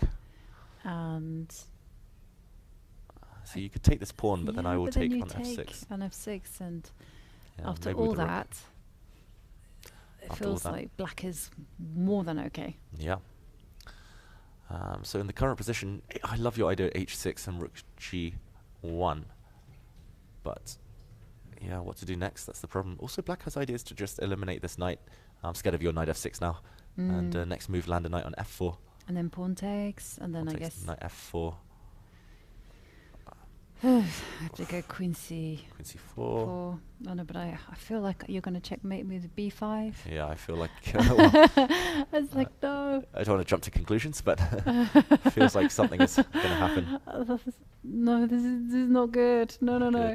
At some point, rook b8, and then e4 will happen to open this bishop. Maybe even c4 first at some point. Looks scary for white. This has something wrong with the white position here. Okay. Yeah, it feels like both players have just lost control of this position. It's just, it could go either way right now. But yeah, especially this last move, it's so committal. E takes f5 just to show in this position. Maybe she's already committed due to the fact her pawn was under fire. Not much else to do. But yeah, I actually think that maybe we're forced to do after this, you know, I think you have to go h6, and then rook goes to g1. I don't know which rook actually. Maybe the other rook? No, yeah, but maybe the other rook. Maybe. Yeah. Okay, I'll stick to the same plan. Okay, and now here I learnt my lesson. No pawn takes. Queen takes. Ooh. We're in the end game now, in the words of Doctor Strange. Okay, c takes d5. Yeah, but you just go knight to d4. Knight d4, yeah. Looks really sad for white. Unfortunately, you can't kind of line up because you'll always get hit and even locked out of the game forever. Tough position. But feels slightly tougher for white than it is for black. Yeah, no, I completely agree with that. I mean, actually, I'm completely stuck. What to do? Let's consult the oracle. Yeah, because my brain is failing here. Okay. h6. h6. Mr. Stockfish says h6, bishop h8, and here just it does says rook dg1, but also g1, or maybe a chill move like king b1 that's not going to be played. It doesn't feel like the type of position you can get away with such luxuries. Okay. Queen e3. Queen e3. But okay, I mean, there's no forcing lines that work out well for white. Let's turn the computer off again. But yeah, queen e3 maybe. Just a clever one, getting out of any knight jumps. Okay. And holding on to this pawn. If it's captured, then rook g1 will come. But you kind of feel that White's position is just hanging on by a thread. Yeah. White's position is going to rely at some point on tactics against the black king, either with your knight f6 check type of ideas, or maybe with some later bishop c4 type of ideas, because the black king has no safe squares. But I think strategically, black is just totally in control. Yeah. I think white has to be really resourceful here. I really liked your knight to f4 ideas as well, just to block out any connection. Yeah, two good squares, that's the issue. And she does play h6. She does play h6. Well, this position is razor sharp. Any side that makes a mistake will probably lose the game. Yeah, and it's hard to imagine any world in which this one ends in a draw. It feels like all middle games, end games are going to be so imbalanced. Bishop h8 immediately from Bibisara. And now the moment of truth. What is Tan Zhongyi going to play? I have a feeling it won't be something quiet like Queen e3. Maybe rook g1. If she plays king b1, I'll be like super king b1 and impressed by the chillness that Tan Zhongyi has. I go shower the board with gold coins if she plays king b1 and wins. Yeah. Okay. Maybe we come back later. It feels like critical moments still ahead. 15 moves before the time control. And one game that isn't exactly wild, but is very interesting nonetheless, is Vaishali against Anna Muzichuk on board 2. Because the knight did find itself on g5, and we've seen a trade of rooks, and I have a suspicion that all the pieces are going to get vacuumed off the board. Vacuumed, hoovered. Okay, rook takes. Yeah, so one way to illustrate this, Jovanka, would be, for example, knight takes bishop, rook to d1. Let's say, okay, I'll do it a nice way. Bishop e7. Let's say I trade. Queen to d2. Take everything off. And yes, white has a better pawn structure due to the protected pass pawn, but you're never going to break through with the king sitting on e6. Fortress for black and dead draw. Yeah, I think it's very likely at this point. I think actually Anna Muzichuk, if she wanted to win this game more desperately, then she would have prevented the idea of eliminating her bishop pair. Maybe she could have put a pawn on h6 earlier, or left her bishop on e7 longer so she could get rid of this knight. But yeah, after knight takes bishop, I think white is always safe. Yeah. And someone who is not safe, can we go to board 3, is Kamila Danova, because it looks like Goryachkina is in full control. And judging by the evaluation bar, well on her way to winning. Let me just quickly do a material count. Still level. Still level. But it's all to do with king safety, and the black king is not happy at all. Yeah, it's really vulnerable on every diagonal, to be honest, this black king, especially on the light squares right now in the near future, but even on a square like g7, it's not going to be too safe. Is there anything concrete for white? Why is the evaluation bar saying it's totally winning. The white queen is hit. Should we try and figure out if there's anything immediate? Yes. Well, there's only one check. There are two checks. There's the bishop can go back and the queen can go to c4. Which one are you more tempted by? The queen. Yeah, queen c4 check. Might as well gain a tempo in the quest to win this game. King g7, for example. And now I want to go f4. Yeah, I love this. I want to lock out your bishop. Defending the knight, but more importantly, no retreat squares. Oh, this bishop is going to be caught behind enemy lines. The white knight also, you've vacated the f3 square to come back and hunt down the bishop. Black will be forced into playing moves like knight d5 just to, or maybe not knight d5, but just to carve out a retreat square. She's about to move Goyechkina. This looks really nice for white. Yeah. Yeah, I mean, I guess you're meeting rook d1 with knight e3 though, so maybe surviving, but looks really nice. It does look super nice. I wonder what else could we do. I wonder. I was thinking bishop c6, but that doesn't make any sense because rook to d8, and also you got knight e3. So the next question, but you could do queen to queen e2 or queen c2. Yeah, one of these two. One of these two. Queen d3. Yeah. So you want queen d3? Okay. Queen d3. Okay. Now I have to move. And okay, she gives the check, so we're headed in this direction. So close. Yeah, so close. I mean, even if you don't kind of win anything on the spot, even if you just centralize, just improve, how is black really going to survive this long term? Strategically, black is busted. That's true. The even bishop in an endgame. The bishop on b4 is completely out of play. You can lock it out, actually, by going bishop. Okay, not in this particular position, because knight takes f4 as a threat, but you're literally going to go, say, queen f3, or maybe be a bit careful where you put the queen, and then go bishop c4. Or even a knight on c4 in an endgame. Yeah. But yeah, just a position like this, black has literally no plan. She's playing a piece down, essentially, with the bishop on b4.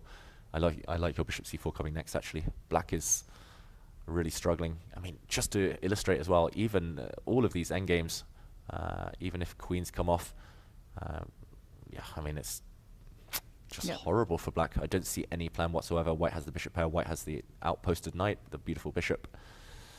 Yes. Yeah, one-way traffic, even if it won't end quite yet. Yeah, I agree. One-way traffic completely. And let's go over to the open section and see if there's been any advances. Well, a decision has been made by Alexei Serrano as to what pawn to push in the hanging pawn structure. So let's go there. Okay, let's backtrack briefly. We last left this game after bishop g5, threatening to take this knight, undermining the hanging pawns. So d4 was the pawn push.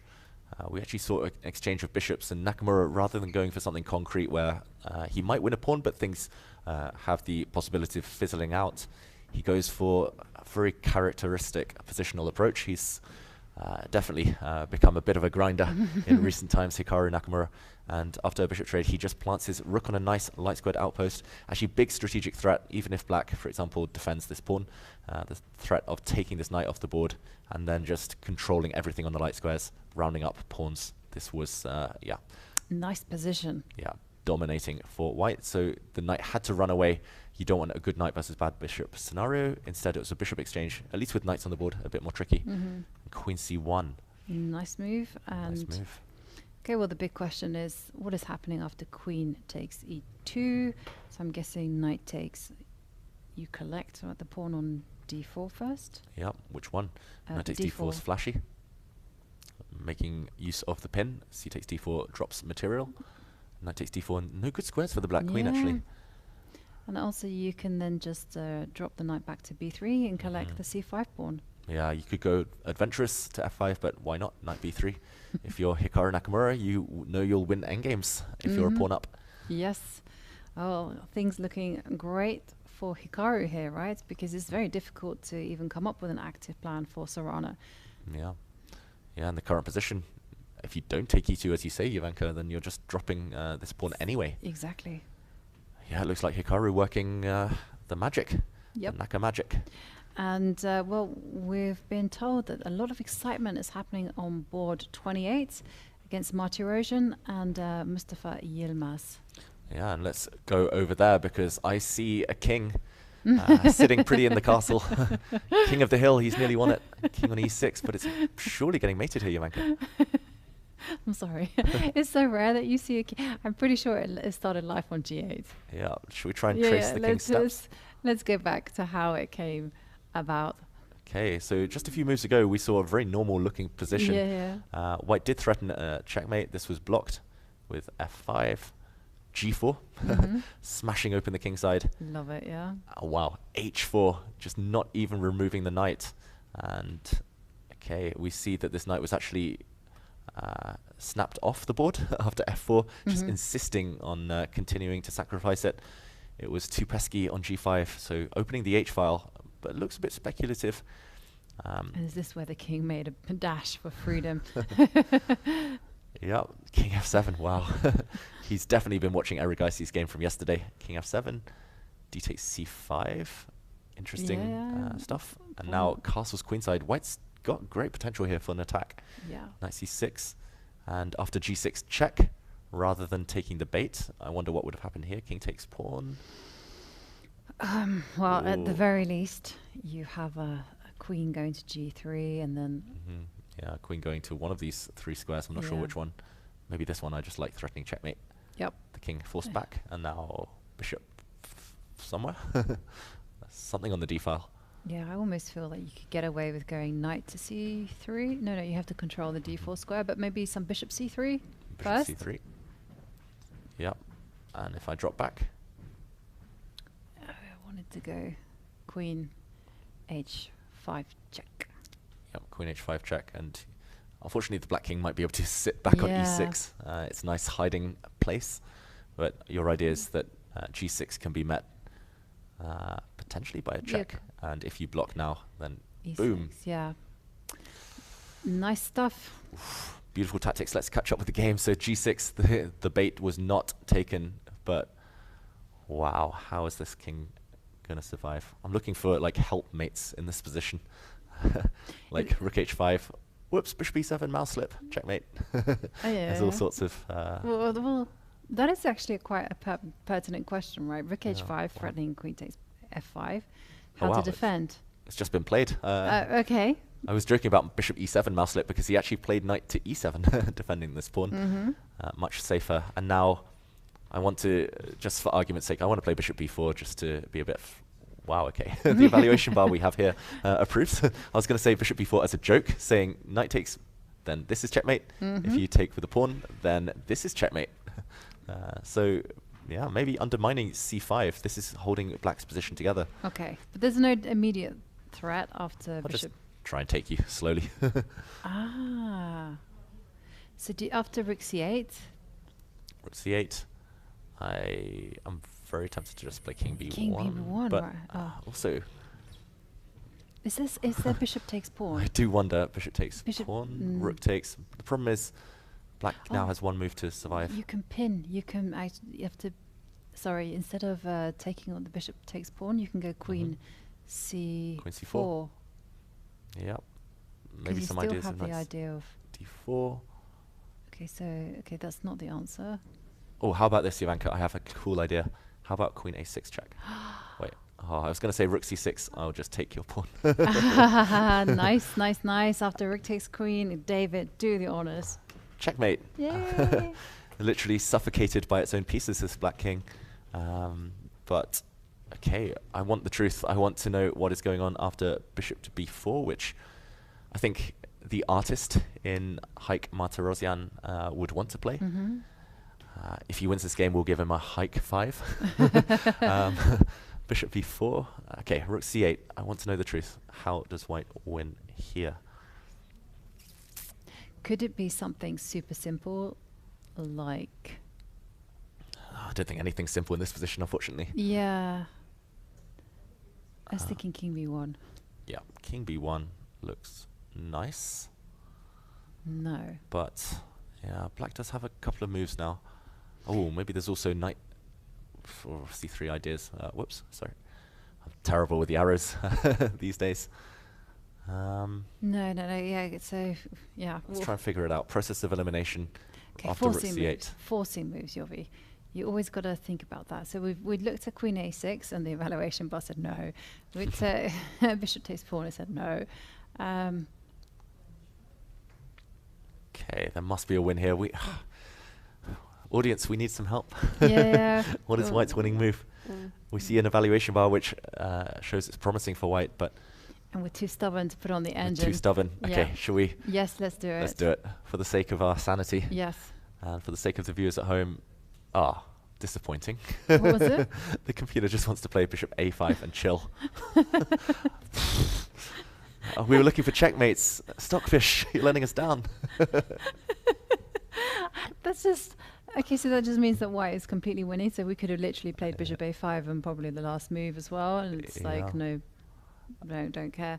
Wow. So this position, okay, he didn't go for any of these ideas that looked, at least from a silicon standpoint, very promising for White. Instead, knight g3 from a human point of view, much more natural maybe to go for the go for the f5 pawn. Yes. Okay. So the first move that I would be thinking if I were black is what is the answer after c4?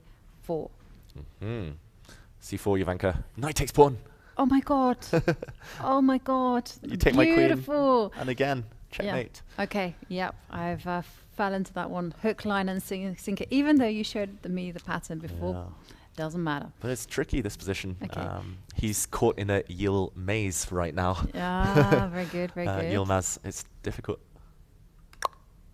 Big threat. Big threat. Okay. So that is a problem. But I do have a knight to b6. Knight b6 makes a lot of sense. Forcing the white queen to give way. Unfortunately, no sacrifices now. Yeah. And let's say I step back. How are you defending your f5 pawn? I just need to move my queen out of the way. For the great trade of queens. Golden rule 101. Queen a4. Oh, yeah. That's annoying. Killing the fun, Jovanka. I love my golden rules. 9 out of 10 plumbers, not chess players, recommend them. Okay, well, this one is like super crazy, super exciting. We will definitely keep you updated on how this one goes. But let's take a look at the bird's eye of the top 8. And let's follow the bar. We did see that Hikaru Nakamura had a big advantage against Alexei Sorana. We just seen that game. But maybe things are happening in the Ali Reza Firouzja Hans Niemann game. What a position that one is. Yeah, let's go there. Yeah, suddenly things are heating up. We're still only at move 17 as the players are now in their final half hour. Okay, we were here 3 moves ago after bishop to d7. Rather than play queen c2, a bit of an awkward move from Alireza, and maybe this set alarm bells ringing in Hans Niemann's head. It's always a trigger, right? When your opponent retreats, especially to the edge of the board, you suddenly think, okay, they've abandoned their kingside. Bishop c5 going on the attack against f2. You cannot play e3 because your bishop might get trapped with pawn to g5, so you have to defend it with your rook. And after f6, opening the f-file, pawn takes pawn, and boom, knight takes f2.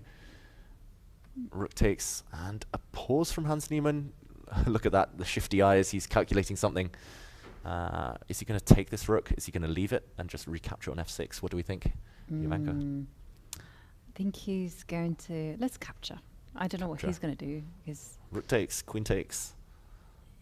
Yeah, because you do have e5 at the end of it, right? You can't block this. Okay, let's take something. Let's queen take with takes. the queen. Let's try. Yeah, try before we buy. Oh, but no, you've got bishop e3. Bishop to e3, I take it. Oh, Pin. yes, no bishop e3. Looks blunder. First big blunder of the day. Actually, I blundered many things. We've all been there. Yeah, okay, but I can... Can I... Looks super tempting for a human. For example... Okay, he's reaching out. He takes the rook. With a flourish, so we'll investigate that here. Pawn to e3 may be possible, so I guess that's why he took the rook immediately before it runs away. Here I was banking on the move g5, but this would just get super complicated. Let's catch up with the game. He took the rook with a check, and only now takes. Big threat on the board. G5, maybe even E5, winning the pinned bishop. Okay, and whoa, how to defend against this? Yeah, kings, king of the hill, king E3, like the other game. And if you run away, yeah, go to king to G1. And now, for me, the moves that I'm always afraid of is like queen takes B2. B2. Pawn grabbing. Yes. With a purpose here. I am. And now, how to... Guess knight C2, knight maybe? C2, yeah. And then I guess my queen isn't in danger. So I should go bishop C6. Yeah, unfortunately this pawn is pinned because the D7 bishop is hanging, so maybe bishop C6. And then after pawn takes pawn. Yeah, pawn takes... But then you go rook to D8 and breathe a sigh of relief, potentially. Or well, maybe rook not. D8 is still super complicated. I have moves like rook B1, and I'll land a knight on B4 next move. Yep. Suddenly, yes, black has a bunch of pawns, but I like the two pieces versus the rook. Okay. Okay, king G1, I don't think Alireza will pause too long before playing that, unless he wants to go to E1, but that doesn't make too much sense. No. Unless he wants to... no, bishop F3. No, king G1. King G1, yeah. The human approach. Keep it simple. Okay. Yeah, king G1, the only move. And queen takes B... I think queen takes B2 is very natural. Hans will give us an answer now. He's about to reach out. Yep. There we go. Snaffle that one off the board. I didn't realize he was left-handed, actually, Hans Niemann. Is he? Yeah, making moves at least with his left hand, and they're writing on the same side as Firouzja. Interesting. I've never ever thought about that potential statistic. Like, are there more, like, is there greater proportion of left-handed grandmasters than there is in the normal world? Normal population. Yeah. I do remember playing a few tournaments where they did mention like there was an abnormally high number. I think it was just that specific tournament rather than a general survey, but yeah, it's always interesting, just the way players make their moves. And for example, Levon Aronian, he's right-handed, but he makes moves with his left hand and then writes with the right hand. Oh, okay. It's interesting because my niece is ambidextrous, and so we did some research on this. And actually, apparently, because the halves of the brain are like in equal proportion, it means that they're very creative, but not necessarily academic. Okay. Yeah. Wow. Yeah, I mean, being ambidextrous is so cool. I'm a massive fan of Rafael Nadal, who's actually right-handed, but he plays tennis with his left hand. It's just incredible. But queen takes B2 on the board, and we're expecting knight C2, Jovanka. Yeah, knight C2. Well, how else to save this knight? Yeah.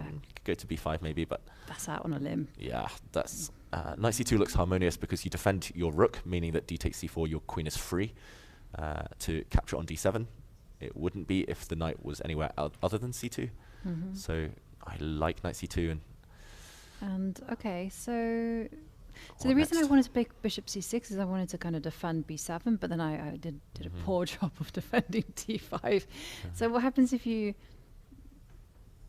go C6? Yep, I mean, C6. is it bad to lose the B7 pawn? Because that means I was terrified about this. Yeah, rook takes B7, for example. If you take this pawn, I guess I take. Yeah. It does look scary. I'm kind of, whoops, my arrows. I'm heading towards G7 with a bishop on E5 in the near future. Yeah, white seems to be running out of pawns, but the active pieces definitely compensate. Yeah. Yes. Yeah. You was just thinking you can go rook F7 or something, but I feel it's still really complicated, to be honest. I mean, I had no idea who's better. Without the evaluation bar frustratingly saying it's level. No clue who's better. And I think Firouzja doesn't know who's better either. For a moment, we saw him like blowing raspberries, or what do you call it when you exhale? I don't know, actually. Yeah, either way, he looked slightly bemused by the position. So queen takes B2 on the board, and this one, again, it's hard to imagine a draw. It just looks so imbalanced. Either white's pieces will coordinate and white will win, or black's pawns will flood the board. Yeah. Oh, very difficult position. And can we just look at what happens if he goes knight to B5? Because we do see Alireza taking a pause here. Yeah. And I just wrote this one off. And I was just thinking he could go bishop takes knight, but then bishop takes knight, you have maybe rook B1. Maybe rook B1, but maybe I just take. Yeah. I am hitting C7. Oh, whoops, C7. And how is it after queen takes b5? I'm letting you have everything. Yeah, I just realized bishop takes is a blunder. Yes. Because of a double attack. So you're letting me have everything. Right now the material count is rook and 3 pawns for two bishops, so black has a small lead, but I can attack your queen. And can I hold on actually to these pawns? I play queen c... Yeah, c5. Queen c5. And I move. Yeah, I was thinking queen c6 first. Ah, queen c6 I was trying to be clever. Ah, that is clever. Now if I attack you, yeah, then I'm going to go sidestep. queen b6 check, and then I'm going to come forward with my pawns. But I must admit, the black pawns are really slow, and the next move that white is going to have is like bishop b5, put a queen to target those dark squares on g7. Yeah, the bishops, if they get motoring, they're just beautiful pieces. Totally. Black's rooks aren't too impressive right now. This one still, I mean, could go any direction. 3 results, definitely possible. In terms of style as well, it kind of suits both players' strengths. Hans Niemann, he just seems to have crazy game after crazy game. And yeah, Alireza does thrive in those chaotic positions too. Yeah, just really fascinating battle. I think they're the exact same generation, these two as well, born in the same year. Oh. So yeah, interesting to see them face off. And there you can actually see the head-to-head scores. It was a 1 win and a draw, but the win being for Alireza Firouzja. I just remember the draw in Singfield Cup. And Hans just made a very speculative piece sacrifice. That was actually very brilliant. Yeah, a brilliant game. And he was on the brink of defeating Firouzja there, but in the end, not quite managing. Yeah, queen takes b2. I think it will be one of these 2 knight moves. Big, kind of tough decision. And we'll definitely check back on this one later as the clocks tick down. Still not even at move 20. And time trouble looming. Yes. And I mean, there's so many exciting games. Maybe we should just quickly revisit the game between Yesipenko and Fabiano Caruana. Okay. This one, yeah, not the most exciting, but definitely feels like Yesipenko's maneuvered maybe more productively than Fabiano here. Let's just show a few moves. I want to highlight especially one maneuver that I thought was pretty cool. Earlier we left it around this position, bishop h5. Black actually brought the bishop around, which was black's worst piece. Makes a lot of sense. The bishop's going to challenge white's beautiful bishop. But white's worst piece, both players talking to their pieces here.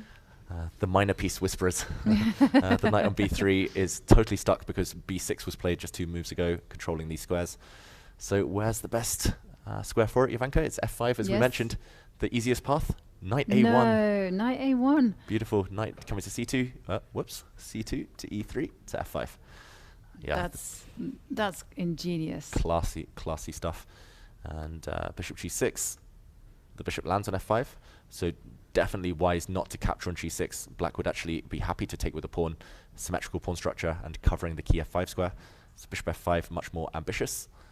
And now the knight is coming, b5, first a3. And okay, Fabiano, I think, desperately just trying to get pieces off the board. If the knight had landed on f5 with everything still on, white would have been better. Yeah.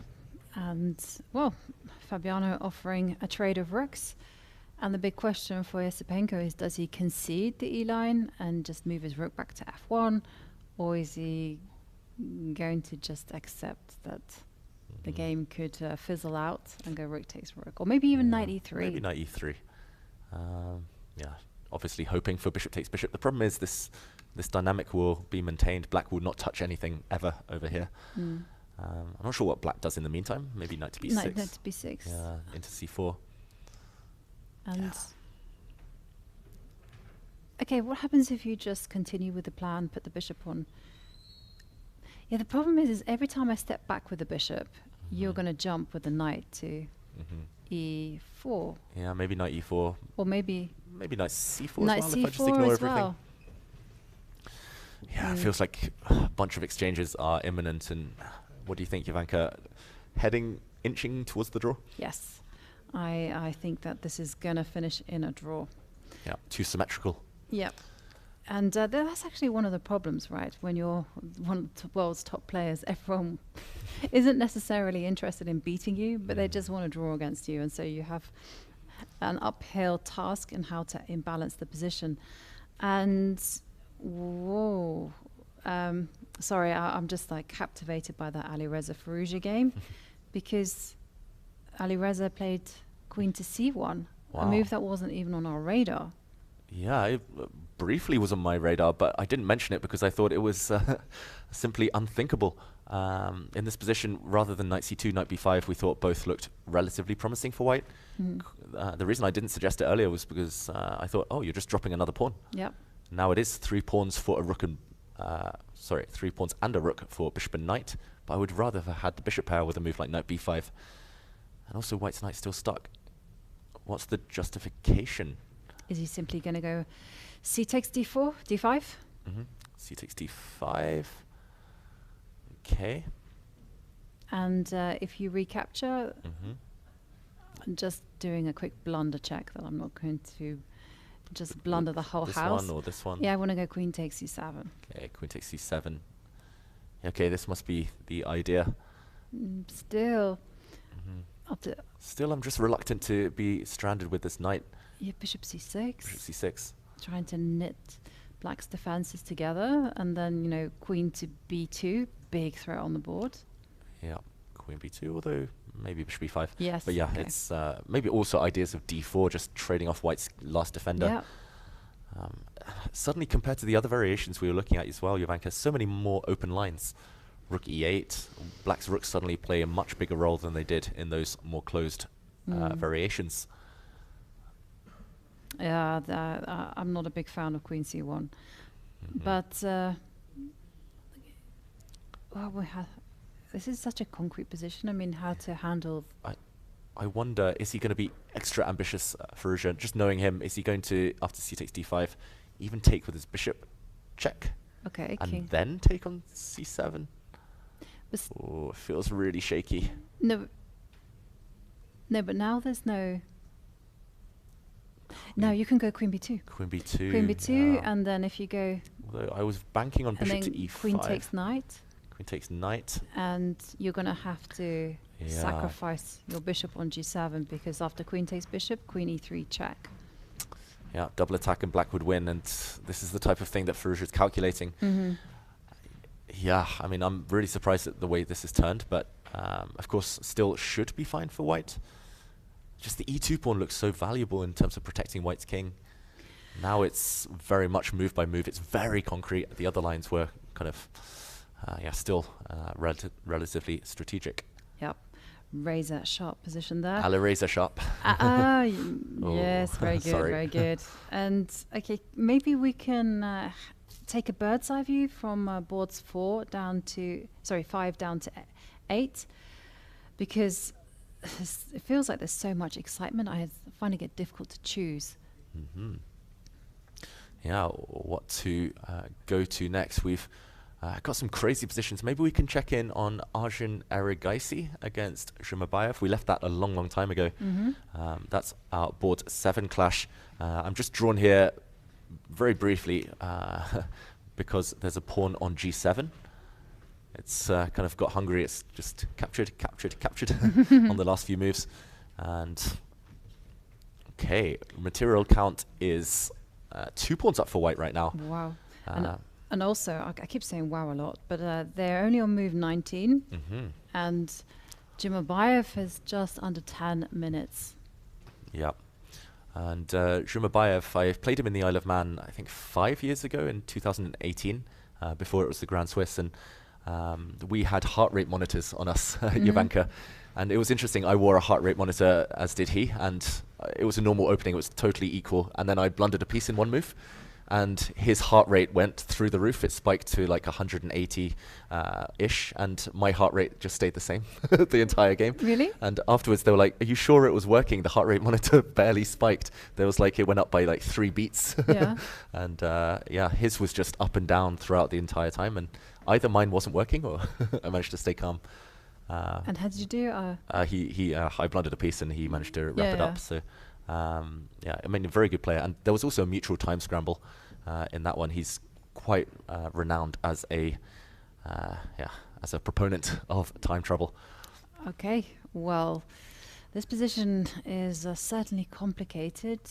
Nice rook on e2. Yeah. Nice pawn on g7. Yeah. Swings and roundabouts there, but if you could kind of turn that into a black pawn on g7, then black would simply be winning because of the activity. But okay, do you have to take time out? yes, let's take time out. Rook g8. It makes me very uncomfortable having a pawn so far advanced. Yeah. Also some threats for white. For example, if black is just playing slowly h5, then white can play bishop a3, land it on f8, Ooh. and cut the coordination. Yep. No. Grab that pawn. Yeah. So it's a big threat, bishop a3. Yeah, take it off the board. Yes. And okay, now I guess white should focus on development or maybe start kicking back some pieces. But how? How? Rook b1. Yeah, rook b1 first. I like that Rook move. b1 looks nice, just nudging this bishop away. I'm not sure where it goes. Well, I think he has to maintain the diagonal so it can go to one of these two squares. Yeah, let's just put it on c5 just C5. for fun. Yeah, I wanted to cut out rook b4 as well, which might have been a nice maneuver. Activating white's rook, cutting out bishop a3 too. And now knight to d4. d4. Yep. And maybe this is the dilemma for black. Say we see an exchange and a recapture. Black's still a pawn down. It's not the worst pawn to be down because white has two weaknesses, but and it's opposite color bishops. But certainly, especially for an ambitious player like Jovanka, he does not want to be defending a slightly worse endgame. Yeah, you're right because Plays rook g8. Rook g8 on the board. Because I was just thinking about moves like knight to b3, just trying to untangle, but that's going to be in. I mean, you got bishop h3. Ooh, Bishop. looks scary. Yes, and already problems. Yeah, already problems, and we see something very similar. Actually, he does without the move rook to b1. He first plays knight d4. I thought, you can get a free move pretty much. You could get the same position with the rook on b1, but maybe the rook is actually vulnerable there. So we're expecting to see bishop takes knight and a recapture. I don't know if you need to take the knight, to be honest. Maybe you just move the rook, but that would take supernatural calmness. Yeah, I kind of like the idea of taking the knight so that you cement the rook on e2. It's such a beautiful square. Yeah, and then take back. Yeah, and maybe actually white has to unravel by going rook a3. Yeah, this is why he's kept his rook on a1. He'll swing across and cover everything. But yeah, this one heading towards the endgame. Jovanka in a bit of time trouble, a pawn down. Probably should hold, but a long way to go. Should we check out another game, Jovanka? Yes, and okay, we've been told that. Well, there's a big question as to how Niels Grandelius managed to get his rook in its current position. And we like to solve mysteries, don't we, David? We do. We have a mixed history with success when it comes to mysteries. But let's jump in. Whoa, that's behind enemy lines. That is certainly. And presumably that rook took the pawn on f7 and then knight f6 got played. Yeah. So retrospective deduction there. So just a few moves ago, white. Okay, we have a result actually on board 2 in the women's section. As expected, it was a draw. Absolutely. So Vaishali and Anna Muzichuk. Peaceful game in the end. We talked about some strategic stuff, but the status quo was never really disturbed. Yeah. And okay, let's show this in the Niels Grandelius game. Actually, really clever tactic from Niels, the Swedish #1. Bishop to a4, trying to deflect the black queen. If she takes this bishop, then I'm guessing this would be disastrous. Although, I don't really see white's next threat. I guess we're attacking this knight. Yeah. This does look scary, though. It does look scary, and you can't drop the queen back to e8 anymore because of rook takes rook. Rook takes rook, and the black queen would fall next move. So yeah, this one scary. He resisted the temptation of the free piece, but okay, after a trade of pieces, he still gets, he still has to drop the f7 pawn, Yakubov, the other Nodibek, who won the Qatar Masters last week. He did, and yeah, and now I guess you have to capture the rook on f8. I don't know what the big thinking is about, unless he's going to sacrifice something. Ah, okay. Not sure how. Rook takes knight. Let's try. And rook takes. You have to take back. We're so close to checkmating, but the black knight covers any checking squares. Oof. I'm looking at flashy moves like knight f5, but I don't think they work. I was looking at rook takes knight. Rook takes knight, yeah, as well. And then knight f5, but okay, it doesn't work either. Knight f5. Queen h7. Yeah, unfortunately, the black king has a safe bolt hole on h8. Yeah, so close, but not quite close enough. Yeah, knight f5 I was initially attracted to because there's a pin and rook takes rook. You can give this fork, but the problem is I think the black king can run. Yeah. All these running kings, they're so annoying. Look, just marching up the board, getting greedy, and it's that dynamic. The knight next to its king, protecting everything. Exactly, king's best friend. Okay. So maybe you're right, rook takes rook. Nils, he likes to be a bit of an artist. He's got this signature laugh, and when he gets excited about chess, there's no stopping him. Rook takes rook. He'll want to sacrifice, though. He'll want to checkmate. Rook takes rook. I guess black recaptures, and then the white queen has to flee. But still, looks promising enough for white. It does as well, you know. Although queen to a4. Complicated. Super complicated. I think roughly in the balance. I'm just going to briefly check if there's any alternatives in the game position. Let's check here. Rook takes is indeed possible. Rook 7 takes f6 maybe, Jovanka. And complicated position. Yes, mega complicated position. And again, we'll keep an eye on how this one goes and update you on the results. But let's go to the other massively complex game that was between Jan-Krzysztof Duda and Mateusz Bartel. That was on board. Okay, you found it, you got it up. That's on board 11. Yep. So right now, quick material count, still level. Not too much has changed from earlier, apart from the departure of the f and e pawns and queens also leaving the board. Black's pawns, though, just ultimately not going anywhere. And okay, both sides have got blockades. I'm expecting the white knight to reroute around and eventually take this a4 pawn. What do you think? How big is white's advantage here, Jovanka? Well, actually, if you hadn't told me about the evaluation bar, I would have said white didn't have an advantage. Okay, actually, yeah, because maybe you're right in practical terms. Yeah, because the pawn on it's on a4 and b3. I know it's blockaded and everything, but it's still pretty scary, and it's white's place if you were to go knight to b1, which makes a lot of sense. Yeah, I think maybe we have to be a bit careful. Knight takes bishop. I'm scared that my c4 pawn will drop. So, for example, rook c8, and if knight c3, as I wanted to play, then there might be some tricks. Again, I'm not sure how to get it working, but okay, maybe like this: knight takes d3, bishop a6, and if you take me, I will try some tactics. Yep. Rook takes c4, just a typical. And then rook c8. Yeah, and everything's lined up. Oof, complicated position, and yeah, I think maybe you're right. Actually, in practical terms, it's really hard to know who's better. Black's simply going to put a king on d6 and park the other knight on e5. Actually, imagine a Regeisi king d6, king c5 later, king b4, if it ever gets there. And also, you have to factor in knight takes bishop as well, and this plan of going rook c8, which you've highlighted. Yeah, and look at the clock times. Duda, he doesn't end up in time trouble too often. He's normally really quick, really confident on the clock, but 10 minutes to make 9 moves right now. I wonder whether white can play something concrete, like maybe move the bishop out of the way. Bishop b2.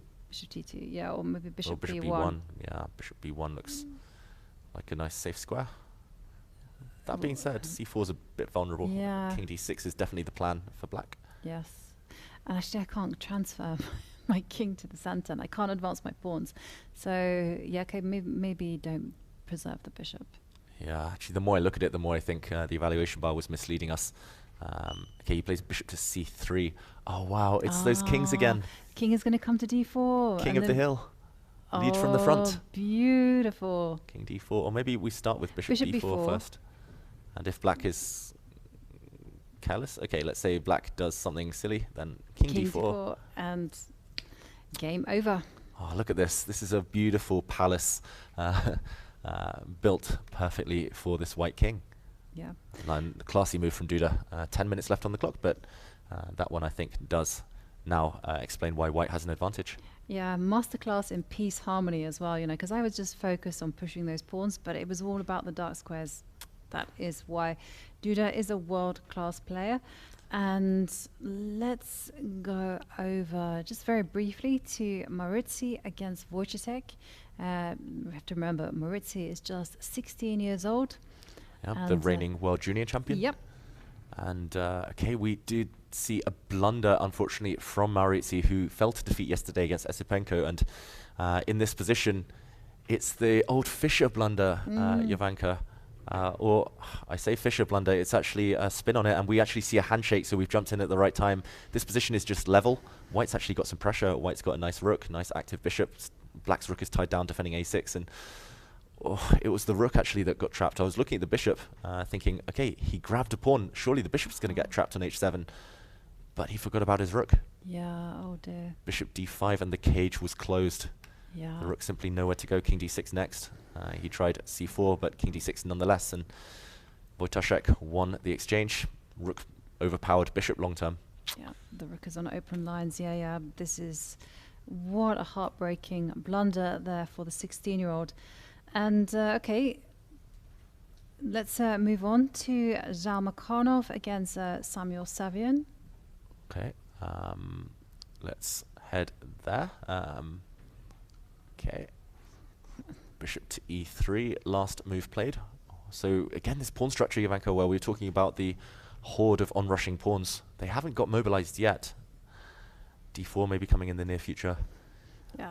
White's been clever here. The a pawn will act as a deflection, a distraction, and if the bishops disappear, black's king will be slightly vulnerable to checks.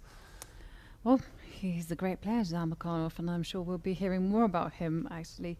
But still very sharp position. And talking about sharp position, it also looks like Bibi Sara is well on her way to defeating Tan Zhongyi. It's still incredibly complicated, so anything can happen. Yeah, anything can happen, and there will be twists and turns, but black right now is a pawn up, and the black king, more importantly, is safe enough. Safe enough for now. There's no good checks. If the rooks all disappear, she's trying to trade them off, then black's simply a pawn up. Also, compare the minor pieces. Beautiful knight versus a passive knight. And we do see a trade of rooks.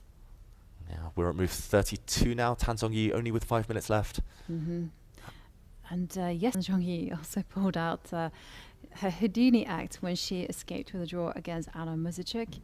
She will need to do the same here, and if she tries to trade off rooks again, Bibi Sara can just simply recapture that with a queen. Yeah, king takes would allow maybe an endgame, but okay, that looks winning too. So queen takes, I like your choice there. Yeah. Queen g1 incoming. This knight is just a monster. All of its tentacles controlling. I mean, defending pawns, attacking this piece, maybe jumping into b3 later, b5 coming next. Okay, so she refuses the trade and plays. She plays rook to c1. C1. But what is white's threat? I don't see it. Why not pawn to b5? I just want control.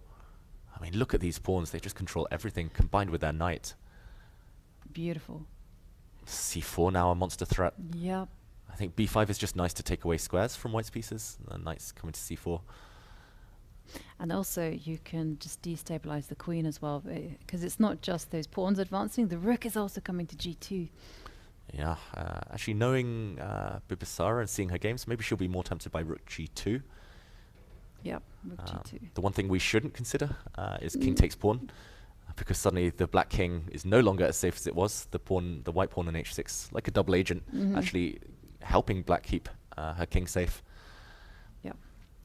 Yeah, b5. b5 is very nice, right? Yeah, I would be too lazy to calculate here. 15 minutes on the clock, be practical, Exactly. control everything. And well, Tan has just indicated that maybe her plan is to go queen to c4, so let's stop that one. Let's stop that one. b5 would be the automatic move. You mentioned rook g2, Jovanka. Probably also just very strong. Where will you go, though, after f1? I'll stay on the second row, thank you very much. Yeah, maybe this square, I'm reluctant to allow the bishop to get to h3. Yeah, I don't want to. Rook h2 still looks very strong, yeah. actually. You don't need b5 yet, it's just a luxury move. but it feels like you're being efficient, right? Feels professional, feels harmonious. White wants to play something, you're like, no, not on my watch. And Bibi Sara, well, she has just under 14 and a half minutes, so plenty of time. And a choice of pleasant options. And we also have a result on the third board. It was a win for Alexandra Gyashkina against Merit Kamaledinova. Yeah, we see the score sheets have just been signed. She's on a roll now, Goyachkina, after a slow start to the tournament where she actually nearly lost in round one. She had a couple of draws and suddenly working her way through the ranks. Yep. Is it a hat trick when you win 3, or is it 5? Hat trick is 3, I guess. What if you if score you 3 goals in football, it's a hat trick. So yeah, okay. 5 is just greedy if you win 5 games in a row. I know what happens if you lose 5 games in a row. Ooh.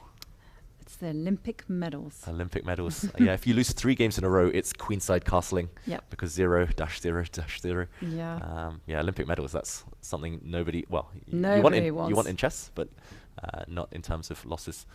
So, yeah, this final position, just to mention, she did win a piece a bit earlier on. I think it was around here. Black actually had to sacrifice her bishop. We talked about Black's bishop trapped behind enemy lines. Nowhere to go. It's simply trapped and lost. So White, won material and converted quite smoothly. We also see a result there on our cameras between Elizabeth Paetz and Stavrula Solakidou. That is a draw. It was a draw. And both players have had tough defeats in the last couple of days. So a draw, decent result. Yep. And there on the camera, you can see the game between Teodora Inyach against Marcel Efromsky. And yeah, we won't linger too long here. Looks pretty equal to me. White may be the better side of equal because a bishop's slightly superior to the knight with pawns on both flanks. But yeah, this one should be level. Yep. And one game that says it's level, but I'm not entirely sure. It's the game between Munguntul and Antonetta Stefanova. Okay. I mean, what is this pawn structure? Everything on the e-file. Doubled pawns. Oof. We're taught to avoid them. Yeah. And actually, it's very interesting. Both knights are bad. Yeah. Maybe the knight on f1 is a better piece. At least it defends the white king. Mm-hmm. The black knight is holding down the fort, though, defending c7 for now, defending its rook. And so is the white knight, come to think of it, on f1. It's keeping the rook at bay. It's covering the key d2 square, stopping the black rook from entering. Black has just played rook to d6, so this is a pawn sacrifice, Jovanka. Queen takes b4 is possible. I see a pawn, I take a pawn. Yes, as you should, and I'm guessing the idea is to go rook to d1. Mm-hmm. Attacking this knight, but the knight will just move. Also, actually, wait, there's queen to f8, defending this knight, and suddenly, whoops, back rank. Oh, okay, I rewind. I didn't spot that one. Mm-hmm. So I think the idea is actually now that the white queen is no longer eyeing up c7 to knight to f6. Play knight f6. But then yeah, and okay, she actually takes the other pawn. I was going to say I was so kind of devastated, well, so disgusted by the doubled pawns that I didn't want to take them off the board. But now queen b8 could be met by queen takes e4, and black's king actually has a safe square to run to, protected by its knight. Let's catch up with the game. Queen takes e5. Now rook d1, your idea. Now rook d1. Kicking this knight, nudging it away. If it goes to g3, then the rook will cause some real headaches on the second rank. It's weird. Both knights are just tied down. Yeah, it's super weird. I wonder whether you can go. I was thinking of doing fanciful things like queen f4. Queen f4, trying again this queen f8 trick. And if I lock you out, then I guess I can't quite do. Queen takes. Queen takes c7. I can, but yeah, you just take on e4. Yep. And then I'm threatening. Careful. Queen to b8. Yeah, and we might see a drawish rook endgame at the very end after everything getting eliminated, simplified. Black's rook more active, but yeah, this one should end in a draw. The b pawn will disappear, probably for the e pawn. And do you feel that black will be breathing a sigh of relief here? Yeah, she's definitely on the back foot. 2 minutes, we should mention, to make quite a lot of moves before the time control. Wow. Okay. And nice move there from Antoinetta, attacking the knight, forcing it to move. And the other question is, could you just step back and defend it? Maybe Again, the black knight breaks. Maybe not free. there. Okay. I just saw this possibility. Yeah. Queen b5. Wow. Yeah, but Creative. I am asking a lot from the position, because you do go knight to d6 and Maybe then knight d6. and then queen. Queen e2. Yes. Yeah, at the very minimum, black can maybe regain the pawn and hit this rook in the corner. Yes. It feels balanced on the face of things. Jovanka, for a moment, were your eyes drawn elsewhere? Are there other games going? The women's section, the time scrambles are looming now for the Open. We still have a bit of time before the clocks really tick down. Well, there are some time scrambles, but they're very one-sided. Okay. So should we talk through some of the one-sided positions? Let's. Valentina Gunina is still struggling against Garifalina. Okay. She's still a pawn down, worse position. Let's catch up with this one. This is where we last left it. And the current game position, whoa, this has changed. But yeah, it's just a pawn up for black. Oh, massive pressure on the f2 square as well. Exactly. And so, okay, Garifalina does have only 4 minutes, or 4.5 minutes on the clock, but the position is clear enough for her to coast through that. And it was a win in that game between Sophie Millier and Leila Yavekashvili. You can see there the final position, that checkmate is incoming. And also, it looks like Irina Bulmaga down on board 9 is completely winning against Beidulavia. Yeah, 2 pawns up. Irina Bulmaga, she always provides entertainment. And yeah, should simply be winning, especially this past A pawn. It promotes on a square covered by its bishop. And this should be winning long term. Maria Muzichuk had a bad game yesterday against Vaishali, but she's in top form today against Elina Rebus. This one looks like it's in the bag. Yeah, this last move really, really nice here. The bishop was attacked, and it actually gives its life because the white knight as well en prise. So if it's going to get captured anyway, give it away for the highest price. Bishop takes h4. Yep. We talked about all these advancing kings. Jovanka king might end up on h4, but black would simply take the knight and be winning long term. Yep. And she actually won that game after bishop takes h4. Okay, resignation. Yes, so we popped in at the right moment. And okay, just to give you another... Oh, hang on a second. There's someone who has under 2 minutes. Okay. And that's Pauline Guichard against Gunay Mamadzada. Okay. And Pauline, with the white pieces, looks like she's also struggling on the board against Gunay. Yeah, problems on the board and the clock. It's opposite color bishops. It's actually level material, but it's just the quality of the pieces. This bishop protects everything. It's nicely anchored on an outpost and stares down on the light squares. If you compare white's bishop, which is pretty much just a big pawn, yeah, opposite color bishops, they have this reputation, but with heavy pieces on the board. We've seen it a few times this tournament. Yeah, it's never straightforward. Simply, you can't defend on the light squares. Black will even play moves like rook g5, or maybe not rook g5, rook g4 at some point. Lift this rook across. Maybe you lift this one over to g4 and go for the g2 pawn. Yeah, right. And you almost feel that black can do that plan as well as going h5, advancing it all the way over to h3. So Pauline Guichard in tremendous trouble. So maybe we should go back to the first game between Tan Zhongyi and Bibisara Salbeva. And now, wow, this looks overwhelming for black. Yeah, it looks like she's setting up her pieces ready for the next game here, white. She's been forced to beat the retreat. And okay, f takes e4. She's closing in for the kill Bibisara. And that would make her the sole leader if she does win. We saw draw on board 2 between the 2 other leaders. But okay, finishing things off. White's just curled up into a ball. How does black land the killer blow? Well, you got to recapture that pawn. So my vibe is to take with the pawn.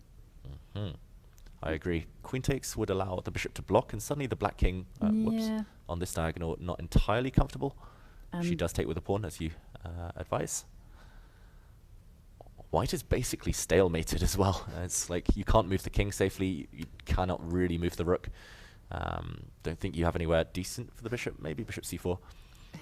Can't move the knight, it's pinned. Okay, she plays bishop c4 by process of elimination. Yeah, you might as well. And now it feels like the queen can go to... I would love to line up the queen and the bishop on the same diagonal. Oh, you want check? Yeah, I like that one. Yeah, I like both queen f5 lining up against the white king, but also your queen e5 may be more instructive. Actually, some big tactics in the air if you line up now. b2's undefended. Yeah, and I guess you have to step up with the queen to d2. Yeah, I was wondering whether I could get away with capturing. Just want to get in behind and get some counterplay. Yes. But as you say, it feels like there's something. Feels like at least I can go b4. b5? b5, yeah. Takes.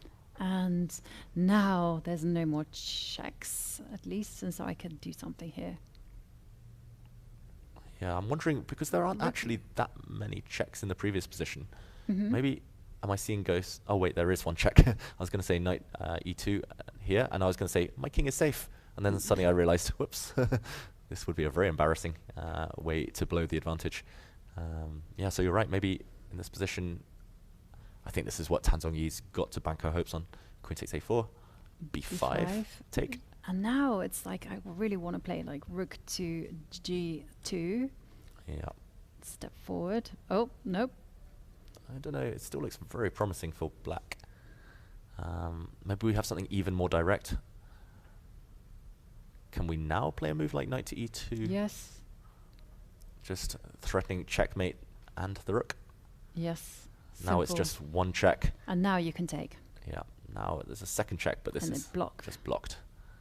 Oh wait, I've dropped my knight. We block this way. Yes. Rook g6. Yeah.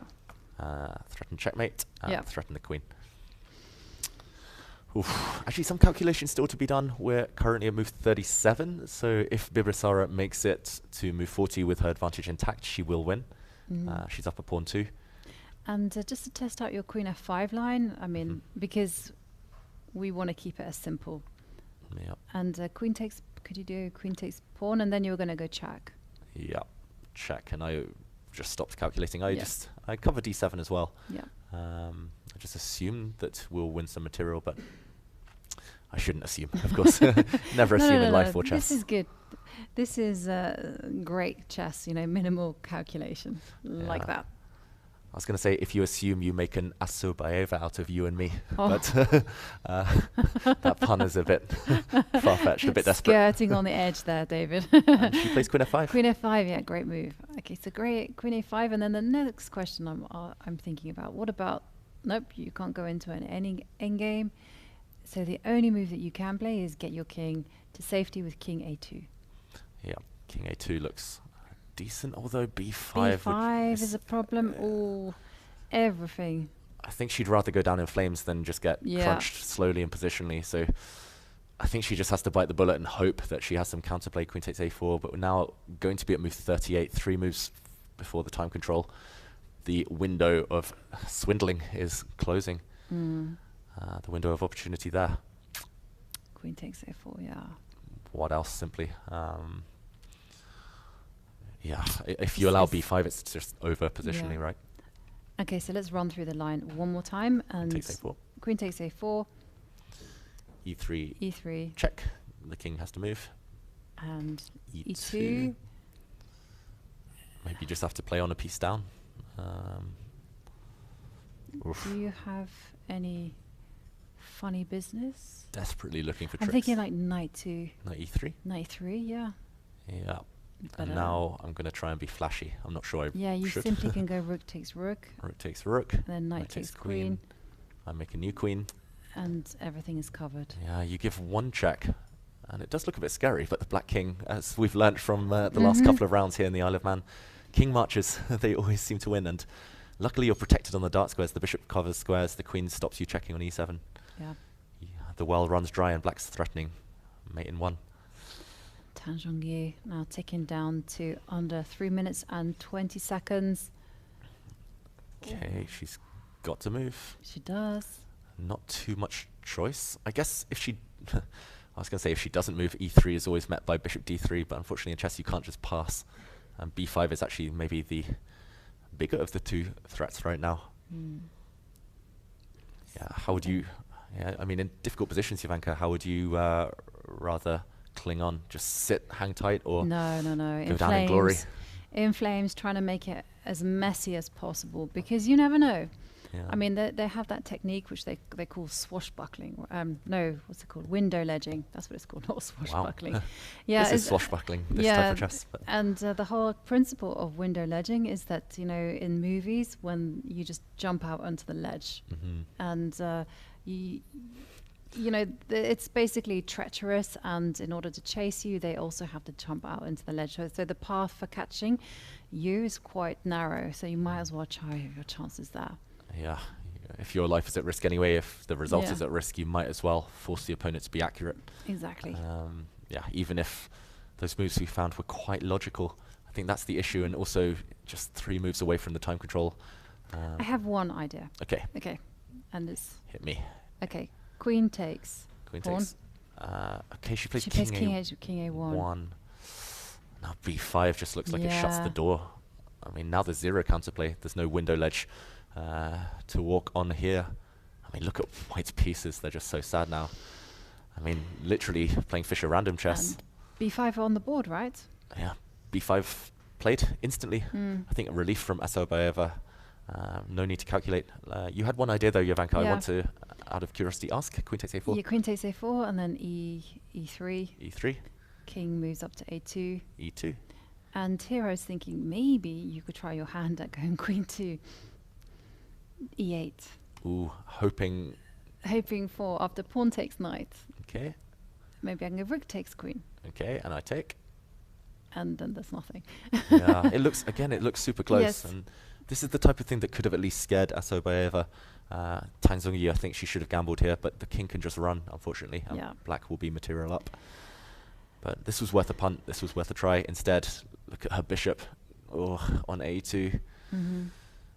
c4 just closed the door. I think this would end the resistance. Okay. Played very quickly, and I think we can assume that she's going to win now. Yeah, she will be winning that. And I'd love to head over to the open section, because just taking a look at Alireza Firouzja against Hans Niemann, because that one's just mega sharp. Okay, so we're reaching move 40 everywhere in the women's section. The open section, plenty of play left. We're currently at move 24 only.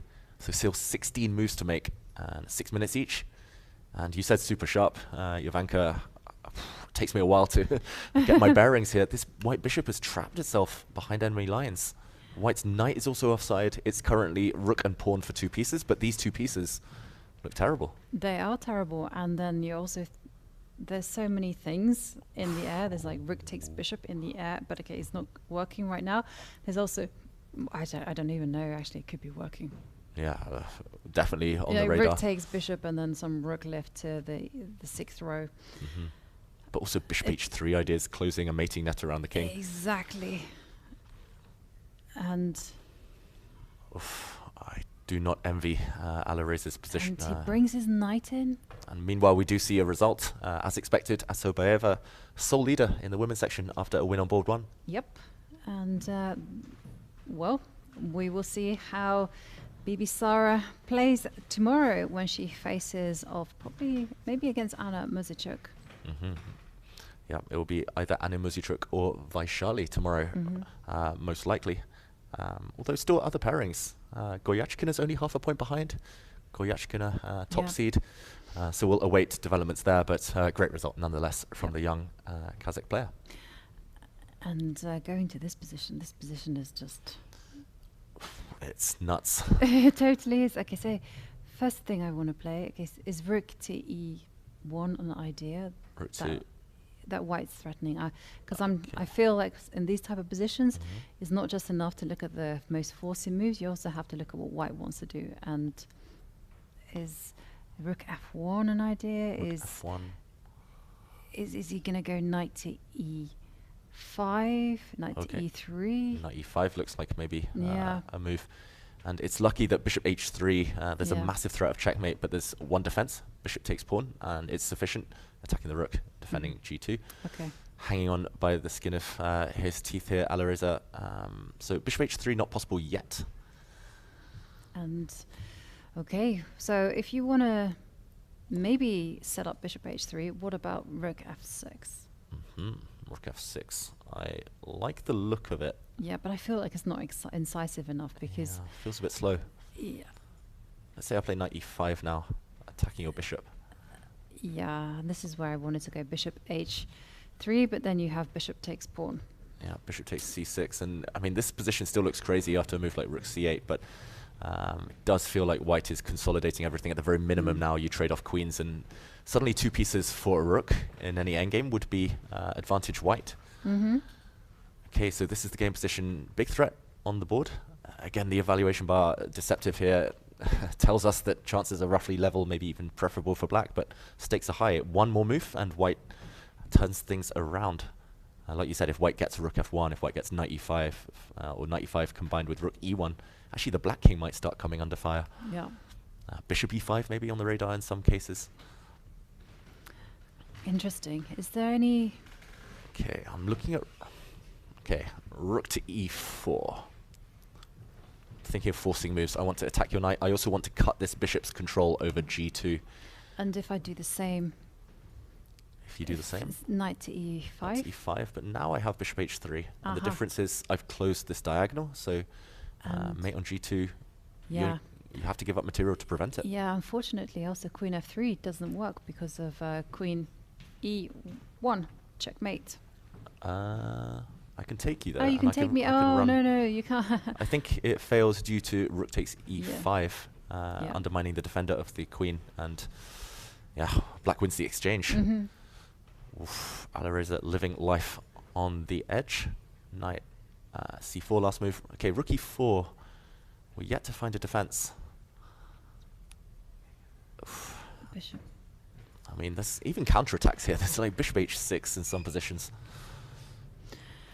I wonder. Crazy Bishop position. h6. Bishop h6, but then there's queen f. Queen f2. I was hoping it was just a check, but maybe it's more than that. And then the rook comes maybe to just f6. rook f6. Yeah, And then I was rook hoping. Oh, sorry. Yeah, no. I was hoping for rook g8, and then there might be some kind of smothered mates later on. Yeah. But yeah, rook f6 would be a killer. Okay, so this position. Rook e4. 2 minutes for Hans Niemann. Okay. 15 moves to make for the time control. He And plays rook e4. Rook e4. Okay, the most aggressive move by far, and now. Okay, monster threat. Bishop h3 would win the game. How to survive this position? I mean, it's just incredibly complex. I mean, did you have... Where to even start looking? It might...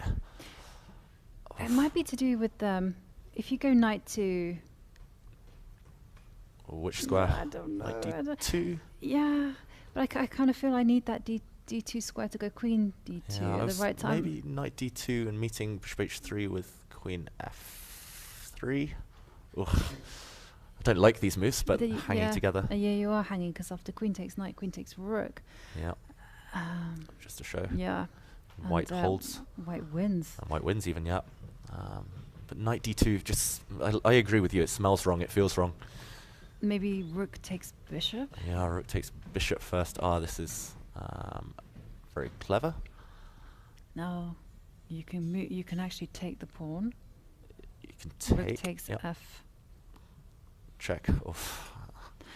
Wow. So many tactics in the air here. This is just crazy. I guess you knight f1 and you're still... Oh no, hang on a second. There could be some...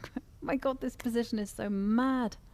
Yeah, this position is mad. I'm wondering, just puzzle rush, whether I can go queen f2. Oh wait, bishop h3, that's covered, luckily. Yeah, this one is utterly crazy, Jovanka. Could go in any direction. And okay, rook e4. 4 minutes. What do you think? Should we stick with this one for now? It's so dramatic. I think maybe we do. I think we should stick with it because, well, we're getting yes from the audience here. The audience is like, yes, they want to stick crazy. with this one. Yeah, our minds are exploding though.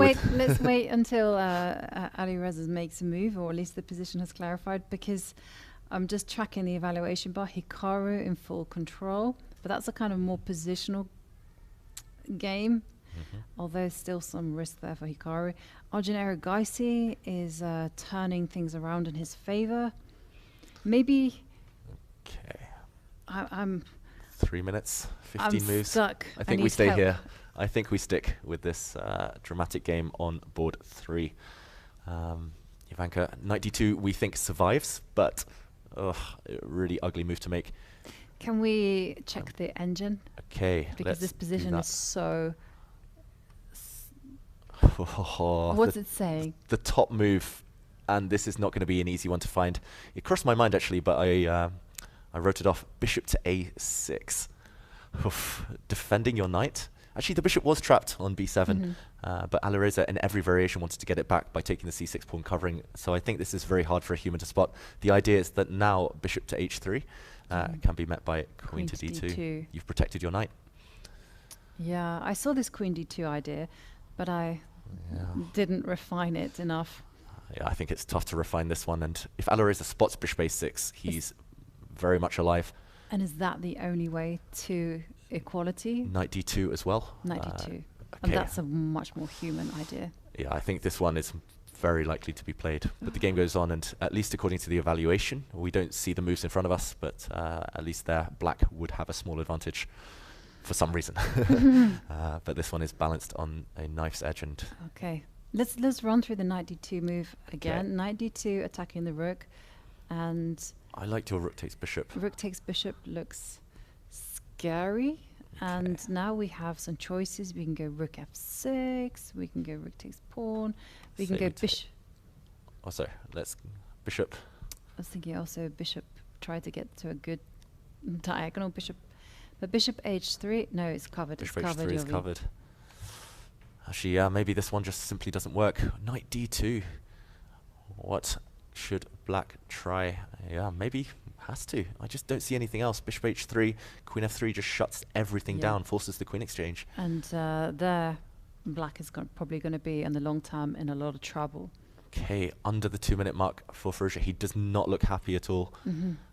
This is scary times for him. But knight d2 is findable. Yeah, but it's also mind-bogglingly complicated because you do have to work out what's going to happen after rook takes bishop. So knight d2, rook takes, and now pawn takes, and now... Let's say we try this one. Rook f6. The idea is that now I'm covering c6. Yes. In some Love variations. Knight f1 we said to cover the g file. Yeah, and now you can Give a check. Maybe. Actually, bishop takes c6 is still Yeah. available. Covering the magical g2 square. Maybe you just sit. So instead of rook g6. In this position. Yeah. Maybe h5 or? h5 or... Okay, he's Wow, made a he's move. played queen to d2 for Firouzja. And whoa, the evaluation bars dropped down dramatically. Okay, but why is this a mistake? It's queen takes knight. It must start with queen takes knight. You cannot afford to trade queens if you're black. And Firouzja's got planned queen takes bishop. Queen takes bishop. But now, we talked about it before, when a queen is so far divorced from her king, there's always going to be tactics. What tactics are in store here? Rook e2 looks like a promising start. Rook takes bishop, potentially. Queen c3 is another move. Queen c3 hitting the rook. Hitting the rook, but a queen... Well, let's also cover the checks. Oh! You spotted something. I was just thinking queen c5 check. Oh, And queen then is c5 check. Now I can No. hide out in the corner. I'm wondering, could I be really clever with a maneuver here and play a rook d4? And then queen takes... Queen takes pawn. Now I'll take your bishop. And I'm still protecting my queen. I've and then you're vacated. threatening queen to d4 check. And hands now around the 2-minute mark. And Okay. he's frowning. Fedoseev, the tactician himself, the big fish, watching the game over Hans's shoulder. Queen takes knight has to be played. There's nothing else to do. If you Yeah. trade queens, you're just worse. Okay, queen takes knight. We've got to put it on the board. Queen takes bishop. And now, what is the move here? Could it be takes bishop? Rook Okay, I mean, rook d4 looked quite promising. Okay, Let's rook try rook d4. e2 as well. I don't know. I just want to do something on this diagonal, but maybe white holds.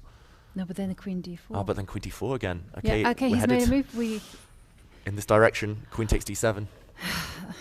This is the Gosh. key position. Yeah, this is nerve-wracking stuff. And, well, here, as you can see on the evaluation on the live board, black does have a win, but it's not an easy find. So rook d4 we tried. Yeah, rook d4. I think maybe the key here is that white does not take this pawn. But I think white has to keep an eye on black's rook. Yep. Now this tactic does not work because this check can be met by king g2, and black's rook would be en prise. So black would be forced to give a perpetual check. Okay, there's all sorts of checks. I also wonder, Jovanka, could we just create a threat? Rook e8. Yep. Threatening rook e1 check. Bring the final piece to the party. This would take real calmness. I think this might be the winning move. Maybe there's more than one, but... Yeah, and what happens if I go bishop d2 to try to cover things? But the bishop is not stable. Because I'm worried that after rook to f1, you just go rook to e1 anyhow, and game over. And I need to magically move that bishop from b7 to g2, and that's not going to happen. Leapfrog. Yeah, unfortunately the c6 pawn in the way. And Hans is down to 40 seconds.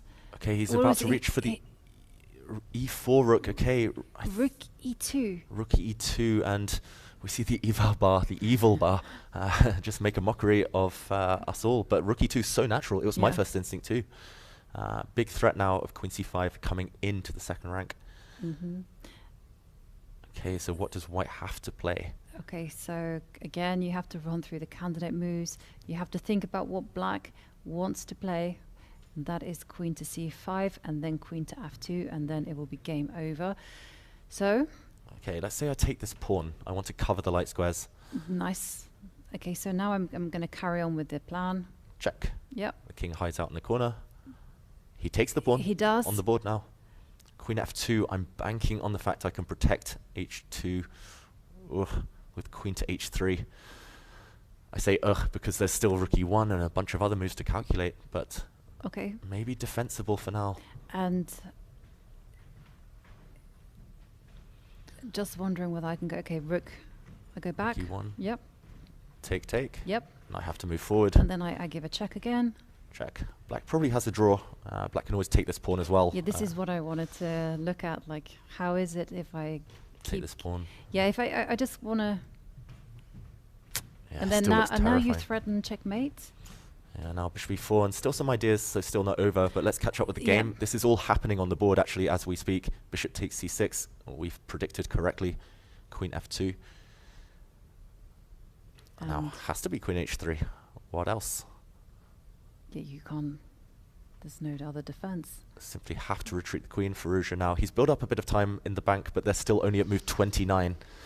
Wow. Still a long way to go. Massive time trouble. Queen h is forced. I mean, it's not like you can go g4 because the bishop is hanging on f4. So why the hesitation? No, the queen comes back. Yeah, he retreats his queen. In the meantime, just that previous moment, I want to check because the evaluation bar says it's maybe tenable for white if you're lucky now. But this moment he played, rook to e2. I wanted to check. Okay, there was only one immediately winning move, and it was rook to e8, actually setting up rook to e1, as we found. But okay, we had a lot of time and process of elimination there. But okay, let's catch up with the current position instead. Rook e2 and queen h3. He gives a check. I think we've predicted everything pretty well, Jovanka. Yeah. I'm not sure if that's good, but no. Well, the players did choose a forcing variation, and now Ali Reza has to step up with the king, and I expect so. Hans has a few options up his sleeve. Right, he can go queen e2, take the a2 pawn. He can't really bring his rook into the game. Yeah, that's the problem. The rook is a bit dominated right now. It cannot use e8, it cannot use c8 or b8 or a8. Those squares are all covered. Going to d8 doesn't really get anywhere because you want to use d2, which is also covered by white's bishop. So you're pretty much stuck with the queen. It crossed my mind that g5 is possible because white has no checks, but I'm not sure you want to allow moves like queen to h6. Looks like a risky move to play with no time on the clock. Yeah. So most likely, again, process of elimination, a check. And Hans now closing in on the 1 minute mark. I suspect that he's just going to repeat the position a few times just to build up time on the clock and then take a decision. G5 is tempting, but he gives a check. Yep, and black can repeat the position here, just to point this out, because after queen e1, white cannot block, for example, due to pawn to g5 at the end. And black would most likely have a promising endgame, if not a winning endgame. So, okay, this is the game position. He could give another check repeat, or take this pawn. Or do you just leave things as they are, play a3? This is also another question, because that pawn is not going to be easily defendable because the white king is so weak. I guess you could also... It's a difficult position. Yeah, I just want... Give this check. This would actually, force the endgame. Would it? Oh wow, maybe this endgame is critical because if the white king steps forward now, then there's always going to be a check and the white bishop would drop. So he has to now evaluate this endgame, Hans Niemann, queen to f1. And I wrote it off as being promising for black, but actually the a pawn drops. And actually here, it's not clear whether white is actually in trouble. Queen d1 played, forcing this endgame. Ooh, big judgment call there. Yeah. And now the queens are surely going to be traded. What do you make of that one? I mean, it's so difficult to judge, right, Jovanka? This endgame, g5, the pawn disappears. It feels like it's a draw. You think it's a draw? Yeah, because you drop back with the bishop. And these pawns will Oh, no. most likely be Move my exchanged. king, move my king. Okay, move the king. King f2? Yeah. King g2? I'm not sure. Yeah. Okay, we're headed in this direction. We are definitely headed in this direction. And now bishop takes a4, the only move to keep Alireza in the game. Yeah, so the queens are off. This is the game position. Bishop takes a4 will be played. Let's wait for the players to catch up. Yeah, not bishop b3 because f takes g3 as I blundered earlier. Just king to f2 or king to g2. Yeah. Still at move 36, so the players still have a few moves to make, but they've banked a lot of time. Yeah, king f2 looks very safe and sensible. Maybe king g2, I'm not sure which one's more accurate. Yeah, I feel like He's going to decide for us. he's going to King decide G2. king g2. And the big question is, after pawn takes pawn, what do you capture with? Is it easier to defend with the King or pawn? the king? It's Yeah, I'm 50-50. just thinking if the pawns are symmetrical or the pawns. I think the best would be actually to take with the pawn because yeah. now the pawn will cover the dark squares and the bishop, if need be, will cover the light squares, making it hard for black's king to pass. Even without the a pawn, I wonder whether this is still a draw.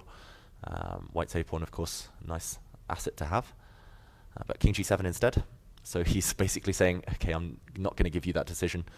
Hans Niemann's basically told us that he thinks it's better with white having an h-pawn than a g-pawn. In the meantime, it has been a draw on top board in the open section. It has indeed, and so we'll leave this game now that the situation has clarified, and we can go and visit some of the other games. I'd love to go and get your opinion on Hikaru's game against Alexei Sarana. Okay, and Alexei Sarana here in a bit of time trouble. 1 minute to make 3 moves. He's down 2 pawns as well. Yes. But there's a pawn on h3, which always adds a bit of spice, Jovanka. Yep. Some back rank tricks. And black's pieces are quite active as well. So what to do about this knight? Move it, defend it? Defend. Okay, with a pawn or with the white queen? With the Lots of dilemmas in this one. yeah, it is okay, so let's try with the pawn because Yeah. e3 looks nice. It does weaken some squares around the white king, but the threat of queen takes pawn, not an easy one to parry. How does black defend? I mean, it's really could you go knight to ugly. g5? Knight g5, yeah. Oh, there are.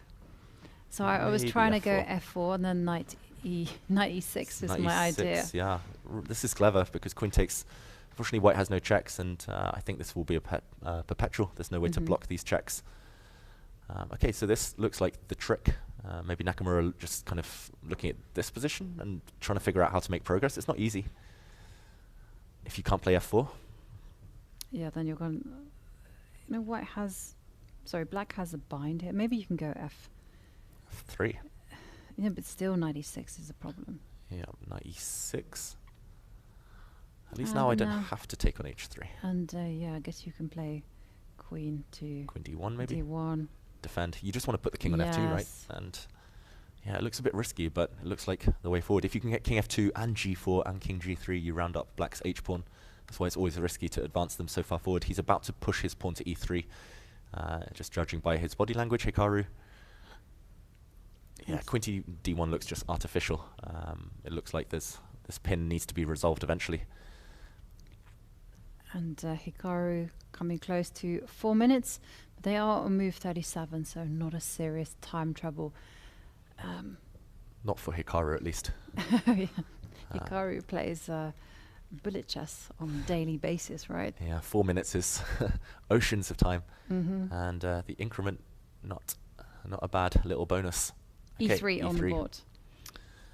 Oof. I think you're right. Jovanka Sorana has to just back up his knight and protect. The h3 pawn is where all of his hopes lie.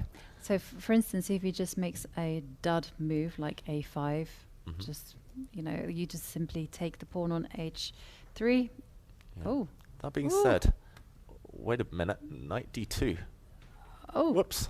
Well, Maybe there it's not you threatened. go. Yeah, I missed that one. Yeah, originally I was thinking queen f1, but now some counterplay, some hope. Okay. Actually, a5 wasn't such a dud move. It's motoring down the board. It's going to become a new queen. Okay, a5. I also stumbled upon this idea. Okay, but plays knight d2. There's a trap. Yeah, you cannot take the pawn on h3 because of queen c1. And that would be checkmate on f1. And of course, Hikaru doesn't fall for a mate in 2. He plays queen to d1.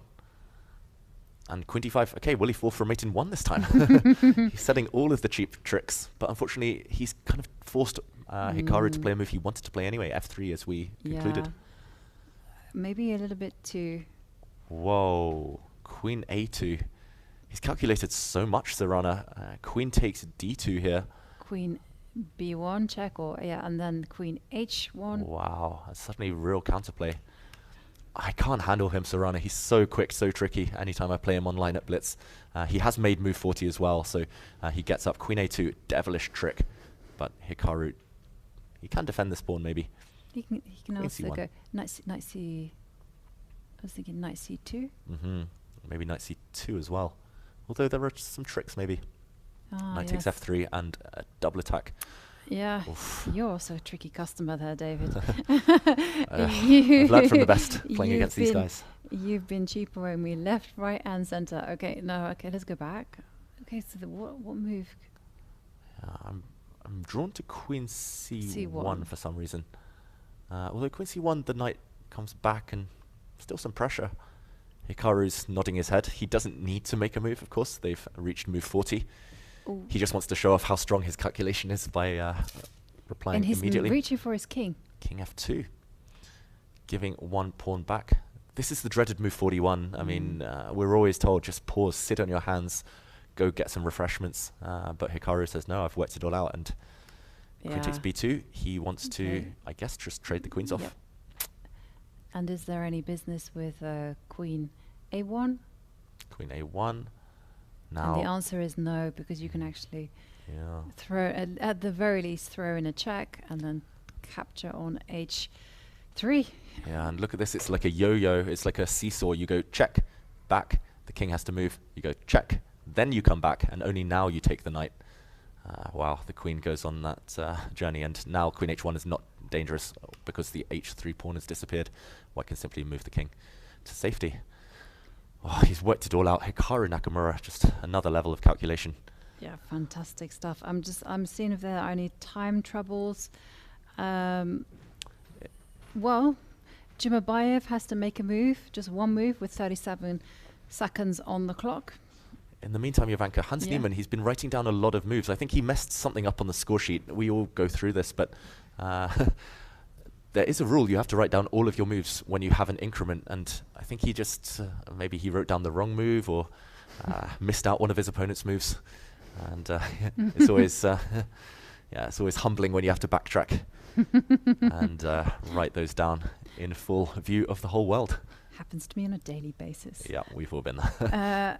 Okay, and it seems like there are no time scrambles to speak of, and everyone has passed the time control in the women's section. So after that exciting game between Ali Reza Firouzja and Hans Niemann, and also Hikaru Nakamura and Alexei Sarana entertaining us. I think it's time for us to take a breather and take a very short break. And don't go anywhere, because we will be back with more of the chess action in just a few minutes.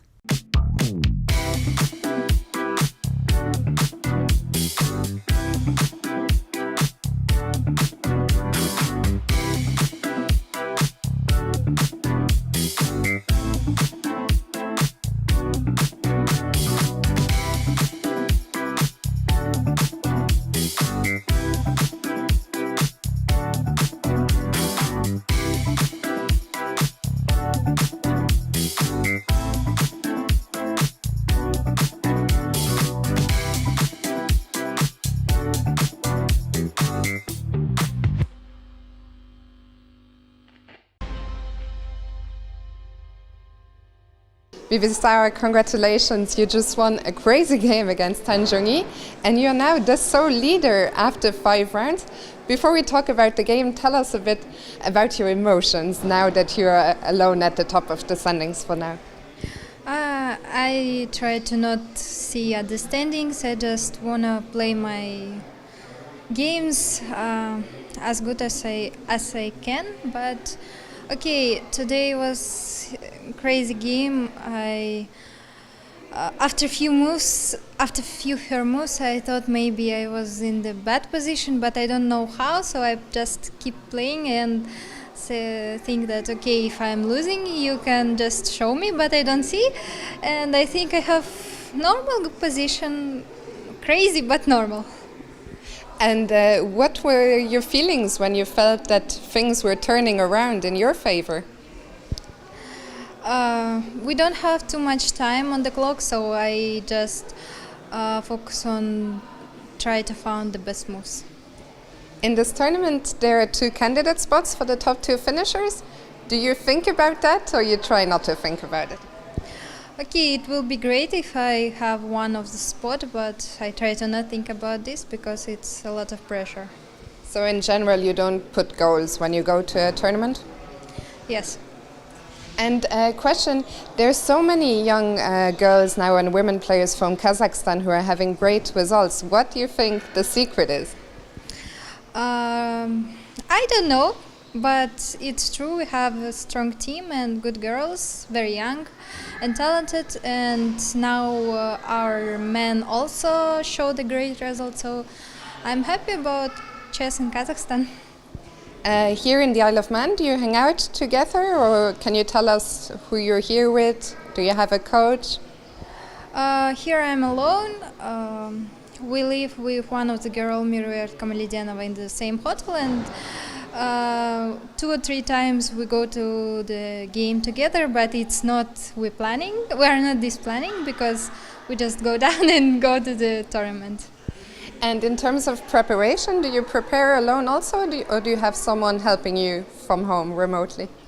Yes, I have a coach. Okay, and I guess it's the secret who he is? Yes. Sarah, congratulations again and best of luck for tomorrow. Thank you. Extraordinary is an island like no other.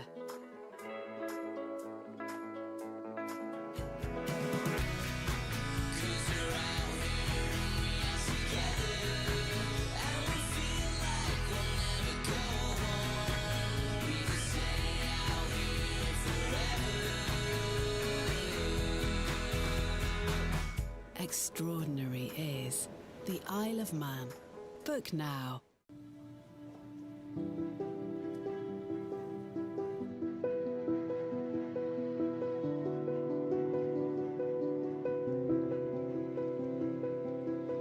Having women in chess, that's just an essential part of the chess world being round and harmonic. Women in chess, it is the beauty of the game. So we want to increase the number of the girls, women who go in for chess, who use it or choose it as their profession, as their career path. Lots of things has to be done, but as an organizer of a top-level event, what we want to do is to have more top-level events also for females. Even though Norway Chess is an event that includes both men and women, in practical terms, it's only men. So what we want to do is to have a women's tournament that actually has the same prize money that we give for Norway Chess, the players that play there.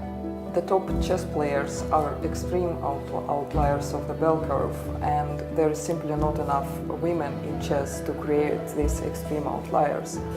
The more numbers of women playing chess and comfortably growing in chess will create these outliers, and we will have the women competing for the biggest title in the world. I want to wish all girls who is interested to play chess, who likes chess, who is still thinking, is it game for me or not? Yes, it is. It's a game for everyone. You can learn a lot of interesting new things apart of chess, you know, like logical skills, meeting friends, meeting new people, going in different countries. And also, yes, we are all one family, again, Sunasumus. Thank you. I believe that there should not be any difference between men's and women's chess, because it's sport and should be contested by them equally. But traditionally, men have had and still have more freedom, let's say, to focus only on chess, whereas women have to split their focus for chess and for family or kids' responsibilities. What I clearly know about chess, that when I was a kid and I started to play chess, we had many boys in the group. I was the only girl, but I never thought that it's important. We were just playing chess and beating each other every day, trying to improve. So that what was important at that moment. I truly believe that chess is a very fair sport. Girls and boys, men and women, young or adult people just can play together, and what matters is how good you are in chess. Let's say the rules are the same for everybody. I think in life everything is possible, so yes, sure, it's very possible to have a world champion. And yeah, with these activities and promotion of women in chess so I'm very sure if it's very possible. Estoy segura que es muy posible. Provide the conditions and the environment so that girls feel secure, so that girls feel encouraged, so that girls feel appreciated, and so that girls can afford going in for chess. And one day, a lady will fight for the crown of the world.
We are back, and after that rather frantic time scramble, I think, David, the best thing to do once now we've caught our breaths is just to take a recap of all the positions that are still on the board and in play.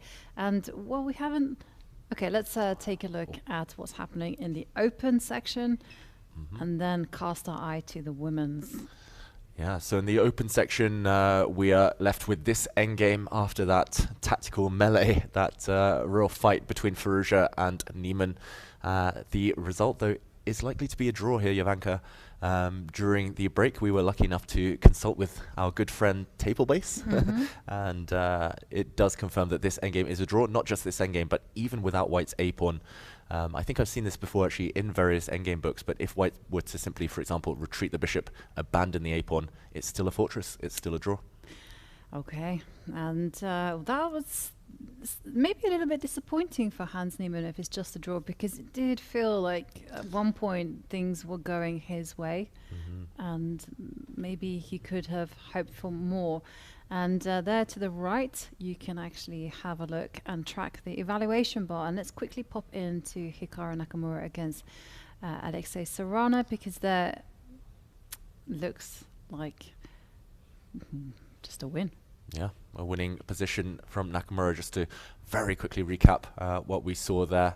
Around move 40, we saw a really devilish trick, queen to a2 from Sarana, but Nakamura, he's so classy. He played king f2 and forced now the queen exchange. After f5, slightly more difficult for White to play g4 and kind of run the king towards the h-pawn. For example, g4 would be met by an exchange and maybe a knight check, just holding the White king's advance towards this pawn, but should still be winning. And I don't think he needs to rush.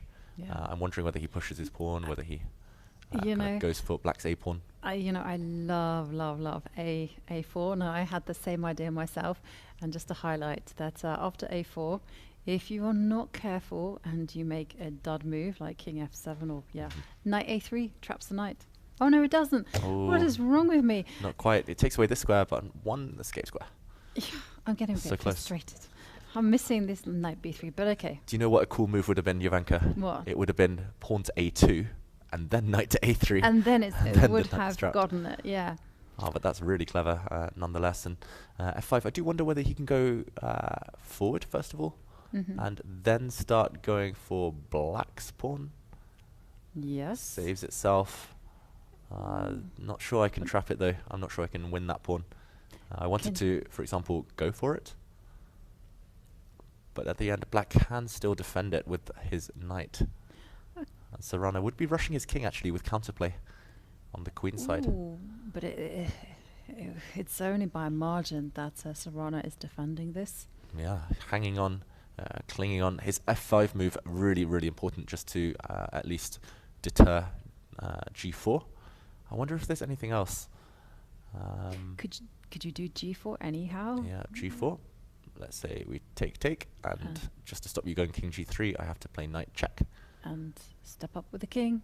King f3, I'll give you everything is protected, and now I check. up again. Yeah, I'm kind of driving you where you want to be. Check. Yeah, and okay. And the point is, if I go back to g3, then you come back to g5, and still must be lost. yeah, it's still definitely. Also, king h4 does win a second pawn, no? Yeah, it does. I'm so confused. This just looks winning for White. Okay. I guess some racing to be done with the Black king running quickly, because some counterplay with an a pawn always strong against knights. But this one must be winning for Nakamura. Right, and Hikaru does also have a passed h pawn himself and a passed e pawn, so definitely good for Hikaru. And let's go over to the women's Grand Swiss. We haven't checked up on them in a while, so we did see Tan Zhongyi losing to Bibisara, and we heard Bibisara's thoughts there, but still games in play. And let's take a look at the evaluation bars. And there you can see Monguntul against Antonetta Stefanova. Well, Stefanova a pawn down, but it's a doubled e-pawn. Yeah, we talked about these weak doubled pawns earlier in the day, and fortunately for Monguntul here, I don't think she can hold on to them. One pawn will drop. The Black Knight's actually coming in as well to g4. I think this one, she should just guide it towards safety now. It's likely to fizzle out towards a draw any moment. And okay, so moving down, let's go and check up on Theodora Inyach against Marcel Efromsky. That's on board 5. And okay, it's Serbia against Israel here, and okay, Black is a pawn up, But is it important enough? Queens and heavy pieces. There's so many endgames this tournament, Jovanka. It always seems to be queens and rooks left. Yeah. They don't want pure endgames. White's queen is holding everything right now. Also, chances of a counterattack. Rook b7 will land powerfully. Is it time for black to check? Check. Yes. And check. Check. And check. And draw. Yeah, and the question though is, can white intercept this check with queen to g2? Yes, can do it any time. Yeah, playing for a win, a pawn down. Interesting. I guess at the very least, even in a queen exchange, black won't be in any trouble because the king can defend its rook. And soon I might be able to threaten rook takes b7. I think, yeah, white should be happy with the draw here. And can black be the one playing for the win? Yeah, I wonder how. It's g5. G5. Maybe now I'm able to check you into oblivion. Check. My favorite word. Yeah. And is there any queen to f6 is after? True. Queen f6. And yeah, I mean, still something to work with. An endgame like this should be a draw, however. Yeah, you have to take. Because if you drop back now, the white king has a path. Yeah, and white will be the one turning the tables there. So you don't want to be playing that. I think this is just going to be a draw after a check. Unfortunately for black, she cannot activate her rook in time to deliver checkmate because of rook b7 and centralization. I think the white queen on e4 just well placed enough to guarantee safety. And finally, let's also check up on Valentina Gunina against Leia Garifalina. And, well, Leia has been material up for most of the game. And now it looks like it's completely in the bag. Yeah, she just needs to advance these pawns forward. She still has to be careful of some counterplay, but white should surely be too slow here. I think she's got it all under control. G4, followed by pushing the h-pawn, should finish the game. Okay. And okay, whilst we've done a quick recap on the women's Grand Swiss, let's go over to the open section. And well, many games still in play. We had a look at Hikaru against Sarana and also Firouzja Neiman, but let's revisit the game between Duda, the all-Polish derby, because, well, there were passed pawns on the board for both sides, and it was a crazy position. And now I'm like looking at the pawn on b2 and I'm thinking, uh-oh. Ooh, worrisome times here for Duda. Okay, this is move 41, so they have passed the time control and they had a bit of time to think in this position. There was a skewer on black's pieces, meaning that b2 was forced. And now the question is, do we block or do we get that pesky pawn off the board? Okay, first of all, let's go for simplicity. Get that pawn off the board. And we can do this because there's a counter threat against black's bishop. Let's say a capture. Take. And now what to do? What to do-da. Do-da, yeah.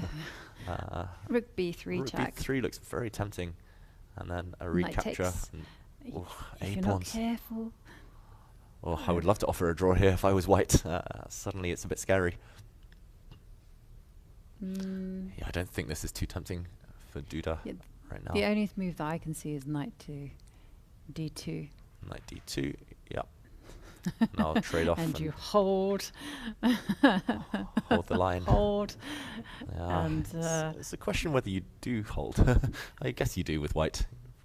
Yeah, but actually, white might be in serious trouble, right? If you haven't calculated this correctly. No, I haven't. No, I mean, I haven't either. I said if I should have said if one hasn't calculated this correctly, because it's a lot of work and it takes more brain power than than we have, I think.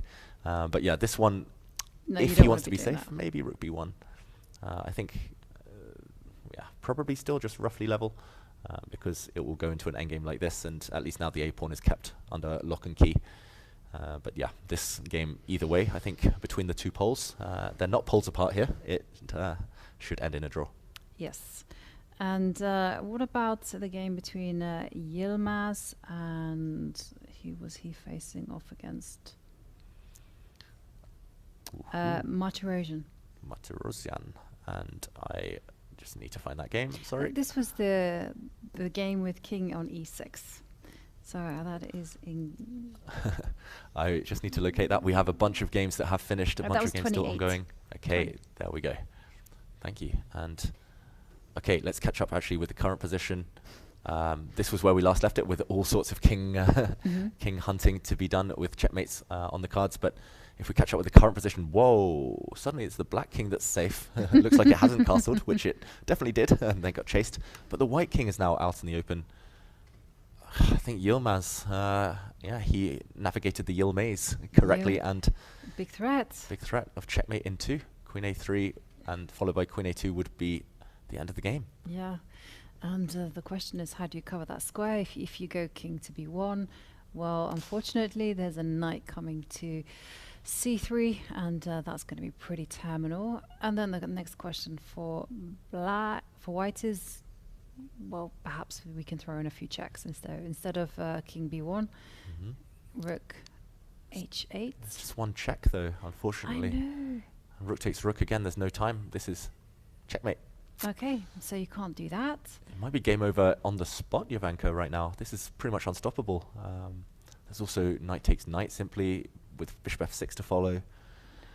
Black's king has done some dancing. It really had to do a bit of hiking in this game, but yeah, its adventures will most likely be successful. For martyr erosion, martyr, like yeah, the king was a martyr in this one. The king is a martyr in this one, martyr erosion. Yeah. Yeah. No, not good news. Actually, I don't see a way how to defend this. Yeah. This game has gone to Mustafa down the road. Oh gosh. Okay, let's move on. As Yilmaz about to take the win. Sorry, Jovanka. I wasn't expecting that one. This is Mustafa and away the best king walk we've seen today. Yeah.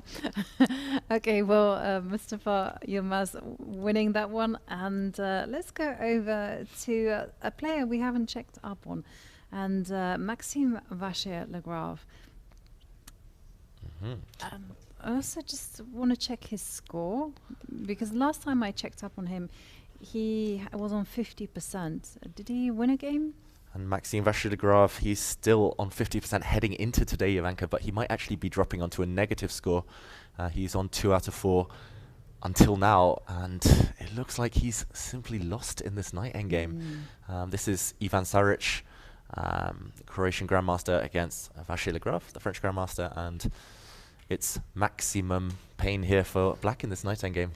Yeah, it is sadly maximum problems for Maxime. Yeah, unfortunately, I don't think you can do too much on this flank, and there's a simple plan of going for the black h-pawn. I'm not sure whether you do it with your pawn, with your king. You can, for example, even just plant a pawn on h6. I don't know what black's next move is, for example.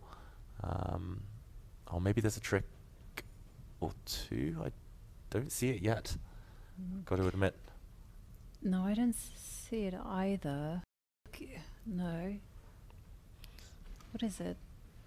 I don't really see any move for black, to be honest, C5. right now.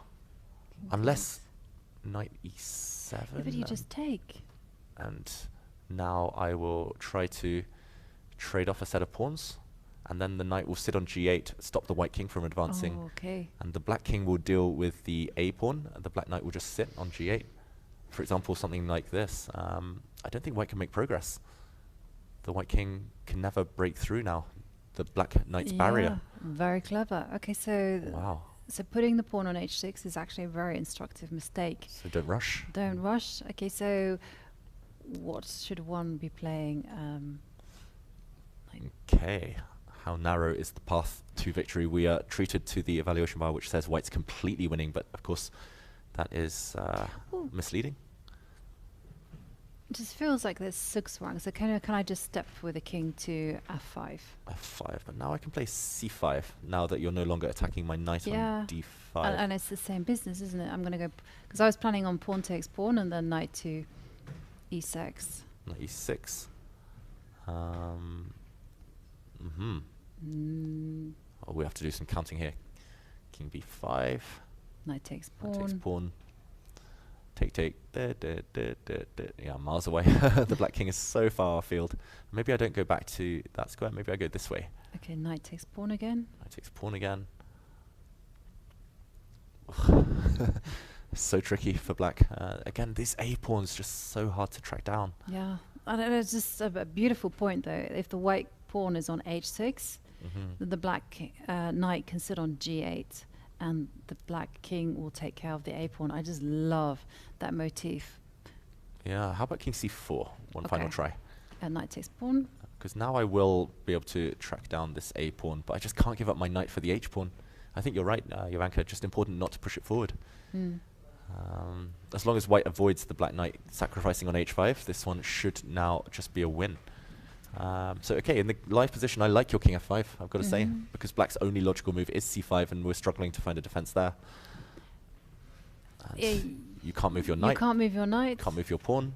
Nope. You can wait with the king, but that's not going to be good news. In the meantime, we do, as expected, see a draw in the women's section between Mun Guntul and Stefanova. Yep. Oh, still been a very decisive game. Games in the women's Grand Swiss. Not so much in the top boards, but in the lower boards there's been hardly any draws whatsoever. Yeah, barely any draws. Yeah, they're really out for blood in the women's section. And okay, just to recap this final position before we move on, I'm just going to check with the computer. Okay, wow, king to f5 does look winning, as we thought. There's actually a more direct path. There's a fork in the road. You can play b5, undermine this black knight. Oh. And okay, I haven't looked deeper. I've turned off the computer again, but this one. With the same idea, because here the only move for black is just to go f3, but it's exactly the same idea, right? The knight goes back, and then Black will have the extra c pawn this time. So king takes pawn. I guess the idea is knight g5, and we pick off the pawn ASAP as quickly as possible here. And black's just not quick enough to race his own pawn down the board. It's the trousers again. It's the A and H pawns, Jovanka. And in the meantime there, in the women's section, we can see on the camera there's been another result, this time between Paulina Shuvalova and Daisy Corey. Daisy Corey, and that was a draw. Yeah, this was the final position. The white king simply couldn't escape the checks, and we saw a repetition of moves. Looks like a very balanced game on the face of things. Fair result. Certainly. And, well, we've had a few fascinating knight and pawn endings. We saw Maxime Vachilegrov still has some chances to hold it, especially if Ivan Saric makes the inaccurate h6. But this should be a win for Ivan Saric. Yeah, b5 and or king f5 should result in a white win. Tough times for MVL, but in the meantime, Jovanka, this mammoth game, this kind of clash of the tacticians, was a draw, and we see the piece twiddling from Hans Niemann as they discuss the ins and outs of that mess. We've never had a camera angle like that before in the history of chess, right? He needs to take lessons from Boris Gelfand, the great of piece twiddling. Yeah. And it would be nice to hear what they're saying, actually. Yeah. I wonder if we're able to get hold of that a bit later. Microphones were available at the Nakamura board a bit earlier. And yeah, interesting battle between these two. And ultimately, just no way through. Niemann on the brink. Not close enough, though. Yeah. But can we do a quick recap of that kind of wild moment where things could have gone Hans's way? Yeah, Hans actually did have one winning move in the position a bit earlier. I will try to find it. It was at this moment, queen takes d7. Very understandably, he planted his rook on the second rank rook e2. And after bishop takes c6, the game eventually fizzled out. White had to sacrifice material, but eliminated this pawn and a drawn endgame ultimately. But if Hans Niemann had added his remaining rook into the attack with rook to e8, there would have been no stopping him. Rook to e1, a deadly threat, and unfortunately for white, a move such as queen to e2 would now meet with rook e2 with a gain of tempo. You pretty much get the same thing, but just a quicker version. Yeah, high-class move there. But what a crazy position and what a crazy game these two treated us to. Full of fireworks. And, well, that means both these players, they move on to 3.5 points. And, well, let's go and revisit Hikaru's game, because remember, if he wins, he will now share the lead alongside Andrei Yesipenko. Yeah, and right now it does look like Hikaru is a big favorite, Jovanka, to join the lead. He's got 2 extra pawns, but there isn't too much material remaining, and we know night end games, they are treacherous. So right now, Black has just played king to g5. Didn't we predict this? Yeah, pretty much. Yeah, I wasn't sure which direction Black's king was going. I think I was saying, oh, maybe you run this direction, but he's actually gone the other way. So we predicted most of it correctly. And Sarana, okay, has played king g5. Yep. Okay, what to do next for white? If we move the knight, the downside is that suddenly there's a fork on our 2 pawns. So our knight's a bit stuck as white. I like the knight where it is, but the question is, can I just go king to bring the king? King g3, and now you give a check. Maybe, or which way? Or which check? I was assuming in the center. Yeah, e4. Yeah, and okay, the king has to protect its pawn, so king f3. Yep. Now I continue checking, I guess. Yes, and here I was hoping to have a think and see whether I could go to e2. If you go to e2, let's say I go back.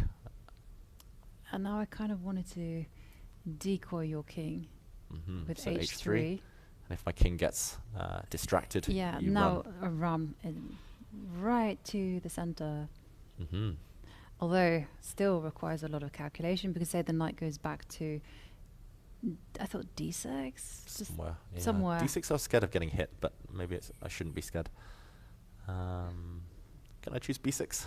Yeah, you can choose that one. And actually, maybe I still yeah, keep fall running. victim to running, or maybe as well. King e4, f5. Ah. Maybe this one is kind of the cleanest, and then it feels like the pawn will run. Yep. Yeah, I like it. This still looks promising. Yeah, I like this king much of yours, Jovanka, because what else? It's either that or a4, I guess, just so that the knight doesn't attack this pawn, maybe freeing up the white knight. Yeah. Maybe a4. a4 again. Getting closer to promotion. Slowly but surely. The problem with pushing pawns, though, it is committal, and maybe it's more vulnerable to, for example, if, let's say white plays king g3, maybe the pawn gets tracked down in some scenarios. Yeah, for instance, you could go a5 as well. A4. For example, here a5. A5. Okay, a check, but then next move here and takes, and at the very best, white can eliminate these 2 pawns, and drawing margin increases. Ooh, well, Hikaru, promising position there, but still, remember, there are some drawing chances for Alexei Sarana. Can we move down to the game between Arjun Erigaisi against Jumbayev? Yeah, and Jumabayev? we'll head there now, but I just briefly, while you were talking there, Jovanka, checked the engine. Apparently A4 might be the only winning move. Wow. That's not obvious. I guess we did say it's A4 or king g3, and normally when the top players have one move, they have a narrow path, they'll most likely find it by process of elimination. But A4, we said maybe it's less natural than king g3. Okay, maybe more difficult than we thought. We'll check back. Yeah, we'll definitely check back. And Hikaru there settling in for a long think.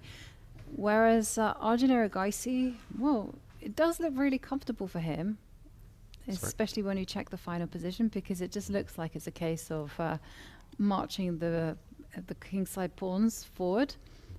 But having said that, the knight on a3 is out of play.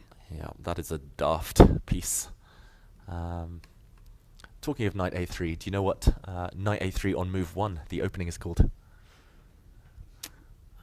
Sorry, this is the most useless piece of chess trivia ever. No. It's going to be very handy for me. It's to do with the periodic table chemistry. That's too clever for me. I literally just know a few elements. I only found this out recently. It's called the sodium attack, because Na is the symbol for Sodium. So, okay, for anyone at home who wasn't wondering about this, now you know. That reminds me of a joke about sodium. Okay. Yeah. I was Reveal thinking all. about telling a joke about sodium, but then I was like, nah, people won't understand. Oh.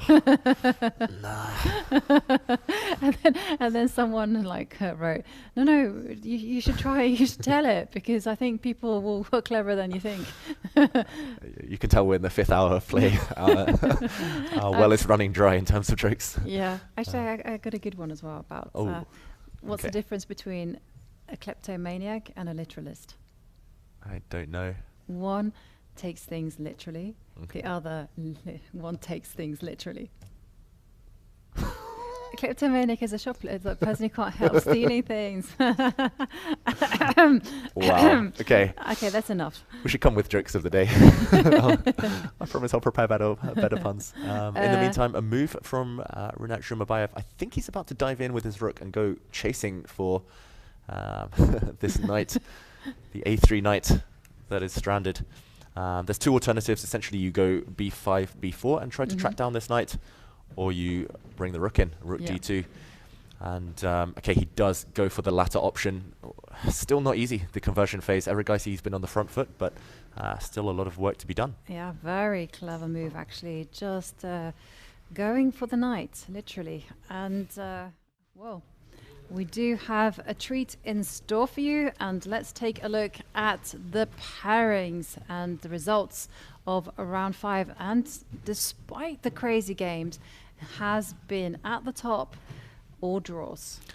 All draws so far. We do think that Nakamura has fantastic chances to win his game. He still needs to convert that knight ending. Vincent Keimer against Alexander Predko will update you on a bit later. And as we saw, Erigaisi still with a lot of work to be done against Zhumabayev. But Jovanka, it's definitely deceptive, the amount of draws we've had. Definitely, because the games have been wild. There's been a lot of time scrambles and a lot of nuances in the positions. But in the women's Grand Swiss, it is a completely different story. A lot of decisive results. And there we see Tan Zhongyi losing to Bibisara Asaubeva, who is now the sole leader in the women's Grand Swiss. Yeah, and she will be chased down by a pack, including Vaishali and Anna Musichuk, who drew by Goyachkina, who won her game, among others. And in the meantime, I think we're setting up for this interview with two very, very special guests, Jovanka. Yes, two very special guests, and together they played one of the most exciting, mind-boggling games of the round, and you can see them on the screen there. It's a pleasure to welcome to the commentary room Hans Niemann and Alireza Firouzja. If we can tear them away from analysing their game. It's no issue anyway. And, well, the players are absolutely absorbed. And yeah, I don't think they realise they're on camera right now. Hans Alireza, well played. First of all, that was a very exciting game. What are your initial thoughts? I noticed you're analysing something there. We'll dig into the chess in a moment. What are your initial feelings after this result? Well, I didn't see this move. Would have been good if I found that. Yeah, we didn't either. Don't worry. Yeah, I think I had I had no time. No, you had no Rookie time. But we only seems so tempting. Yeah, we only got there through a process of elimination and watching the evaluation bar just going up and down. So the rook FE8 would have been a clincher. Had you spotted this one, Alireza? Wait. No. Yeah. No, just even queen e2.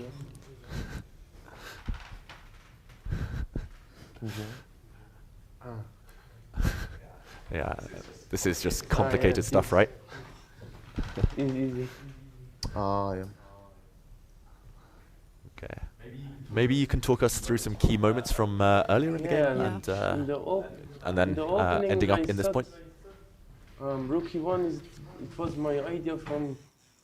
Best move. Actually. Yeah. Wow. Yeah, d4 is best move. But a5 also. Yeah, a5 is best move. Oh, that is ridiculous. 94. Yeah, a4 is also best. Please. Bishop d7, I considered it actually, but I wasn't sure. Yeah, bishop d6 is solid. This is in the Jubava London.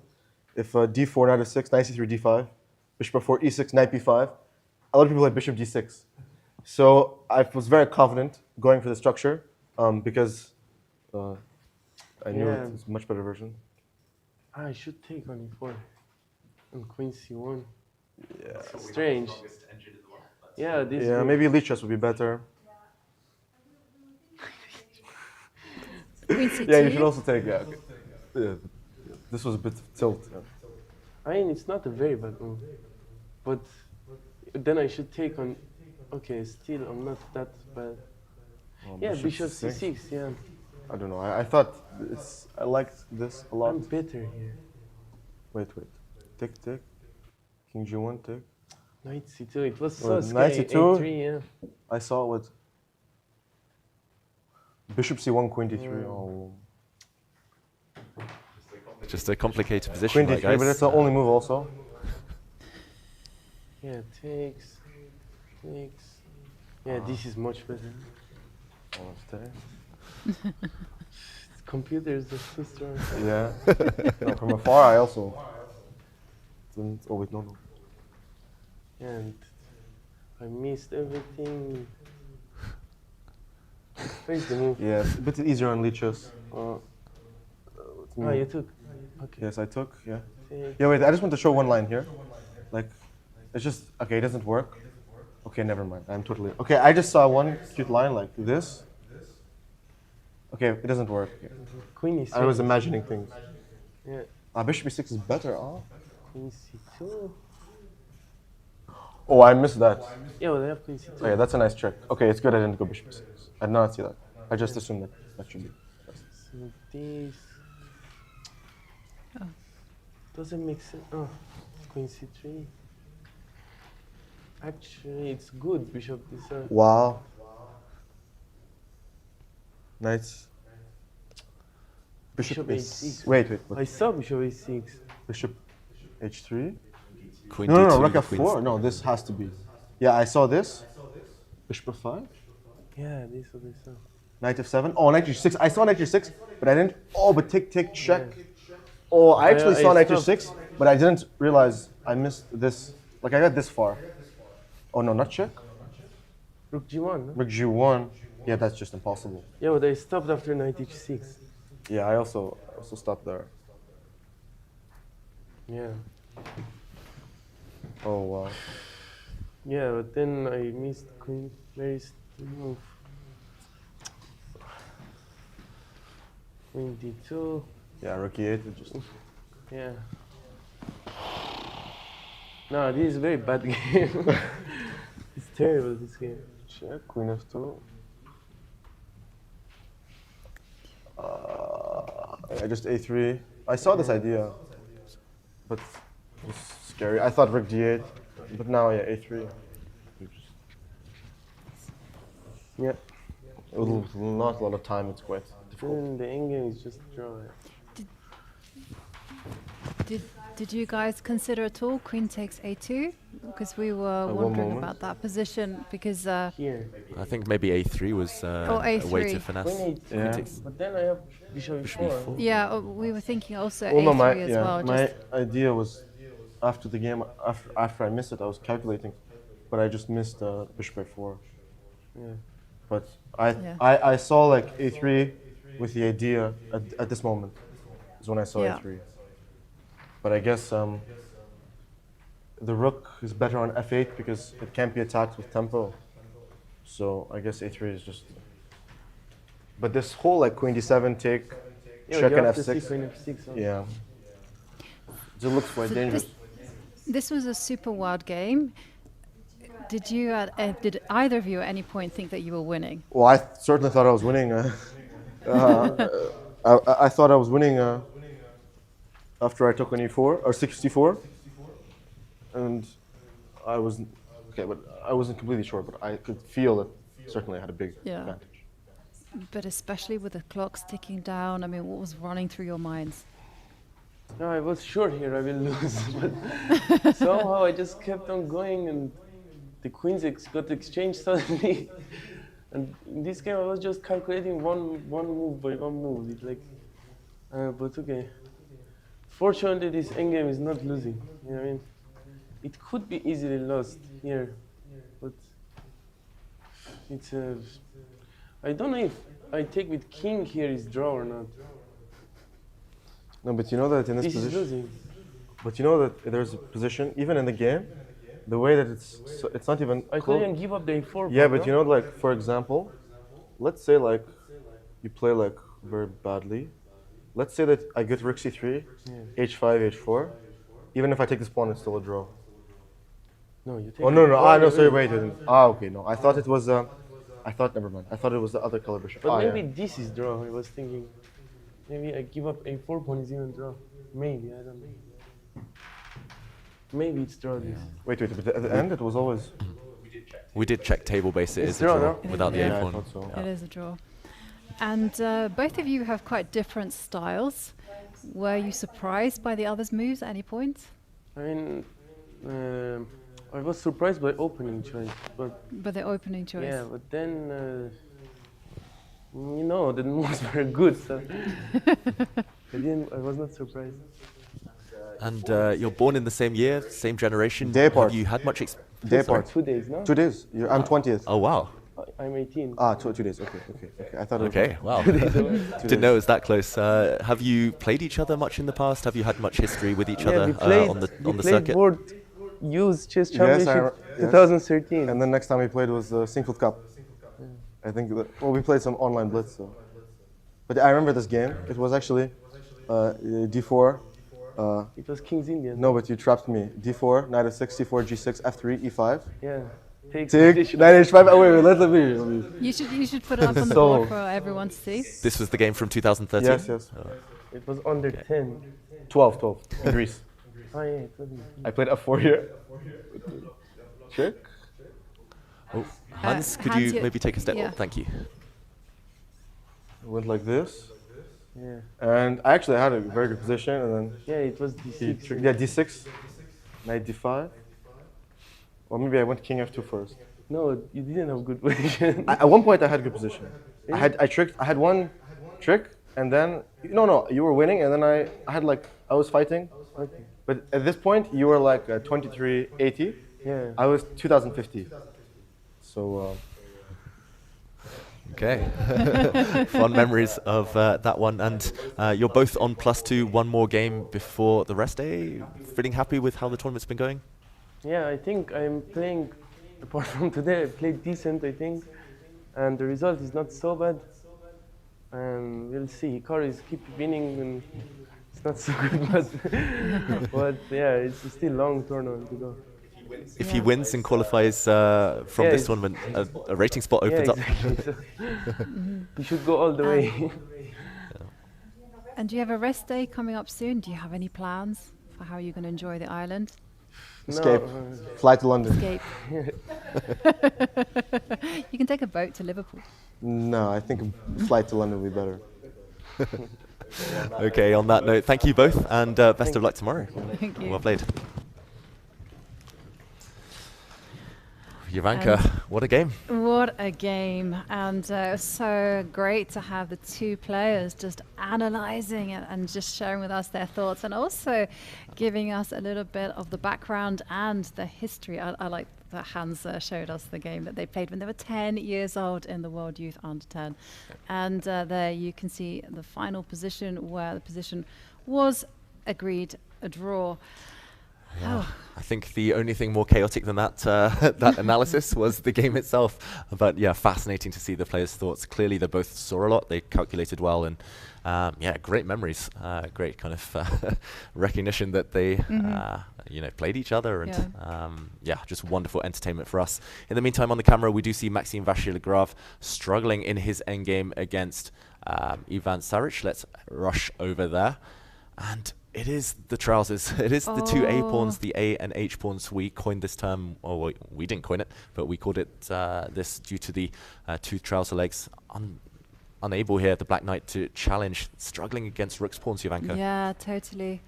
And White's technique is probably going to be quite straightforward, right? It's just to step back with a knight, give a check, and just wait it out, basically. Yeah, wait it out. And at some point we need to make progress. I'm not sure how that is achieved.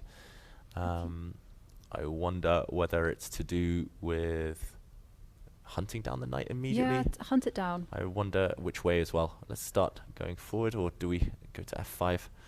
Still not easy. Maybe take a step back with the king just to wait. Okay. Oh, wait, no, but then not there's a check. there, not there. Okay. Anywhere but there. Okay, but otherwise the black king comes Okay. in. Okay, then you have to go forward. Maybe. But which direction? King f5, king d4. I'm really And, scared of the counterplay. Yeah, me too. Unless it's to do with pushing the pawn. Yeah, but then the king comes. King comes.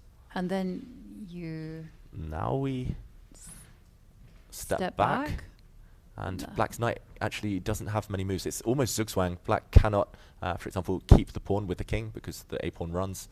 The black knight, I was going to say, But if it it can. moves, allows h6. But it can wait on h6. Yeah, it can wait on h6, but now, will we see a race?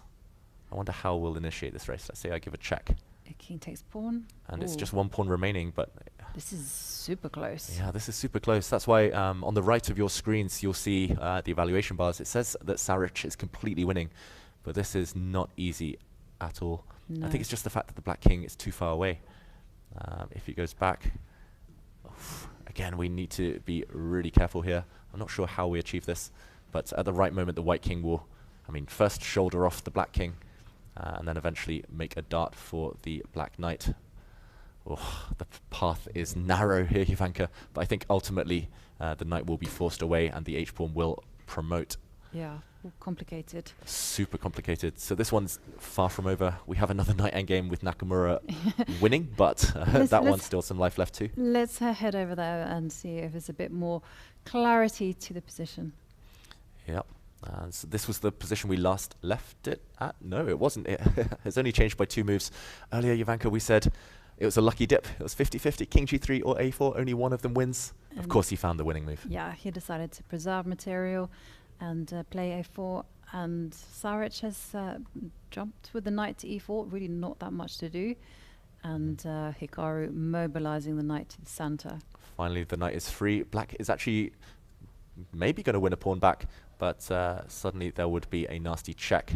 And actually, you can't go for this as black because you cannot keep your own knight on the board. For example, after a check, you cannot keep defending h4, and the knight would drop.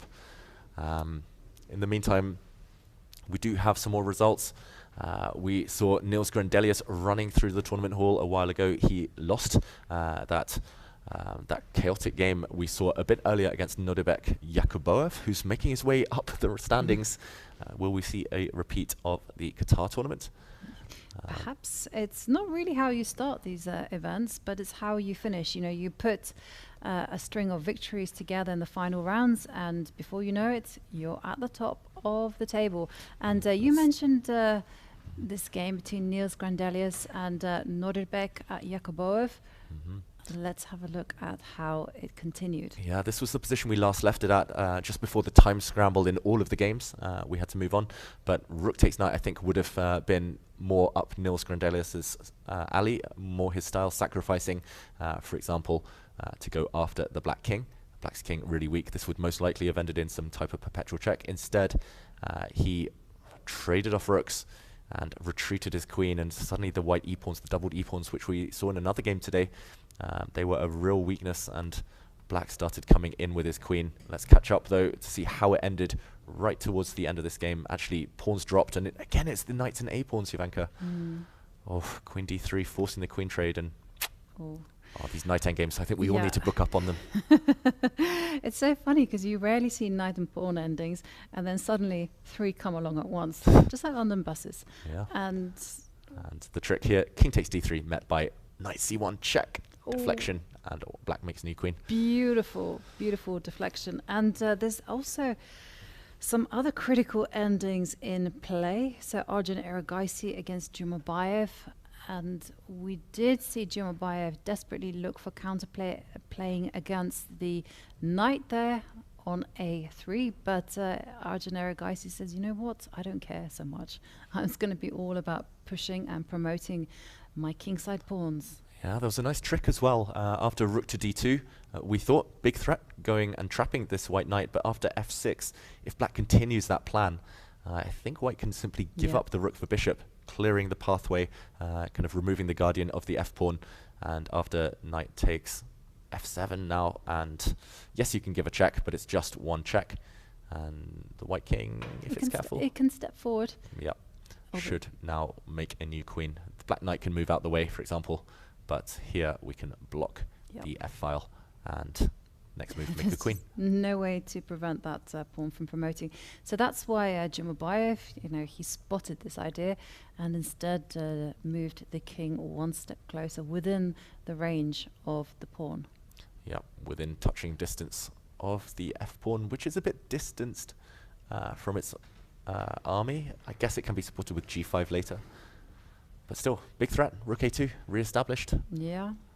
I wonder whether you could continue being cheeky. Knight f5. Okay, king e6 is probably just a good move. I wanted to trap you with rook a2, and then I would do the same thing.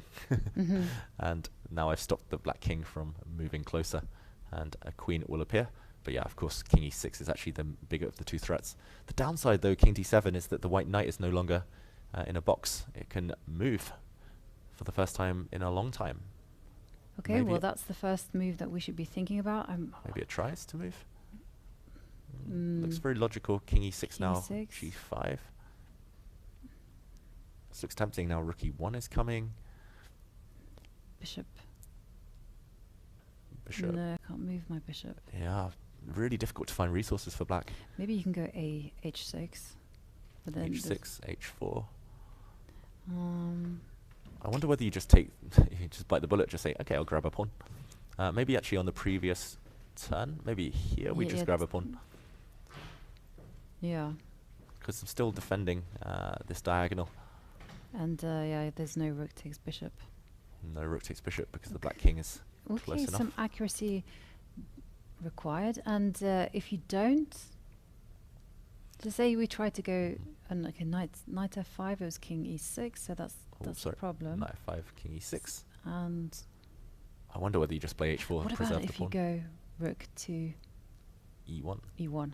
e1. That's a nice looking move. Now king e6 would be met by knight e to c4. c4. Yeah. Check. I saw a free rook, and I want the rook. Yeah. You were mentioning yesterday numbers ahead of numbers ahead of letters. Yeah. Unfortunately, they're both on the third rank, so it has to be knight e or a. Knight e. I was going to be a bit dirty here. I was going to say knight d5 check, defending the pawn, and after king takes, again I run through. Yes, and promote. But of course, not the most efficient. Okay. So rook e1. Rook e1 looks really nice. Okay. And let's say I ignore you. Ooh, I'm worried that you'll trap me out. That's the plan. Yeah. So if you go rook a2, rook a2. Yeah. So say you're just going to go straight for. I was planning to trap you. Maybe you can c4. And if you go rook takes a3, I can go push. And now if you try to catch, then knight to c2. But okay, maybe this one is not that easy. Yeah, because you don't hold the c4 pawn in time, as we saw in the clash between Firouzja and. We do have a result in that knight endgame between Saric and Maxime Vachier-Lagrave, and yes, it was a win for Ivan Saric. Yeah, let's just show that the closing stages of that game. We last left it in this position. We were saying knight c3 check. Actually, he found a far more effective, far more efficient way, Jovanka. King d4. It's pretty much zugzwang here. White is simply going to play knight c3 check and win the black c-pawn. King a4, and as we indicated, white is just too quick in the race. The black king too far away. Yeah. The king is coming, and the black knight will be dislodged.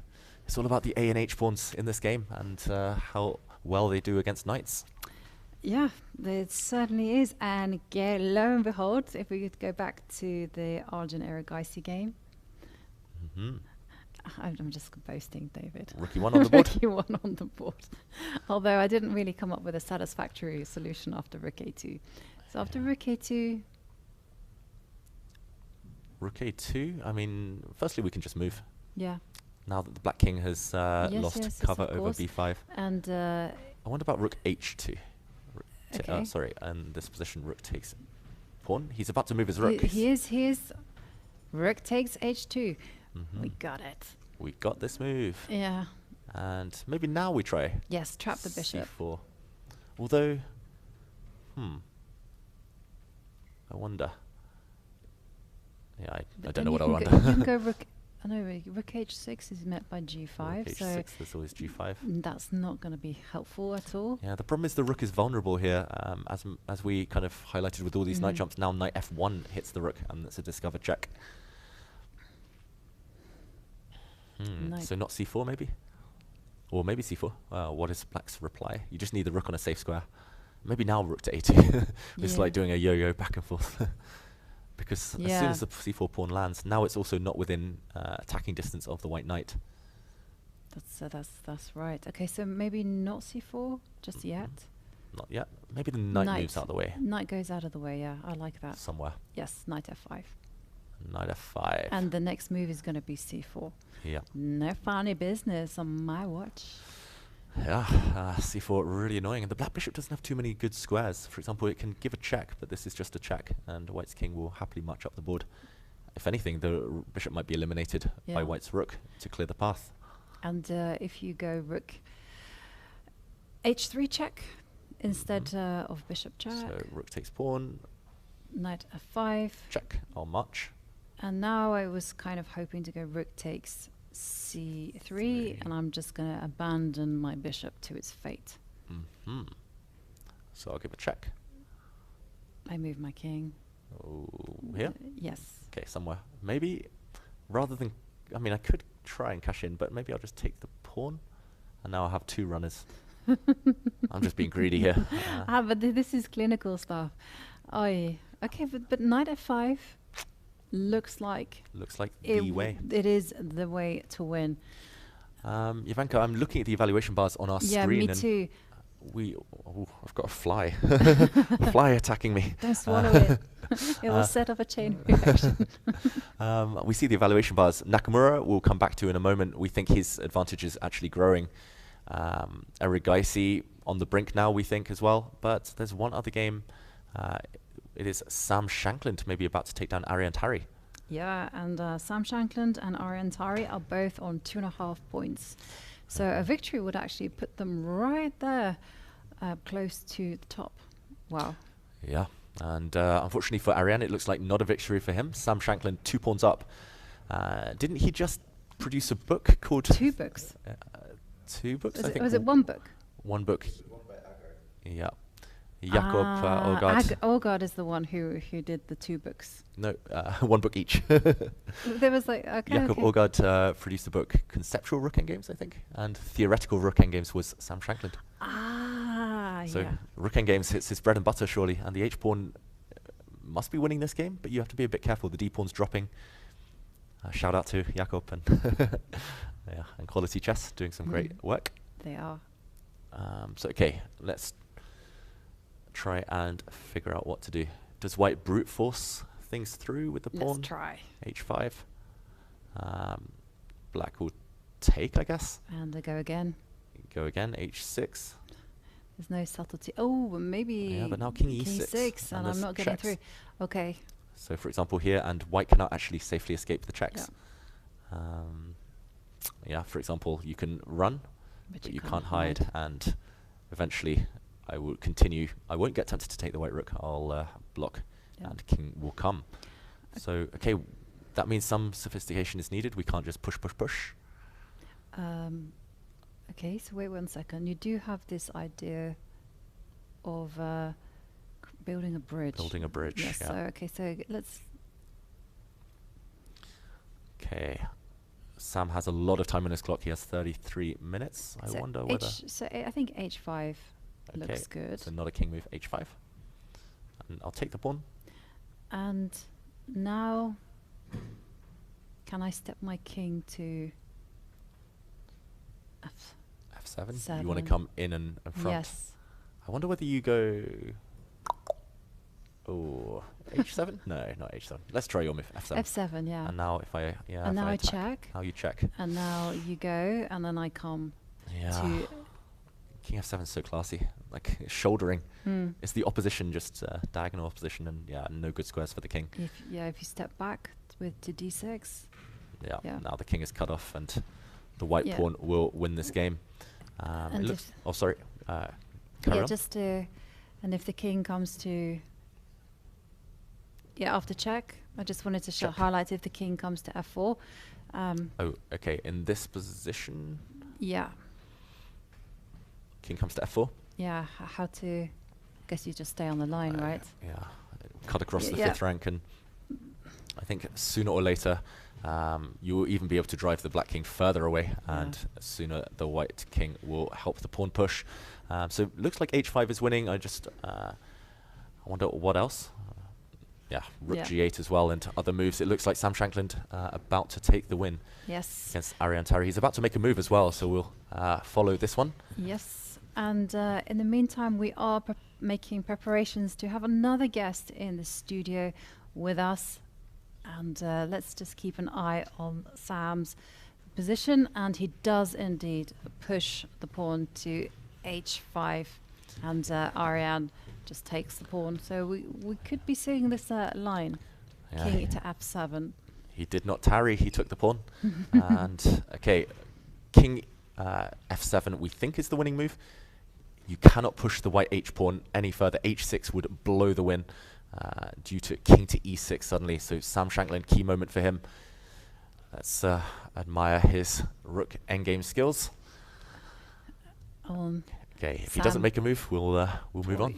Well, he has half an hour on the clock, so plenty of time just to consider his options. And in the meantime, we do have Fiona and Ivan Saric with us in the commentary room. Ivan, congratulations. Very nice win. Thank you very much. Against Maxime. Before we look at the game, just tell us a little bit about how you're feeling after that. Great. I've won a game against 27 player after a very long time. Yesterday, actually, I was quite close against Gukesh, but I missed a crucial move after the time control. So, yeah, today game seemed like I was always slightly better, and then at some moment it looked like it petered out to a draw. And then I managed to find some idea, and the ninth endgame was quite unpleasant for him. Show us maybe those critical moments. So this is the first moment after queen f3 line of Najdorf, which both of us are playing with white and black. So the most critical line here is castles for black, and and after it stops g4 because then d5, and after castles b5, g4, b4, there is a line. But instead he went knight d7, which should be slightly better for white as far as I concluded when I was preparing. So did you feel that today between the two of you, as you said, you both played with both colors, that it was going to be a big theoretical discussion? Oh, we already played so many games, usually Najdorfs, and I rarely managed to achieve anything. So I wasn't really hoping for much. But after this knight d7, and he was already starting to think, so I was a bit, mildly relieved, optimistic, yeah. both. After castles rook c8, white has to go knight d5 because of rook c3 exchange sec. And actually, this position, I knew it was some, let's say, I knew there were a couple of games in this line, and I think white mostly won, maybe 3-4 games. White is pawn down, but he's threatening g5 very strong, and h6 does not stop it because of h4, g5 is even stronger. So he has to give up the pawn. Actually, how far did your preparation go, if you can reveal? No, no, it wasn't for this game. This I had known for a long time, but actually I was quite surprised that it appeared on the board. So after, let's say, e3, fe3, I was on my own. I think e3 is the best move, and now white has a bishop pair, but black has some squares. This pawn on e3 is very, very bad pawn, the bishop on d2 also. So I went bishop d3 and was expecting some ideas with knight fd7, knight e5, trying to improve the knight, but instead he went to d5. Did that surprise you? Maybe a little bit. It has an idea that after g5 he will just go knight e4, and when I take the pawn, black will have great compensation after it takes castles, knight coming to c4, let's say. Castles. Yeah, I think black is at least fine here. But with bishop pair after d5, I should open up the position and also open up my dark square bishop. So now it's kind of forced after e4 takes queen e4. Castles actually very forcing. If I want to do something, bishop f4, the queen is hanging, and the only move is queen c4 because the bishop has to. I mean, black cannot protect the bishop. So now if I take on e7, he takes on f4. And now I have rook d4 tempo, and he can go queen e6, but after rook e1, I have a slightly better endgame. Maybe so even, does your maybe even queen. I didn't like so much queen e6, fe6, because then he already has some rook f4, bishop g5 ideas, although I was considering both options. But after rook d4, now he can go queen c6 because my rook on h1 is hanging. Knight a5 does not give me much because of queen b5, and then he takes on a5, and a2 is hanging, so black is already at least fine here. So I went for the endgame because he has to take with the pawn. Since rook c6 is bad after knight a5, I just take on b7. So you're saying if rook takes? Yeah, knight a5. And I think I'm winning a pawn. So bc6, this usually is not a great structure in Sicilians and in general, and actually I was hoping here that I have an even bigger advantage, but maybe his position is not that bad. After all, he will play f5, and I have some issues. For example, if I start, let's say, with rook e4, knight d5, bishop d2, I'm not even, after c4, I'm not threatening cd5, because after cd5, my rook is hanging. So that's why I choose to play rook e1, and after bishop f4, rook e4, but now he found this idea of pushing f5, and more or less this was the critical moment. You talked earlier about at some point you thought it was going to peter out. Yeah, this is exactly the moment where I thought that already trend was on his side, because I thought he's equalizing, because rook e2 he can take a knight a4, and let's say if I go rook e6, he can go knight d7, and I cannot even take on c6. Also knight e5 is coming, so so I should be careful not to be worse here. That would be pretty bad news. But I found this idea of knight c5, which attacks pawn on a6 and leaves b2 hanging. And the most important thing is that after rook b2, I have rook b4, which is a double attack. And now he has to go for the knight endgame, which is quite unpleasant. Although at the moment I'm pawn down, but I will have the passed a pawn, and in knight endgames, the a and the h pawns are the strongest ones. So you were optimistic about the endgame? I didn't know. I knew I was better, but then I was thinking, why would he enter into this position if he doesn't think it's a draw? So I thought that I have some chances. I didn't see a forced draw for him, so that's all.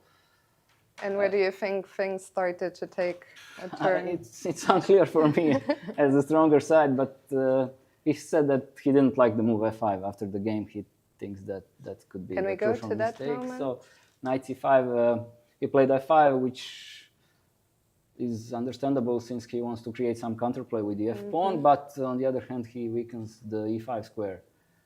And eventually, that's where my king landed.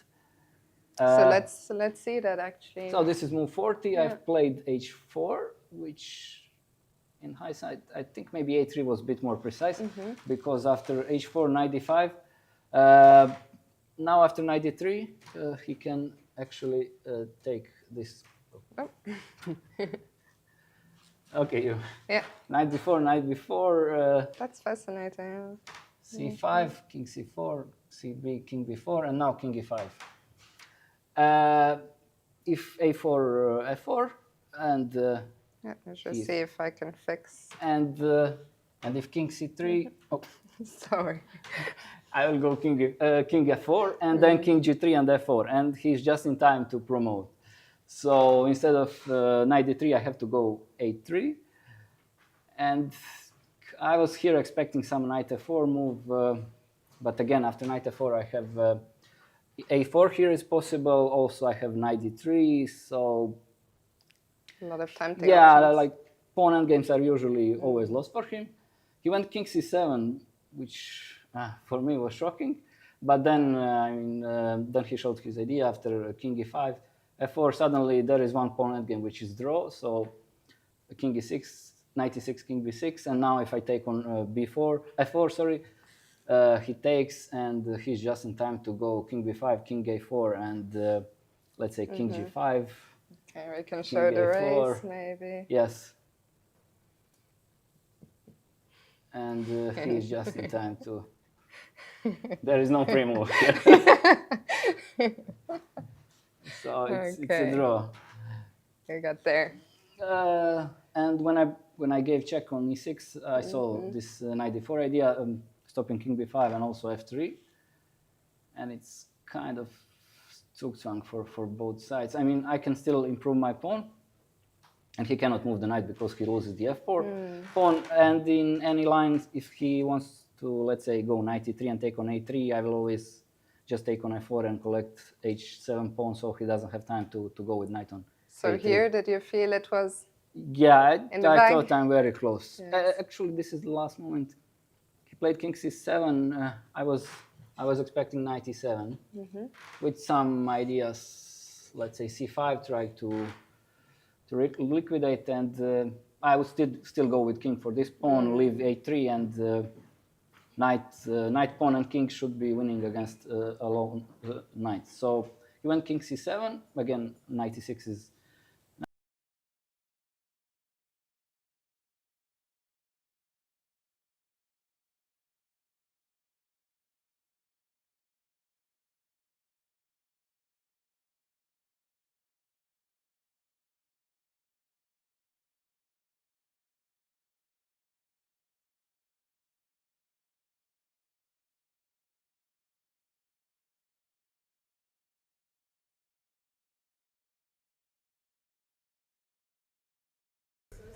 And yeah, I'm super sorry, but thank you so much for your thoughts, Evan. But we have to fix a few technical issues. But thank you so much for sharing with us your incredibly fascinating game, and we wish you the best of luck in the remainder of your games in the event. Well played. Congratulations. Keep it up. And yeah, sorry about that, everyone. I was enjoying the knight endgame there, but it's actually back to a different type of endgame. Back to a rook endgame as we rejoin the action in the Grand Swiss. And let's try and get some of those games up. Yeah. There we go. We are rejoining Sam Shankland against Ariane Tari. And that one looks like it's headed to the path that we predicted. It's just the H pawn will be walking all the way up the board. Yeah, just one trick to avoid. I'll just point out, after h6, don't play h7. No, don't do that. Because of a nasty checkmate. So yeah, anything else here pretty much would win. Yeah, I'm wondering what the most efficient is. But yeah, maybe rook f7. And your king will hide from a check, depending on where black hits you from. And next move, the h pawn will push, and slowly but surely we get there. We promote, and it will cost black his rook. And well, slowly but surely seems to be the way that Hikaru is winning his game against Alexei Sarana. And we left it all the way here, but Hikaru has, well, he gave up a pawn, but look at the progress that he's made. Big progress, and yeah, knight and pawn endgames, Jovanka. So tricky, so many of them this round as well. This isn't the first, this is not the last knight and pawn endgame. We'll see. Does the white king come in, is my question, or does white go for the black a pawn? As Ivan said in his interview there, yeah, a pawns are the best. They are the best. Okay, so let's we can experiment, right? Run with the king. Run with the king. Oh, let's go this way. Yes, that way. Yeah, that's what I meant. King takes pawn. Sorry for forcing you King to mind read. No, I gotcha. King f5. Oof, the problem is this g-pawn is doomed as well, so black's remaining counterplay will disappear. How do we go round now? And now we can g6. Continue, yeah. And now you oh, the pawns are defended. What a happy accident. They can actually just come in and attack the knight. Yeah, we attack the knight, but then the knight moves, and yeah, I guess the knight moves. And then king takes pawn. King takes pawn, but now the black king is almost back. Maybe I'll come this way. The black knight will sacrifice itself for the e-pawn, and then the black king will go for the white a-pawn. And we've seen that pattern before, incidentally, in the game between Ivan Saric and MVL. So, okay, some care required. So let's go back a few moves. Yeah, so he's about to reach. It looked like he was about to reach for his e-pawn, Hikaru, which I'm surprised by. It feels like that gives the black knight more scope and also harder to attack the black knight. Sorry, go on. Yeah, go for it. And then this variation. Yes. Okay, and now here, let's go for the e-pawn push. Push the e-pawn. I like this because the black king is still shouldered off, so we delay as long as possible. Maybe he was going to go for this just by pushing the e-pawn first.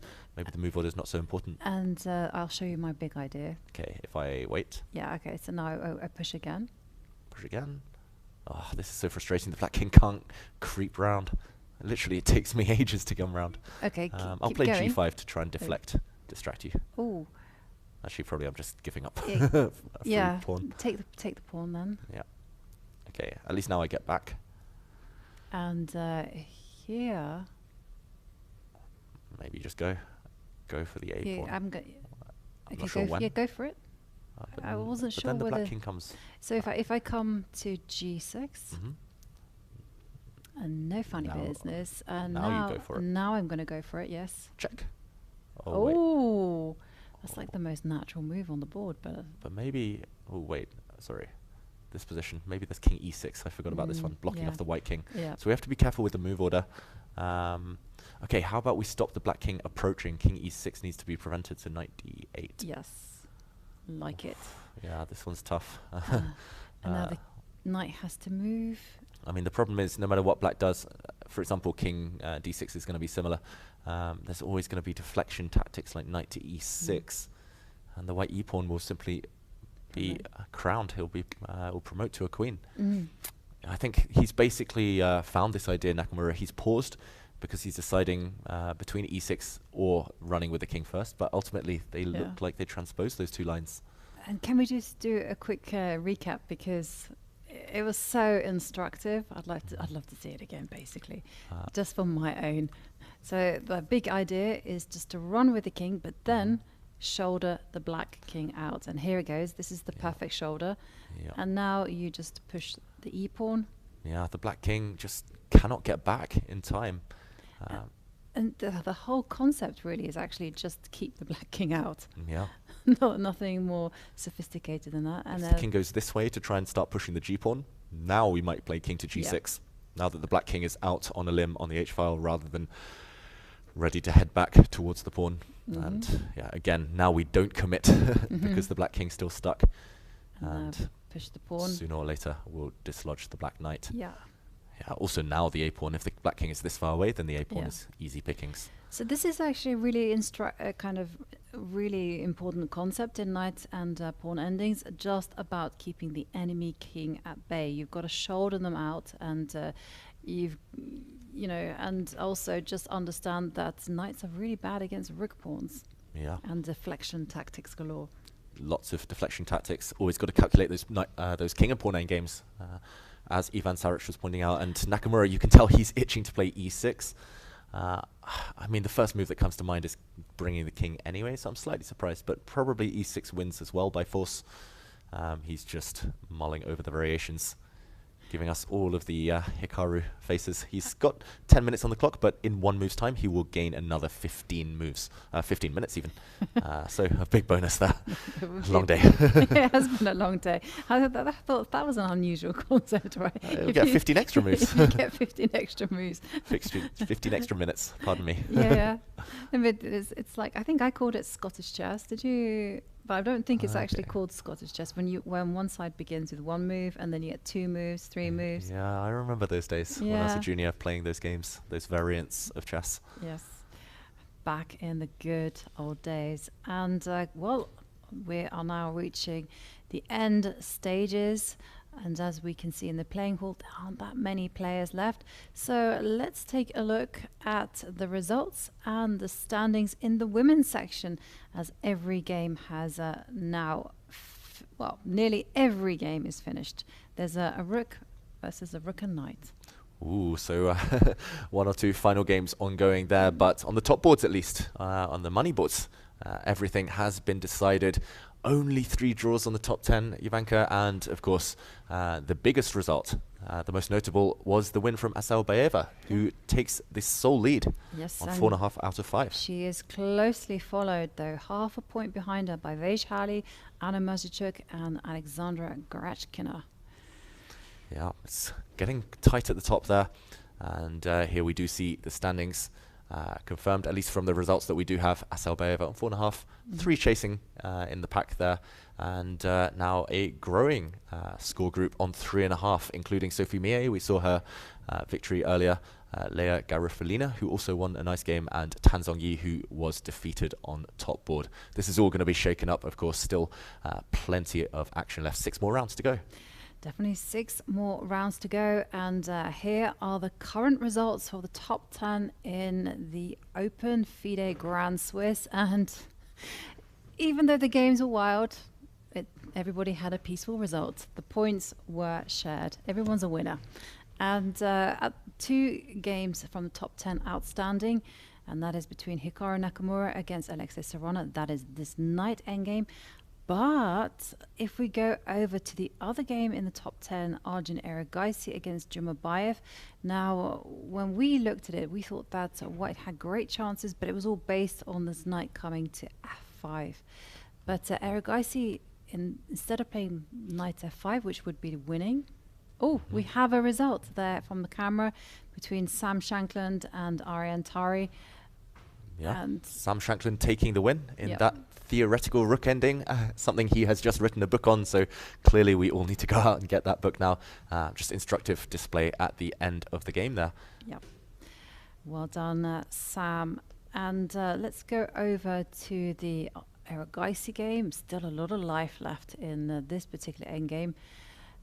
Yeah, knight f5 we thought was quite clinical. You bring the knight forward, threaten c4 next move to block the bishop's guard over the f7 square. If anything, kind of worst comes to worst, you can go rook e7 and kind of force the promotion of this pawn, maybe even grab on h7 if possible. Instead, a mistake, you mentioned it, Jovanka. Sorry, if we go back to the game, he played c4, and suddenly the advantage disappearing. This allowed rook a2. And maybe forgotten that f7 cannot be played because there's no good discovered checks. The f-pawn simply drops. Instead, he was forced to play knight to b5, and the c-pawn disappears. He's just lost a pawn in this process. And the black bishop's still guarding the f-pawn for now. White needs to somehow win h7 and push the g-pawn. I just don't know if there's time. No. Oh. Okay, well, how to handle this? Okay, the king must move away from this check. Let's maybe c6.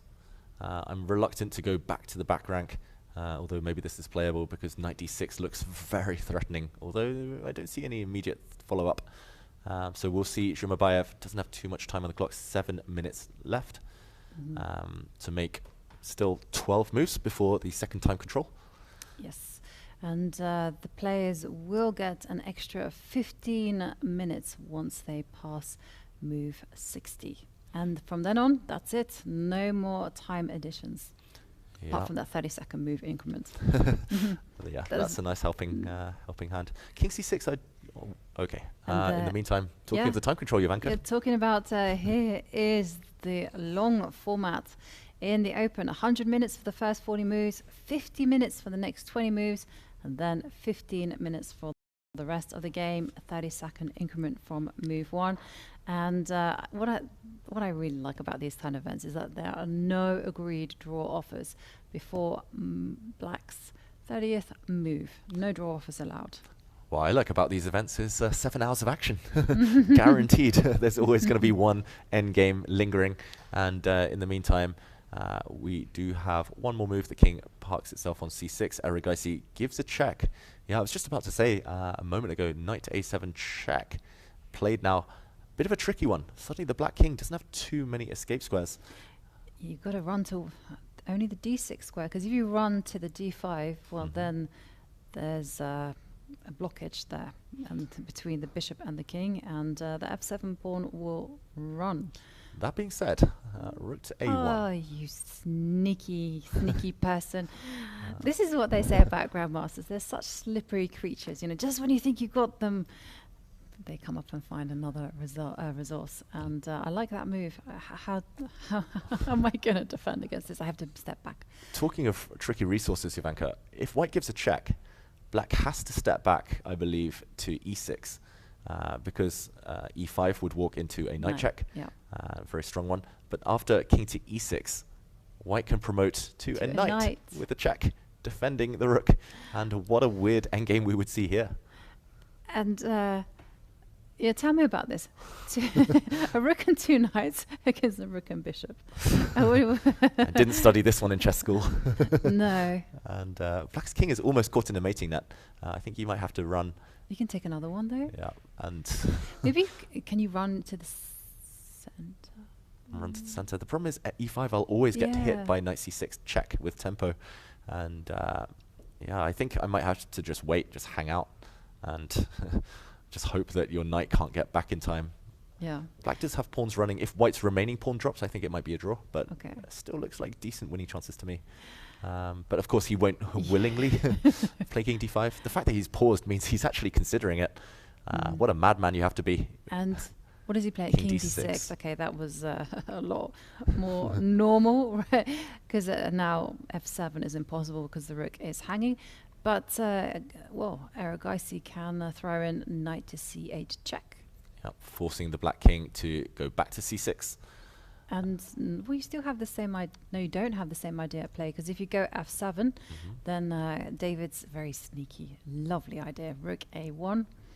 Yeah, coming behind, and suddenly the f-pawn, it's doomed. Even if you try and step out of the way, rook f1 anyway, the bishop, just look at this little triangle controlling everything, and the f7 pawn will drop. Suddenly black might be for choice. Actually, white does have a draw, luckily, with knight a7 and a bit of a yo-yo checking motif. But yeah, right now, what to do if you're Erigaisi? If f7 doesn't work, do you take this pawn? Do you try and run with the g pawn?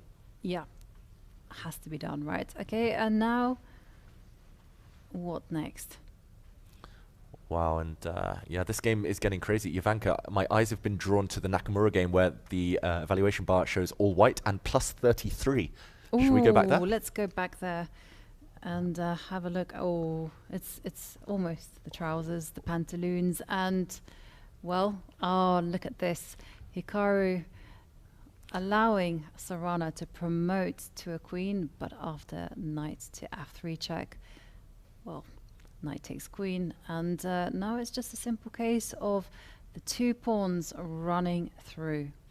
Yeah, and Nakamura clearly has calculated all of it. I'm wondering, what does he play here? Does he just push? I think he's just in time by 1 tempo.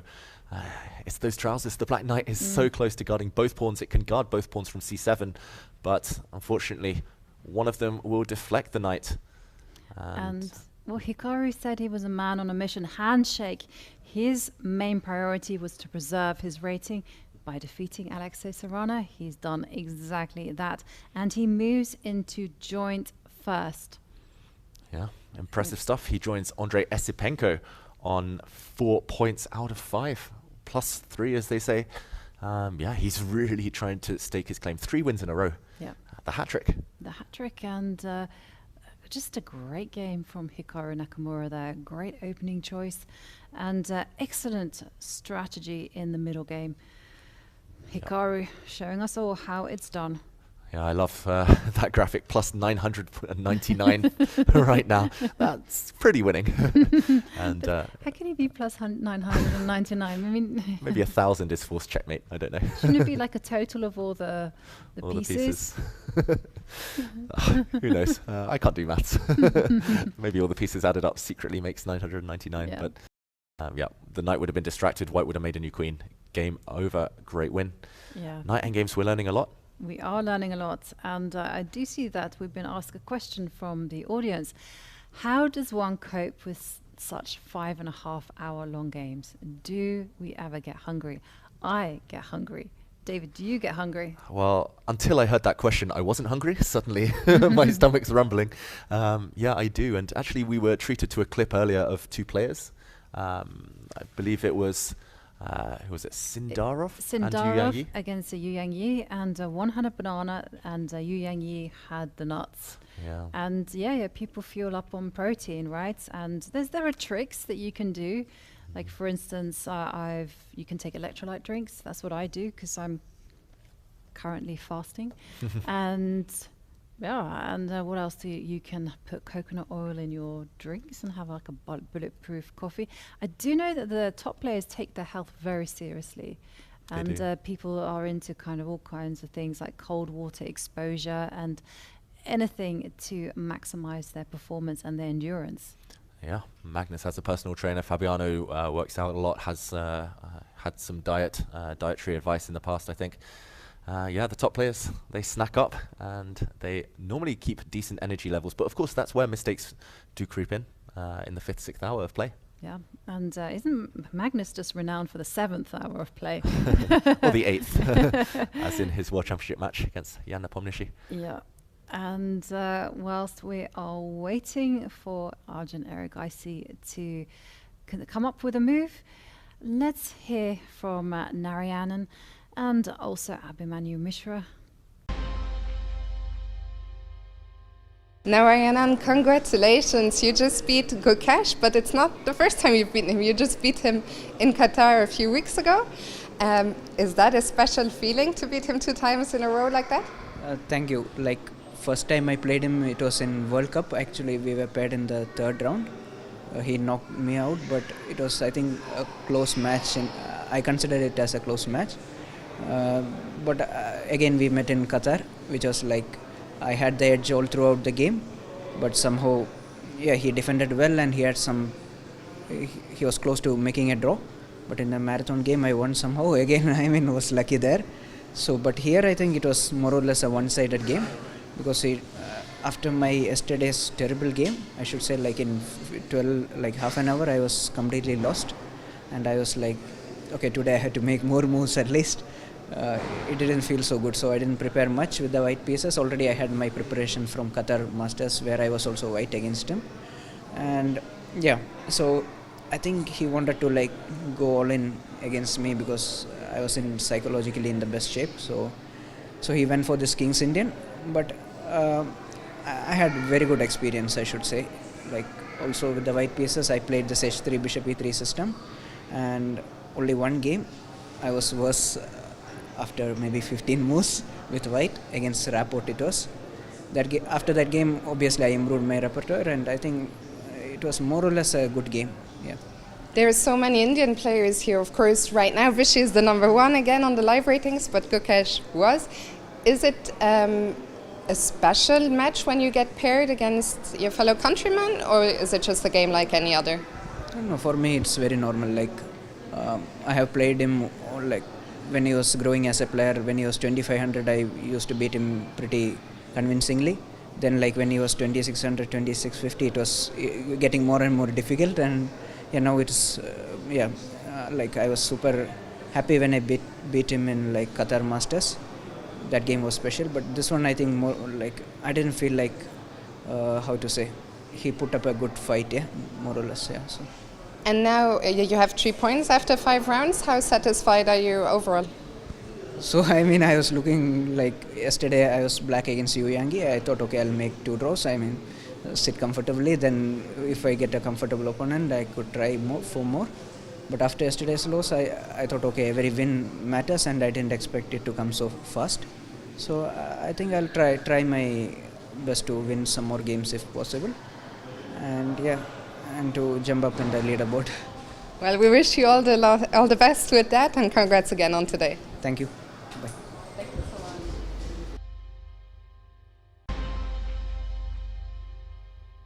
Mishra, congratulations. You just won a crazy game against Alexander Donchenko. You sacrificed your queen for a rook and a minor piece. Tell us a little bit first, without going into the game, about what went through your mind when you sacrificed the queen. Yeah, this position, I'd been planning this for a while at that point, because I had a decision before sacking the queen, like 2-3 moves before, whether I do it or I can kind of try to avoid it and play a different kind of position. I decided that this position didn't look too bad for black, and I thought, okay, I should have at least equal chances, and it looked like a fight. And okay, why not? Let's have some fun today. And did you have fun after that? Definitely. Like, the issue is for white is after I sack the queen, it's very simple for me to break moves. All of his pieces all of a sudden just become very uncoordinated. And when did things turn around? When did you feel, I've got this one? I think towards the end, I think this move d5. I think queen takes a6 leads to some long variations and a forcing draw, which I'd calculated, but I think after d5 I got more optimistic. And the thing is, I always had a draw in hand, so that was also very pleasant. Very nice. With that win, you're back to 50% in the tournament. How satisfied are you overall 5 rounds in? Yeah, this tournament is quite tough. Many of the world's top are playing here, and yeah, I'm trying. It feels great to come back to 50%, because after the first round, I've had a very solid event, but okay, the first round I had a draw against Iran. Unfortunately, I messed up in the equal ending, and I lost. So yeah, it feels nice to be back to 50. You just had a great result in the US Championship, which concluded shortly before this. Does that give you an extra boost coming into this tournament?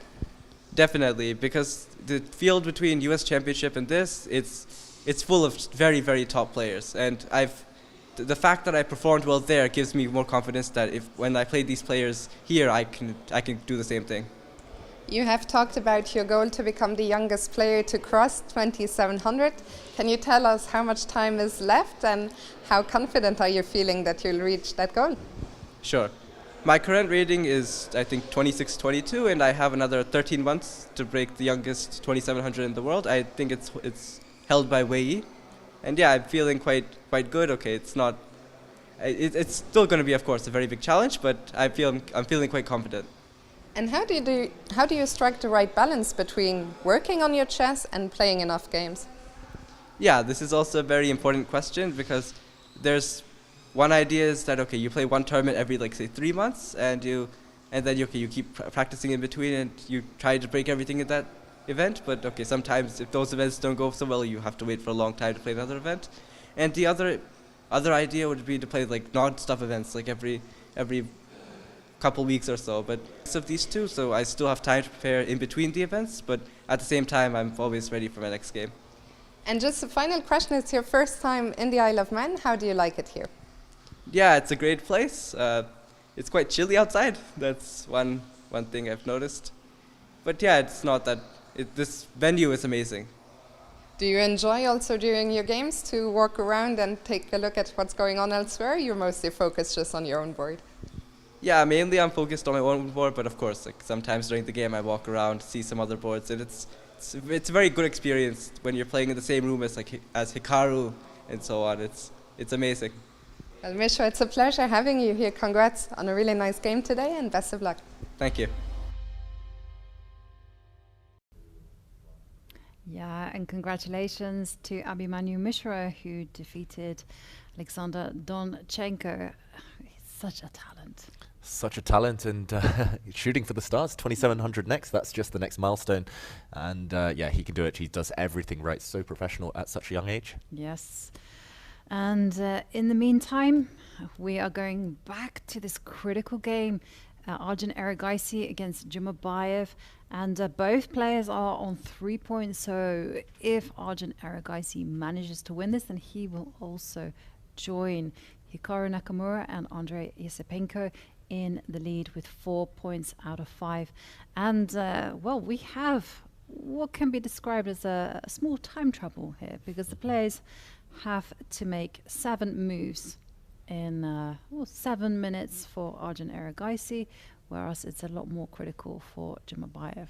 Yeah, still a long way to go. 7-8 moves in a time scramble, especially in an endgame where the stakes are high. A lot can be decided there. First, a hit on the white knight. I'm expecting not too many squares.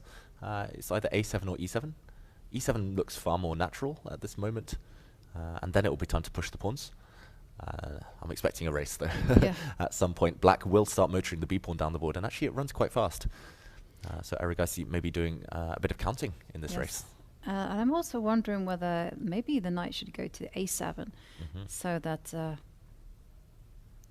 if need be, so that I can move. Yes, and then go run with the g-pawn. Okay, run with the g-pawn. And the plan is basically to okay, let's say I push. Sacrifice. The plan is to sacrifice this. Yes. Okay, now or later? Yeah, try now. Okay. But okay, but this is just. But I do think that we need to prepare this a little bit. Let's so say we just push. Yeah. Push everything. Oh, I don't know. It's just a wild position. Which one do you push as well? F7. B3. Now you can go knight check. Knight check. Knight. Sorry. Okay, I should specify. Knight to B5 check. Okay, and if I take you, that was my flashy you point. will push. Yes. And promote. Yes. This is nice. King E7. Wait, King E7. You don't make a queen on F8. Sorry. No, you I'm make going to make G8. G8. That's right. And you win just about in this race. So let's go back to the live position. He's contemplating knight A7. To me, I would just be instantly centralizing the knight. Although I guess your argument is that the knight gets in the way a bit there. Yes. Of the pawn pushes, because the black king will tie down white's pawn, the f-pawn, or the white rook to that knight. That also makes some sense. He's certainly considering it's a difficult decision. The problem with knight a7 is it's never getting back the knight. So it's pretty much there till the end of the game. Yeah, I was planning to subject it to some emotional damage and force it to give up itself. Yeah, I love this meme, emotional damage. Have you seen that one? I have. Yeah, I highly recommend for everyone out there. And okay, he eventually centralizes. Maybe the more kind of conventional, way more natural, conventional, but knight a7 I quite liked, and we were struggling to find a draw for black there. Knight e7 also takes away the d5 square, so that black can't deliver a check. That's true. Now, surely, no other logical moves. G5. Okay, let's put it up on the board. G5, and what's going to happen with? We'll have some choices. Step one could be going king e6. Yep, king e6 looks natural, just to stop the white pawns advancing. What else? You mentioned other options. King e5, maybe king e6. Yeah, or running. Or run. Running, I feel, is not the right choice. Yeah, b5 does feel like it should be too slow. I don't see exactly how to punish yet. G6, b4. Don't see the punishment. Maybe it could be something to do with giving checks to the king. So b5, check. Knight to f5. And then the king will hit the knight. Maybe we prepare knight f5 check. How about, do we have the luxury? And then now I give you a check. Oh, this is genius, David. Just and if you step the wrong way, go for it, Yeah, yeah. And okay, this my will be turn to make the sounds. And f7 and rook e8. I was just going to be clinical when you're okay. win the bishop. Yeah, actually, that's way more professional, Jovanka. Win the bishop. Yeah. And yeah, check it, pin it, win it. Yeah. And okay, that means big moment. G5. He plays king f4 first. Same idea. Same idea. Yes. Okay. So king e6. But king e6, you're going to be met with the same it will be g5. And now we've got to be clever, right? Because knight f5 is threatened. So bishop to d3. d3 maybe, bishop d3. Although the rook will come around this way with a nasty check. And then I'm going to give a check to your king. Ooh, I missed that one. Check, and yeah, this is awkward suddenly for white. Yeah, I like this idea, bishop d3, maybe a key move in this variation. I was also wondering whether it's time to go checking from behind, partly because I missed that you could check from the side. Very good, very good. Maybe as well, I'm just a bit sneaky. I'll just rook a4. I saw your idea and I'll put a twist on it. Yes, yes, yes. Although, I don't know about this one. Yeah, I just wanted to dirty, cheap trick. Not the band, cheap trick, but bishop d3. That one would be threatened. Yeah, I like king e6. I think it's necessary just to prevent this idea. Do we have a move? We have a move, b5. Whoa, B5. okay. Okay, no, but this one was too slow. And he's still got 6 moves to make before the time control, both of them.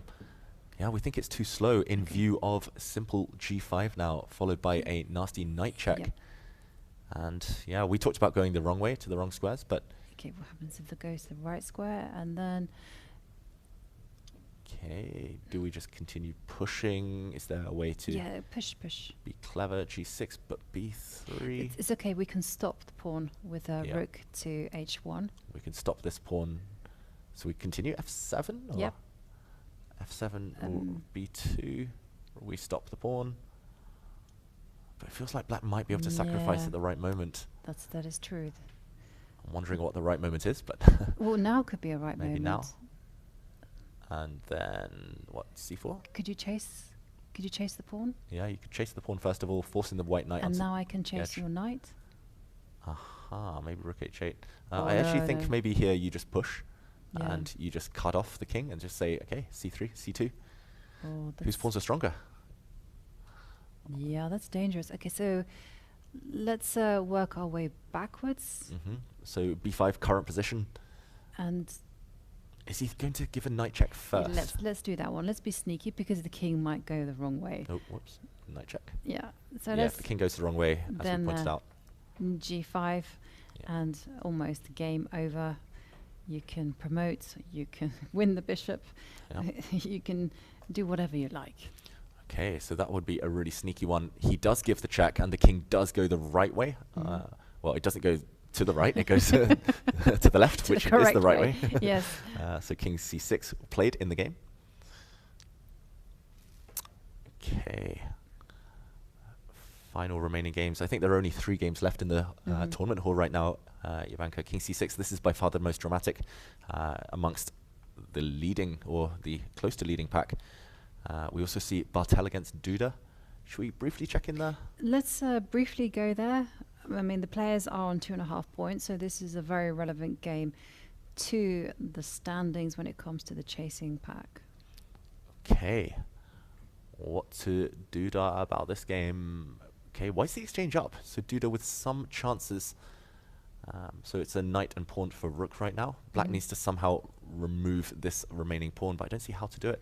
If you give a check. Oh, this game's going to be a long, long battle. Yep. I saw the evaluation bar. I just assumed it would be a draw. Also, Matoush Bartel. Okay, he's made the time control, so he will be given an extra 15 minutes, not 15 moves. Yeah. But still yet to make the time control is Eragaisi and Jumabayev. Yeah, and you're right, there's hardly any games left. Look at the playing hall. It's getting chilly in there. It is. In the words of Abhimanyu Mishra, chilly indeed. They can't chill at this moment because it is a pawn race. G5 played. Okay, we didn't quite find a win. Let's try to investigate B4. B4. Feels like the most consistent with what he's been doing. Okay, and... I wonder. I'm not sure what I wonder, but I was thinking maybe knight e3. I was thinking knight e3 as well. So let's ask a question to the bishop. But maybe the bishop is pretty happy to just move, maybe even a2. But okay, let's go back. It feels like a wrong direction. Okay, push the pawn. I don't think that Which can one? be G6. I don't think that can be wrong. Okay, let's say I play b3. And now? Now, this feels like the key moment. The key is now. Rook h2 stops the pawn. I got an idea. It's very cool. Okay. But it's just flashy. It's just flashy's good. We like flashy. B7. Ooh, rook b7. The idea is if king takes, check. And but it is so probably like I'm literally maybe going to lose this one. But anyway, I just thought I'd point it out. It's risky, but we like risky. The knight holds the pawns, and the pawns, or the white pawns, are the ones that promote. Yeah. Yeah, this one would be super cool. I would love Erigaisi to play a move like that one. Okay, first of all, Zhumabayev on move. He's got 1 minute left. Yep. When in doubt, push those pawns. Yes. And Erigaisi follows that advice. Push him, baby. G6. G6. Okay, F7, G7, both incoming. Black has to play B3. You've said A, you've said, therefore you have to say B3. Yeah, you have to do that, yeah. And, well, now the question is, can you take some time out and go rook H2? Are you H2. also maybe playing? This one's so tricky. The evaluation bar's all the way up on white's side, but I mean the margin between a win and a draw here is very fine. He's about to push his B pawn. Go for it, yeah. B3 on the board and F7 played. Oh. The race continues, but F7 apparently, at least according to the bar, is a big mistake, Jovanka. I think we have to check the oracle here in the 7th hour of play approaching. Wow, the computer at least says that rook H2 or rook H1 were both winning, but mysterious the difference. I guess you just hold up the advance of this pawn and black has no good waiting moves. Yeah. Rook to A2 I thought initially, but white can just continue pushing, and actually white makes it queen first and will be able to stop this pawn with a bunch of checks. So, okay, rook to H2, patience was required, but he pushes the pawn. How does black defend? We actually saw this variation earlier. We did see this variation, and okay, well, B2 was what we looked at. Played. And yeah, this is the line where you go bishop takes pawn. Bishop takes pawn, yeah. So I don't know why I went like that. That's the that's the motion he will make when he captures that F7 pawn.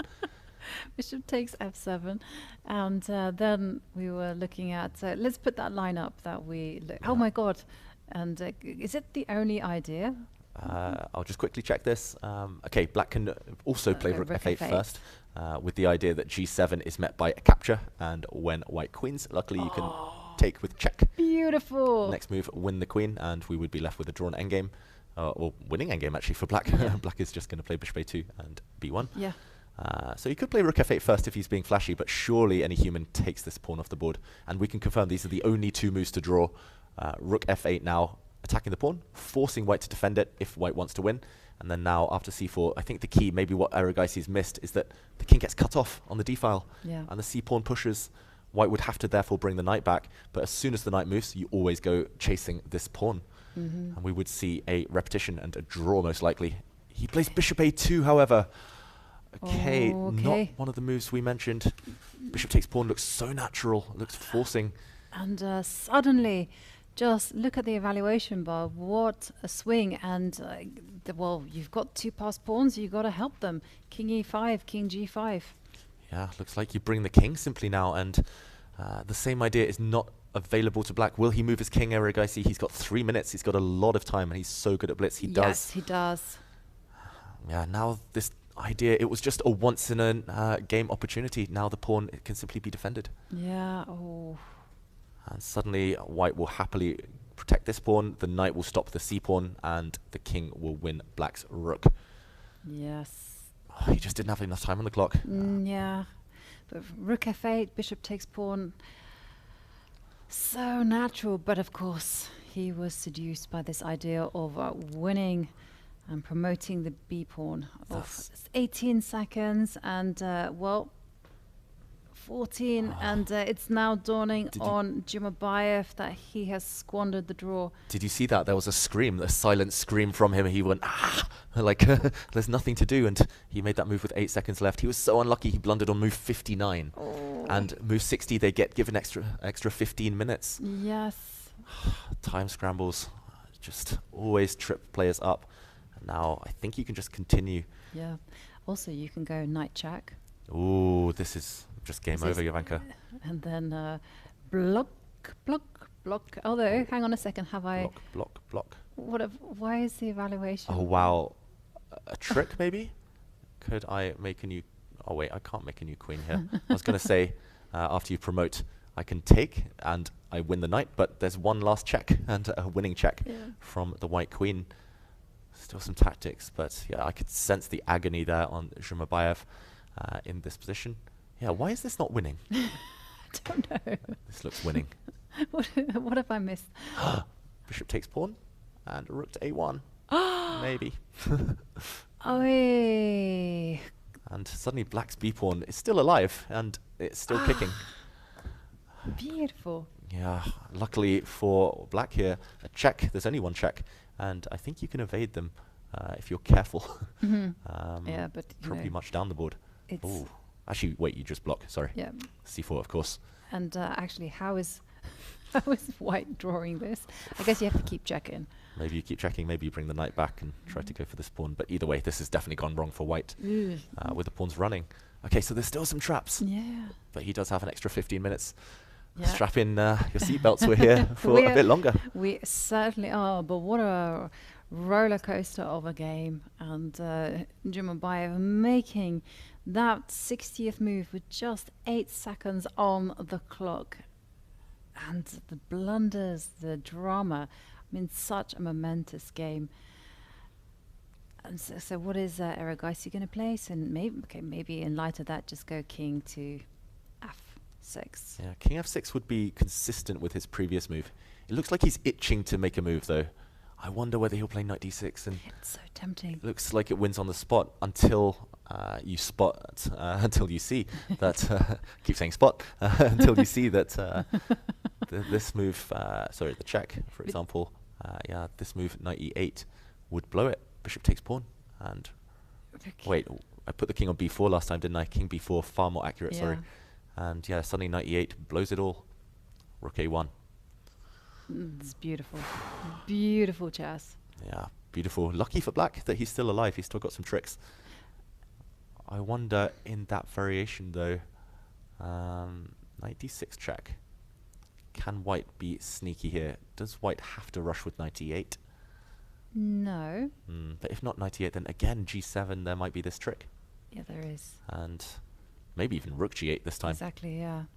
Yeah, and start running with the c and b pawns. And they're super fast and super scary, so you don't want that.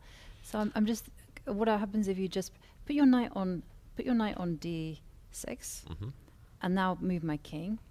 King f6. Okay. I'm getting ready for g7. g7. And now I'm going to take with the pawn. Yeah, and I just realized he does give a check, so will he be seduced by this blunder knight e8? We think it's still winning, but I think he's on the path to... But the thing is, though, he might just think, I'll go knight d6, go knight e8. Game over. Ka-ching! I'm in the money. And we both know that bishop takes pawn. It's a dirty trick on the board. That would be a cold shower. I mean, you just need to go outdoors in the Isle of Man for a cold shower, but this would be one on the board. King b4, I think, will be played. I'm not sure if there's any alternative. I'll just do the magical thing. Yeah, king b4, by far the most logical, and there, knight e8 does not win. I think your move, Jovanka, I think king f6, that final suggestion was the trick. And actually what I had missed here was that after c4, now you can play knight f8, knight e8, because actually you promote with check. Yes. Ah, very good. So king f6 is actually a bit of a waiting move. With the pawn on c5, this is a draw. With the pawn on c4, it's a win for white. That is crazy. And what happens if you spot that trick and try to go rook f8 and try to... Rook f8. Still some work to be done. Maybe now we just calmly... Oh, wait. Actually, wait. Not the right order. I need to do this carefully. Okay. Ooh. She's still tricky. It's just crazy complicated. The king... Let's just win the rook, just for let's argument's win sake. the rook. I don't think it's right, because the pawn gets to c3. Yeah. White's king just too far away. 2 pawns drawing against a rook and knight. This is very rare. Okay, after rook f8, I think this is what Jovanka should try if he gets to this position. Maybe it's put the rook behind the pawn. Sorry, behind the g pawn. The b pawn. The b pawn. Sorry. Okay. But now and then you step forward. No, because okay, discount that. Coming. I mean, black's going to play this one and win the rook, right? I wanted to somehow give up the knight for the c pawn and then just win the b pawn, but not possible. Okay, so this position's still tricky to find the win, unless maybe it's just a knight. Okay, then the knight needs to come into the center. c4.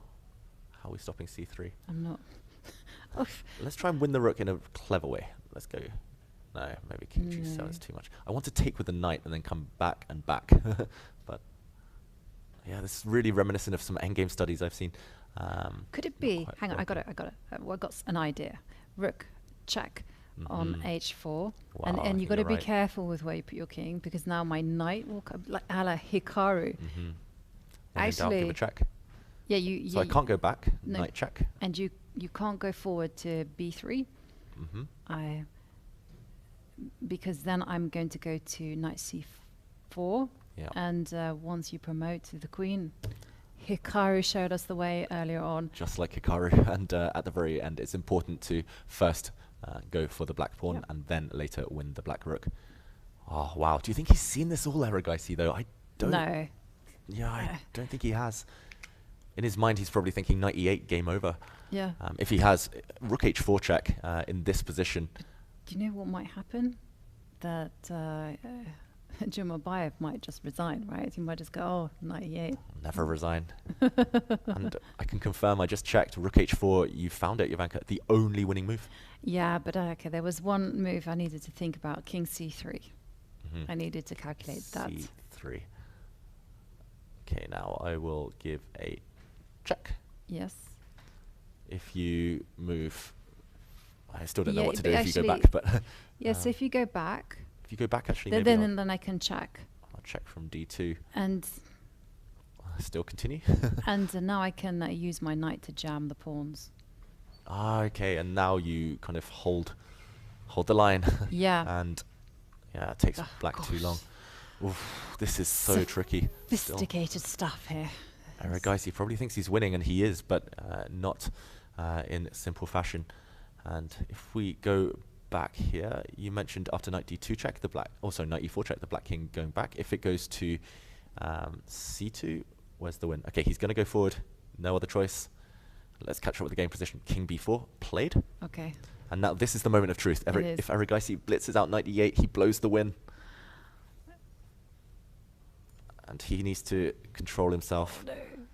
I'm really worried because he's snacked up, and often when you snack up, it's like the moment when you lose concentration because your body is just like focusing on the food. So he has to just swallow down. Yeah. And yeah, oh no. He's about to move. He's about to move. And Jumabayev, he's staring. Look at black there, Rinat Jumabayev. He's staring at the e8 square. He's hoping, beyond hope, to tempt his opponent into playing knight e8. That's what I would be doing. Oh, I would not. No, don't get up. Don't get up. Don't get up. You should be staring at that square, or maybe even shaking the head, being like, I'm about to resign. And White would play knight e8, and suddenly you're back alive. No, Jumabayev is not showing a poker face. He's kind of like, he's reaching for. He plays knight e8. He's blundered the win away. Oy, oy, oy. It's very understandable. It looks like a winning position for White. Normally this motif, this pattern wins every time, but this is the exception. And, well, okay, here comes the moment of truth for Jumabayev. He just has to resist that urge to resign. Look at him, though. He's calculating. He's seen it all. And you either resign or you play bishop takes pawn. It's literally a 50-50 choice. Suddenly he looks focused again. No more of that silent screaming we saw from him earlier. Yeah. The despair. He's back alive. Let's show it again. Bishop takes pawn, followed by rook to a1, allowing White to promote. And you save the game. Yeah. You make a new queen yourself. You do make a new queen, and after rook, let's just run through the possibilities. So White can promote. White can make a new queen. Black will play rook takes rook. And look at this. That pawn is unstoppable. Yeah, only one check available to White, but this is easily blocked. And you're running out of checks. Yeah. Only one, well, maybe two checks again, but suddenly if anyone's playing for the win, it might be black. And, well, black has to be careful where to put the king. Like, don't run on to the third rank, because queen f3. I think this is fine too. Maybe. Oh, I don't want to play with fire. No, there's a check, luckily. I was hoping to go a2 and then promote next move, but you give this check before taking the black rook. Yeah. And then you take, you use corner to corner, and you cover b1. So yeah, don't run onto the third rank. But luckily there is king to a4, far more natural move, no checks, and a queen comes. incredible resource there from Jumabayev. He looks ready to resign. I mean, the body language here, if you haven't seen bishop takes f7 yet, you literally, there's nothing else to do. Okay, he looks He's shaking his head. But there's something incredible at your disposal, Jumabayev. Don't lose hope. Never give up. Bishop takes f7. Okay, there's one more variation, Jovanka, that we haven't considered. Bishop takes f7, rook a1, and your move from earlier, rook h4, check. How narrow is the path here? And well, the critical thing is do not block that check with the pawn, because otherwise f8 is going to be a queen. f8 and soon mate.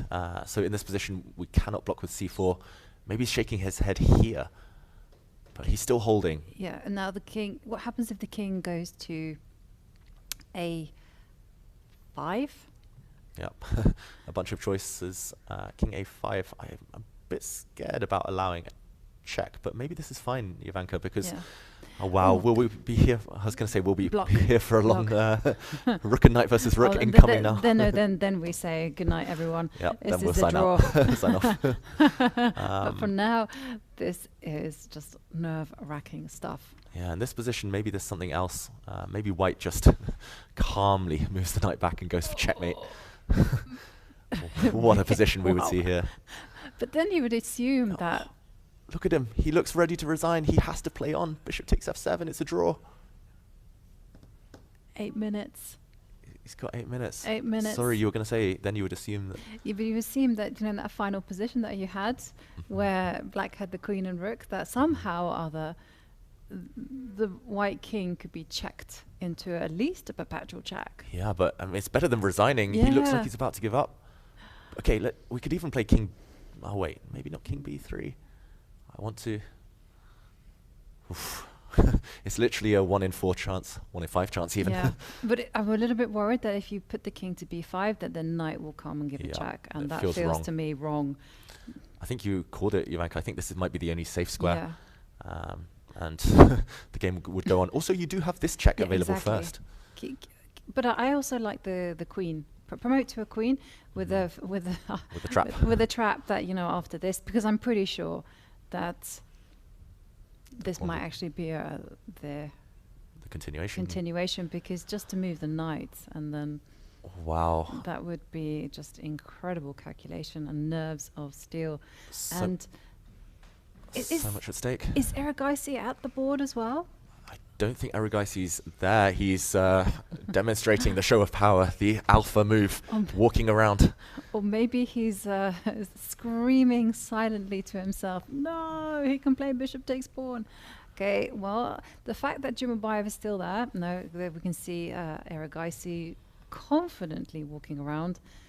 I think he'll get there. He might get there with like 30 seconds left on his clock, but I think by process of elimination, there's literally nothing else to do. No, White's making a new queen. Exactly. That's all you have to do. Bishop takes pawn. Yeah, it took us a while earlier, but we got there process of elimination. That's how he needs to find this move.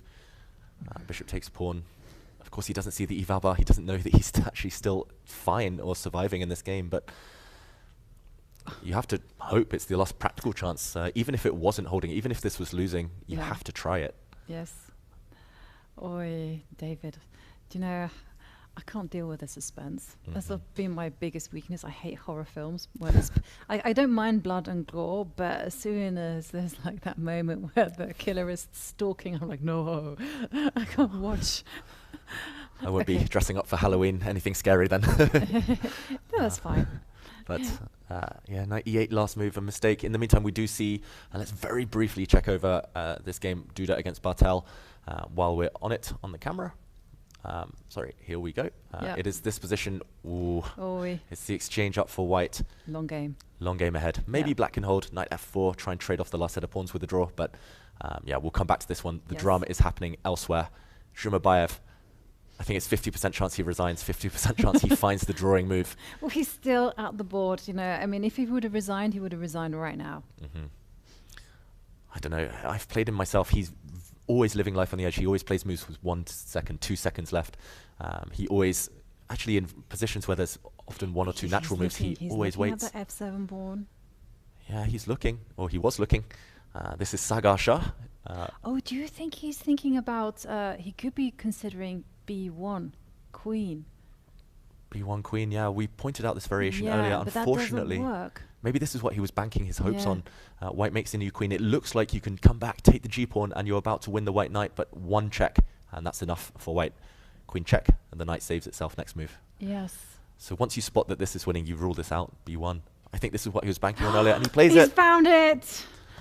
And, now the camera will pan to Arjun Erigaisi, and Erigaisi hasn't realized, you know. I think he's just stopped calculating. He's still got 15 minutes, the extra time he was given at move 60. He didn't slow himself down, calm himself down, and only now, after rook a1, he'll play rook h4 check because it's the only way to keep the game alive, but I think it will dawn on him, Erigaisi. yeah, what a moment. What a moment. Because you somehow just think, you know, the queen will find a way to win the b2 pawn, but no, not that easy, my friends. Not easy at all. And rook h4 is the only one, the only move we've seen to keep any winning chances. Otherwise, black promotes, and easy draw. Yeah. And now the penny drops. Now he realizes. So much drama, Jovanka.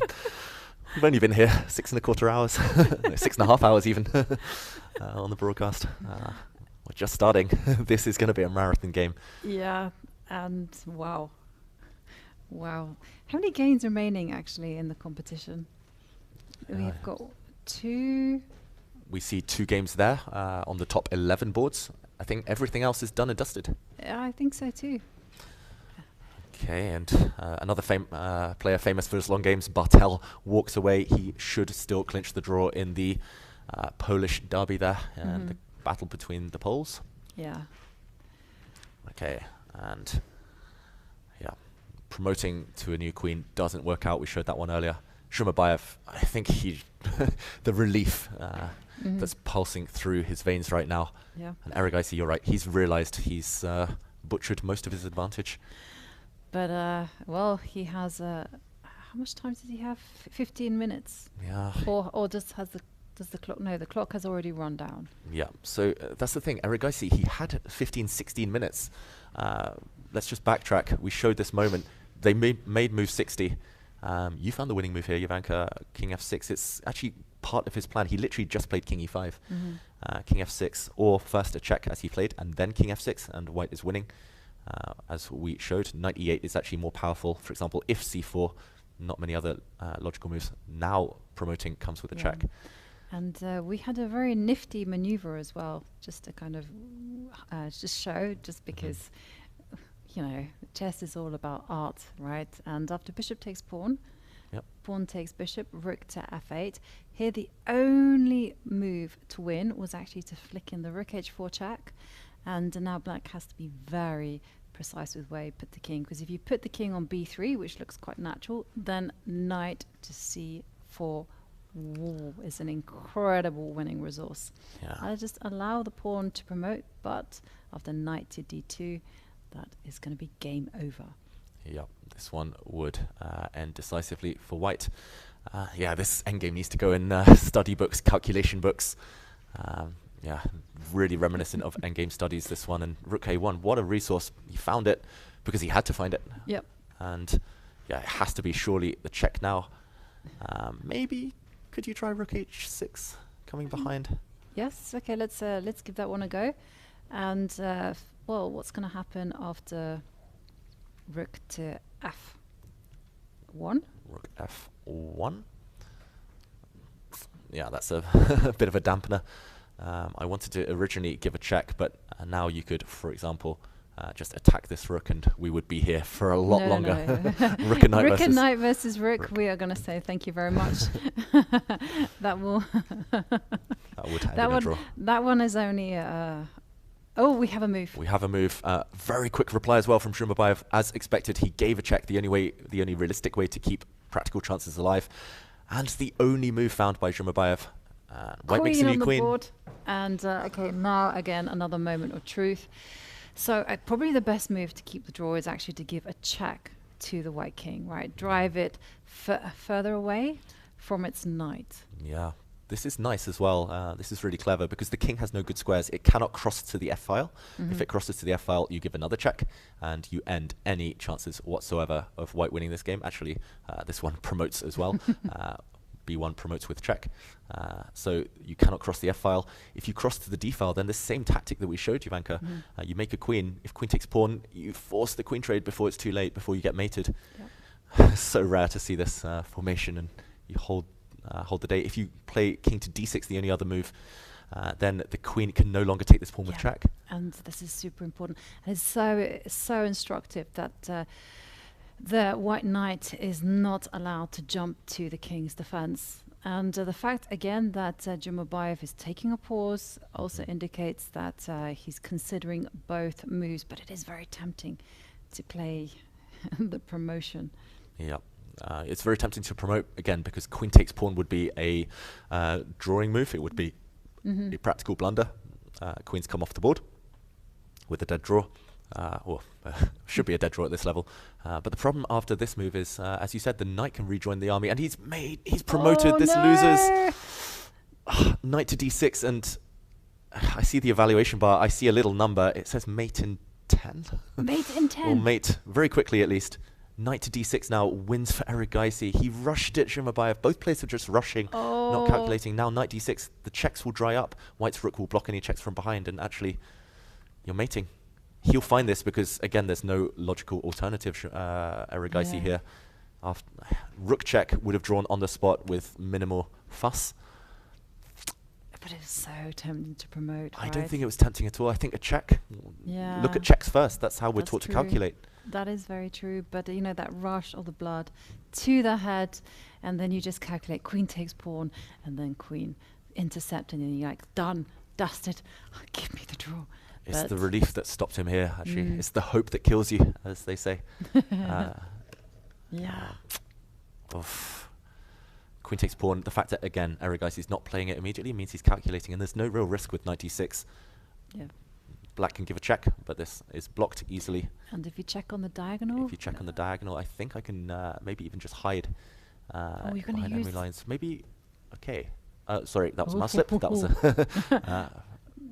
okay, he plays knight d6. He finds it, knight to d6. Maybe you hide behind the knight. Oh, we yes, talked about course. it. Kings next to knights, and now no more checks. And white to deliver the next check, the fatal check. Jumabayev, I think it would dawn on him now. He did not even consider anything else other than queen takes c5. Yeah, knight to d6. And as David's indicated, the king will hide on d7 right next to his knight, and game over. But what an endgame. What an endgame. This is classic 7th hour chess, where the mistakes creep in, and it's hard to calculate as kind of as comprehensively as you usually do in the middle game. Yeah. And somehow, you know, you go by these assumptions that the queen and the rook will be able to give check. Surely there must be some perpetual. Surely it must be super dangerous to have these two pieces checking. But the knight covers everything, and it is the black king that is in mortal danger. And Jumabayev now down to just under 4 minutes.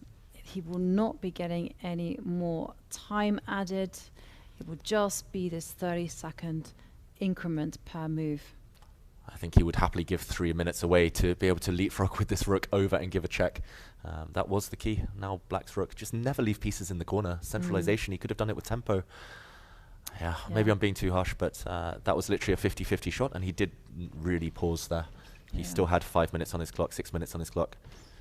Should have saved it, just as Erigaisi should have stopped at move 60 and paused. Wow, this endgame deserves its own show, doesn't it? It does, and we're left with just 2 games in the round so far. And talking of left, both players are left-handed, Jovanka. Yeah, that's an unusual thing to see. I really need to see whether there's some like statistics on like left-handed, right-handedness on chess players. Hans Niemann left-handed, Erigaisi left-handed, Jumabayev left-handed. There's plenty out there. You're right-handed, right? I'm left. Wait, did I say it right? Those guys are left, I'm right. Yeah. It's hard to tell after 7 hours of talking. Yeah. My left from right.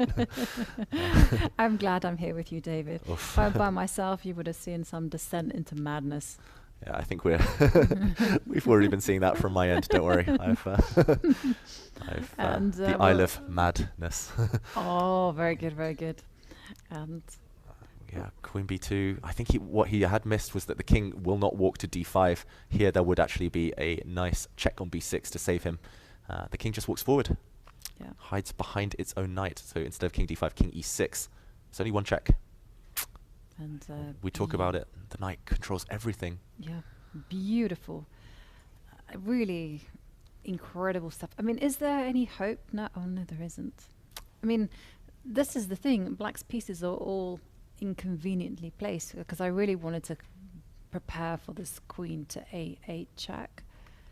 But queen, okay, he does check on the diagonal. He does check. There's only one square to cover queen A8 check, but unfortunately another check would be deadly. Any check at this point, and the rook cuts the 4th rank, and this would shortly be checkmate. Yep. Oh, whoops. Yeah, And this is what I mean, like the white rook is perfectly placed, the knight is perfectly placed to catch the king, and Erigaisi, he knows what he has to do. He hides his king next to the knight, and he's getting ready to put the king on D7, and the penny has dropped. White's king is completely safe, and black is lost. Literally, no matter which check you give now, that's the final check. The king on D7, there's no square. Even if you could pick up your black queen and put it anywhere on the board, the only square you could ever check that king from is A7, the only safe square. But you can't get there, of course. King on D7, any checking square is covered by the queen, knight, and rook combined.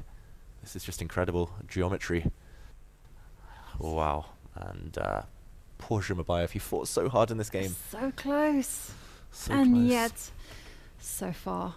Yeah, from move 20, 30 onwards, he was always on the back foot, always struggling to fight for survival. He got one move away, one accurate move away, and it was all wrenched away from him. Yeah. I think we might see resignation. He's only got 1 minute left after all. This game will end any moment now. And 52 seconds. He might as well give another check just to prolong the game. Which one? Queen B3, Queen Move the E2, rook. Rook E1. They're all the same thing, right? Yeah, hang on, maybe move the queen. Give a check. Check. And this one could even be blocked, maybe, oh, yeah, by no, the white rook. Yeah, okay, so maybe don't give a check. Maybe just simply play queen to G2. Yeah, so but again, mate in 2. Check. Well, maybe not mate in 2. I don't have rook A4 this time. Yeah. But it's mate in a few. I'll check and I'll get 17 closer. seconds, 16 seconds. It's ticking down, and he's reaching for the queen. Oh. There's nothing to do at this point. He gives a check. And the white king is driven to the dream. D7 square. I think rook E4 actually is maybe rook even E4 more. is even better. More forceful. No checks. And Zhumabayev, the look of despair staring off. He's praying now that the white king lands. Yeah. He's regretting that decision to promote the pawn. Instead, he could have thrown in a check with the rook, moved the king away, and then reached a draw. Yeah, and okay, Erigaisi choosing between 2 winning moves. He does play king D7. So again, it's back to the threat of queen A8 and or queen to D8. 2 checks, and neither could be prevented. 26 seconds, and it's ticking down. And we've also enabled the audio from this game, so you will be able to hear the players' clocks ticking down. Perhaps you might hear a scream of despair. And no, and there we have it. Resignation from Zhumabayev, and Arjun Erigaisi takes it.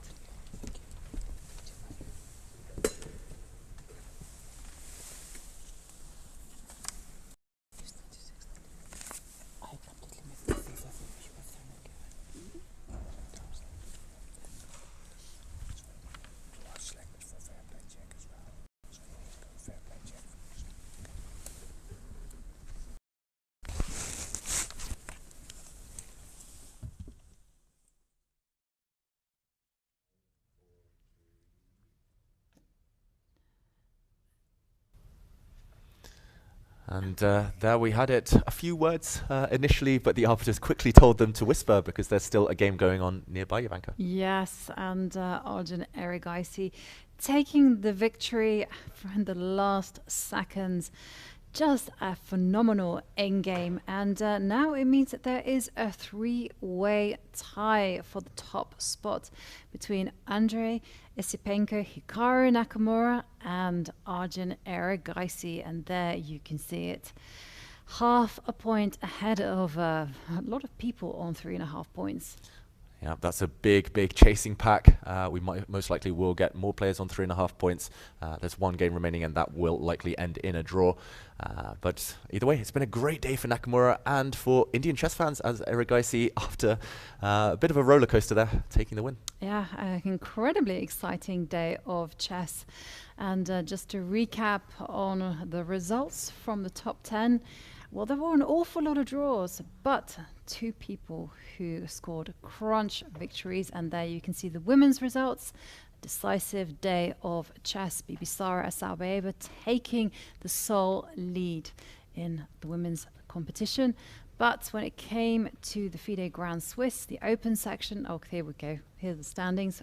Bibisara 4.5 points, closely followed by 3 players, Vaishali, Anna Mazuchuk and Alexandra Greshkina.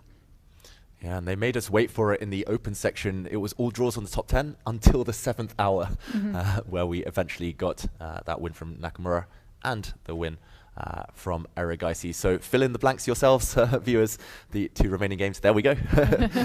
Wins for white. And 2 joint leaders now alongside Esipenko, making a trio. Yes, I know, and it's just been an incredibly exciting day of chess.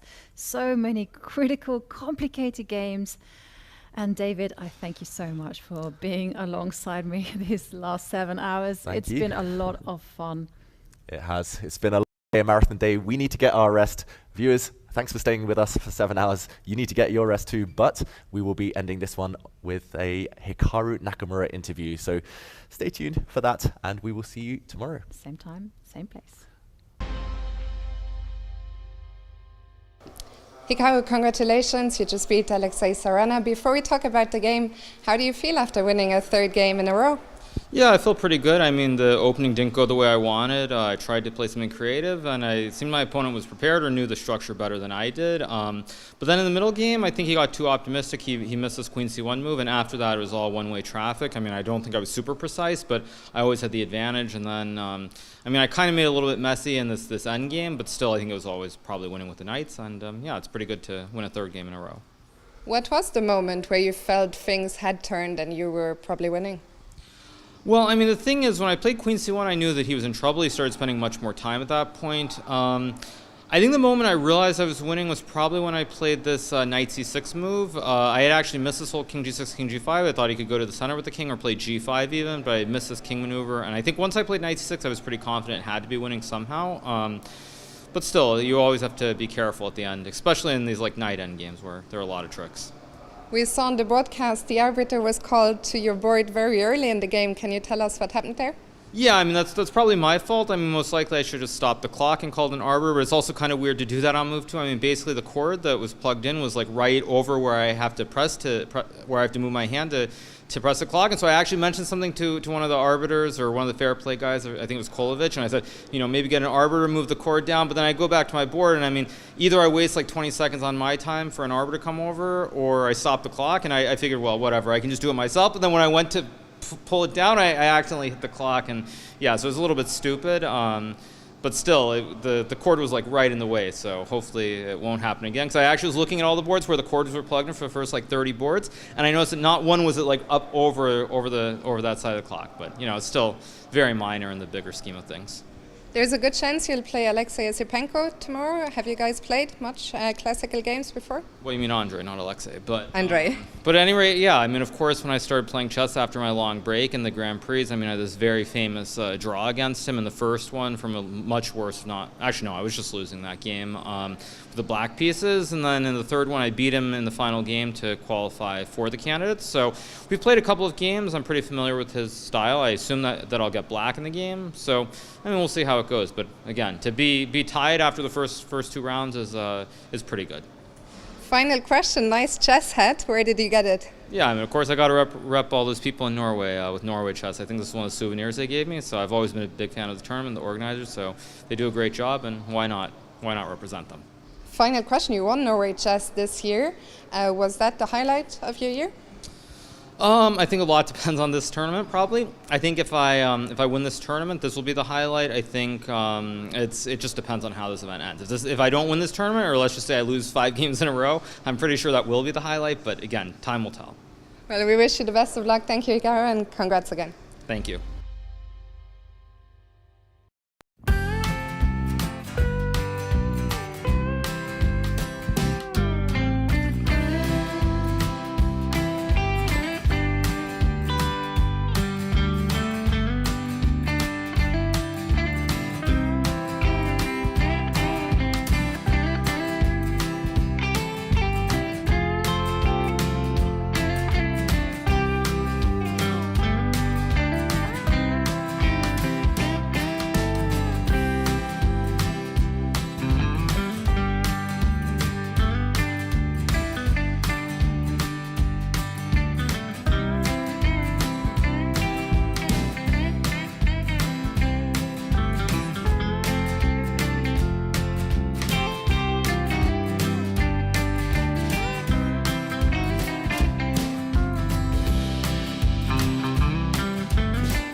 you.